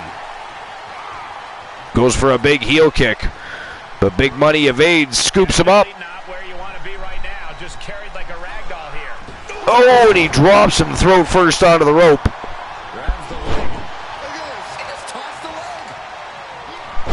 Nice reversal. A wrist lock takedown by Tables. Oh, he lands the big spinning heel kick that time. Covers him up. 2 count only. And Tables only has 2.5 minutes to tie this thing. And hammerlock applied, but a big body shot by Big Money. Oh, and another big body shot. Went for a stunner there. Tables, big clothesline to the outside. And he very quickly chases him out.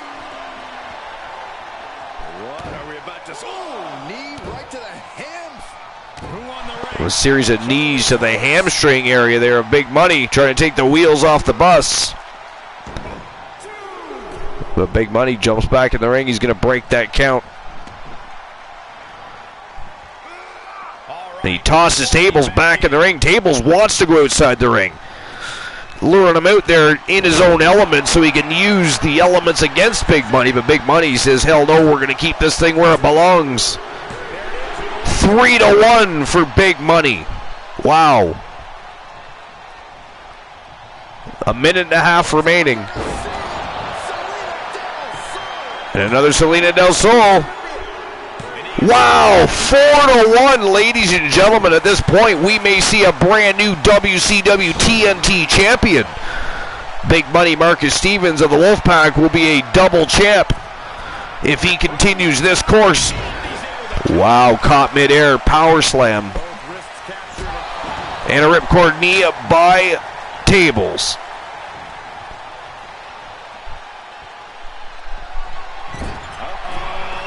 Lands the big double foot stomp. Covers him up. 4-2.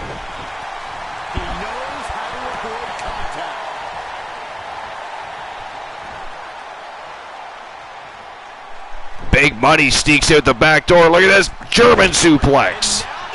Nice counter.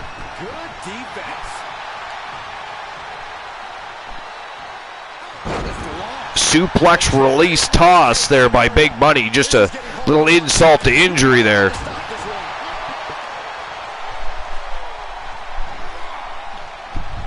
Nice reversal. He's only got 10 seconds left. Oh, double D stomp. But that is it. That is all, ladies and gentlemen.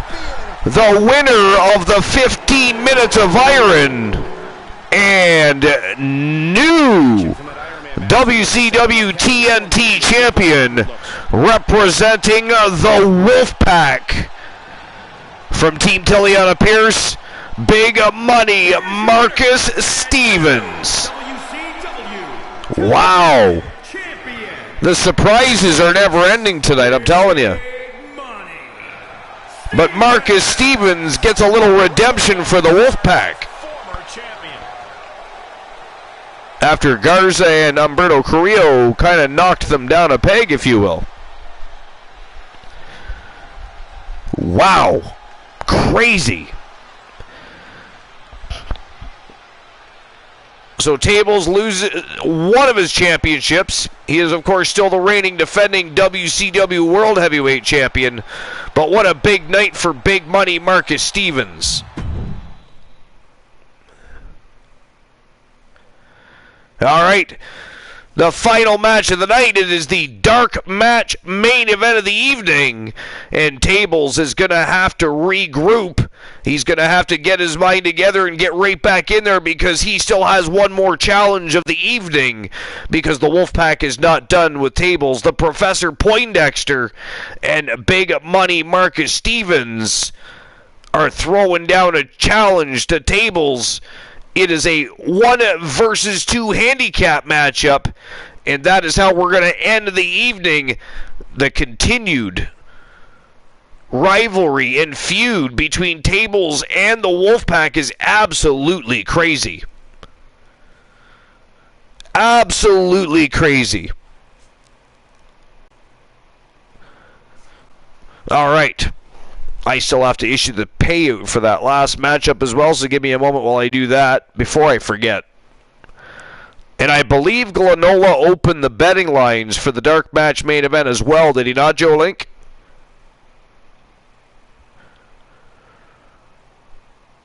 I'm pretty sure. So Big Money Marcus Stevens, the new WCW TNT champion. Congratulations to Team Tiliana Pierce. And a little redemption for the Wolfpack. But now Tables gets his shot at redemption, even though it is a 1 versus 2 tag team matchup. We all know what the hardcore icon is capable of, and he is the WCW World Heavyweight Champion for a reason. So, without further ado, the dark match main event of the evening. The hardcore icon Tables versus the Wolfpack. The Professor Poindexter and the newest double champion on the block, Big Money Marcus Stevens.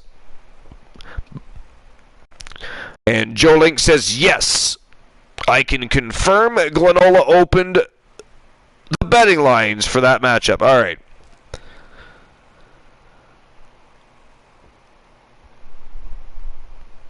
All right, so who wins the grudge match? Is it going to be the hardcore icon Tables or the Wolfpack. 5 minutes to make your bets. And there we go. It is showtime and go time for the dark match main event of the evening. Let's go.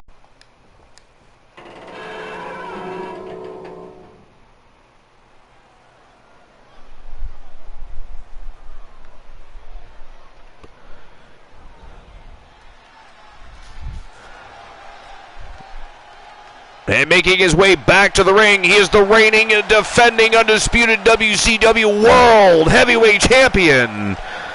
From Team The Blind Locksmith, the hardcore icon, Tables.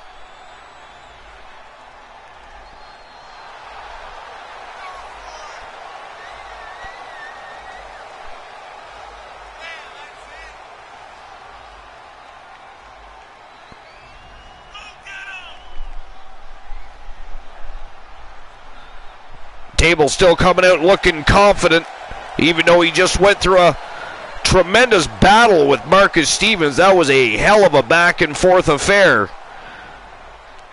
And I'll be honest, I did think Tables was going to retain his title there, but Marcus Stevens pulled a horseshoe out of his ass and picked up some redemption for the Wolfpack and himself a new championship.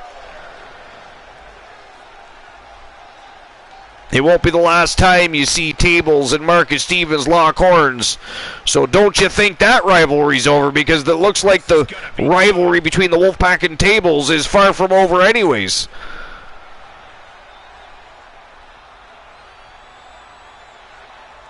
A fiery feud as we head in to WCW Bash at the Beach.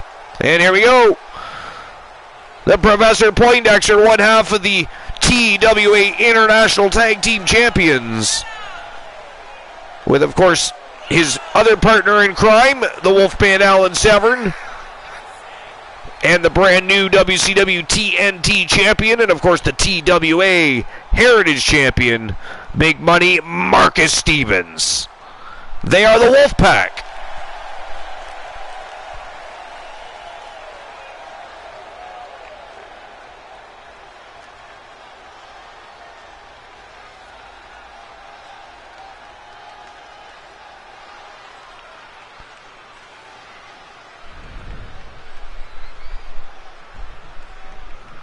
All right, here we go. Dark match main event underway. Let's go. It won't be easy, but nothing makes a statement like overcoming the odds and winning in a handicap match situation. Able to get out of the way.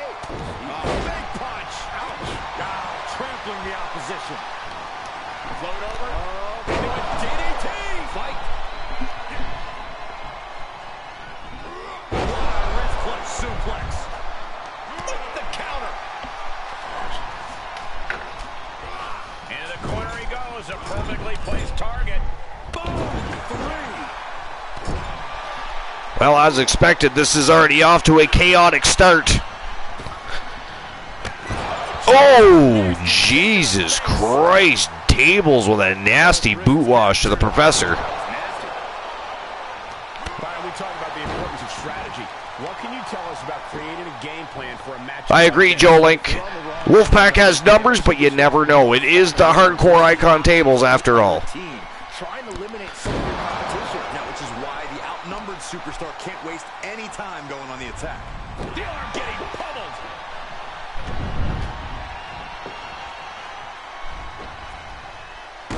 Dropped on the crown. Looking for a high-risk, high-reward situation. Perched up top. Brace for this impact. Like a Wow. guillotine. He's got him down. Is this it? The Professor looking as impressive as ever in there. Couldn't quite slam the A close pinfall there, 2 count. for his partner.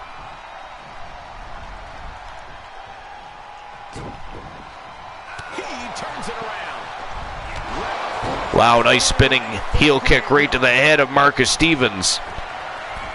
The man that just took his TNT championship away. And look at this. Impressive counter. Takes out Stevens, goes to take out Poindexter, but Poindexter not having any of that. And will this be it? And he stops the count for his partner. Poindexter saving the day for the Wolfpack. Whoa, end of days. Unfortunately, Poindexter is not the legal man. But Tables does not care, continues to beat him down anyways. But gets caught by Stevens.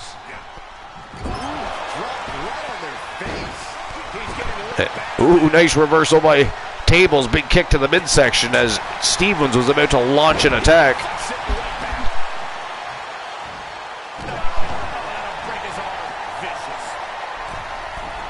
Oh, look at this big money taken to the skies. Big body splash. Hit his mark, but looked like he hurt himself doing it. Look at this. Nice follow-away slam.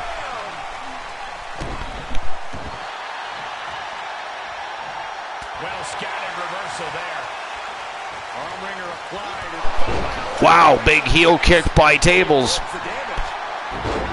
Running Hurricanrana. And we are right back where we left off with a back and forth affair between the Wolfpack and Tables. Just this time it is 2-on-1. Crazy. It is crazy, Joe Link. Selena de Sol. Oh, that was close. Back in comes the Professor. And it didn't work. He must be thinking about plan B at this point.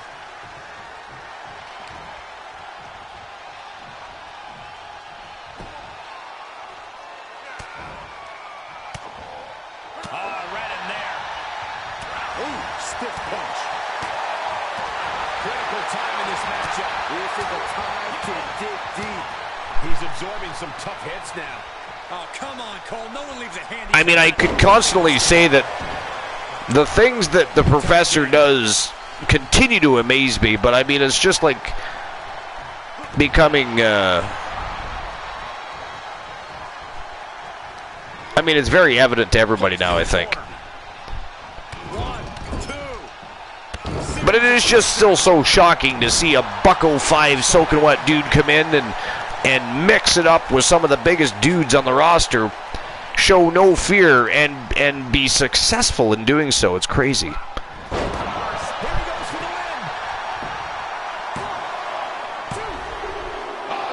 Whoa, Tables kicks out again.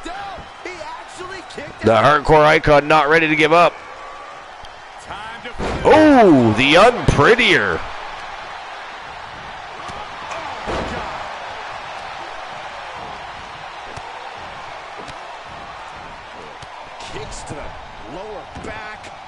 Tables with a relentless beatdown here.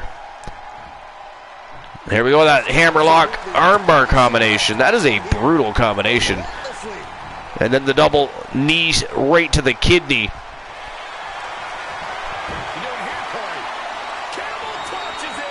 Oh, look at this, a single leg camel clutch. But Stevens escapes out the back door and sends Tables flying. Oh, look at that.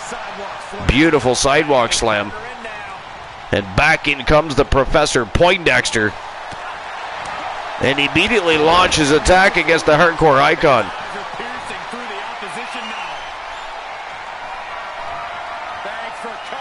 Wow, used his own move against him. Wow. Wow, what a night for the Wolfpack. Ladies and gentlemen, the winners of the match by clean pin in the middle of the ring, which is also shocking. I figured there would have been a little more villainy, a little more crazy antics. But I mean, let's face it, the Wolfpack just finished their dinner from earlier in the evening. I mean, Tables had already gone through a hellacious matchup with Marcus Stevens to turn around and have to get back into the ring with not just Stevens, but the Professor Poindexter, and the Wolfpack stood strong. All right, well, ladies and gentlemen, that is it. That is all for episode number 317. I almost said 217. That is absolutely ghastly. I blame Joe Link completely. But that is it. That is all for episode number 317 here at the Archerverse. It's been a great time as always. Epic matches. We saw a lot of surprises. We've got some new champions. We crowned an inaugural champion in a brand new women's championship division. It was a fantastic night. But we'll see each other tomorrow night, 10:30 p.m. Eastern Standard Time for the Archerverse Warzone, the final show of the week where we recommence the road to WCW Bash at the Beach. It is going to be a thrill ride. We'll see you then. But now, it is time to invade the Coolverse. Let's go see what Christian Cool's doing, shall we?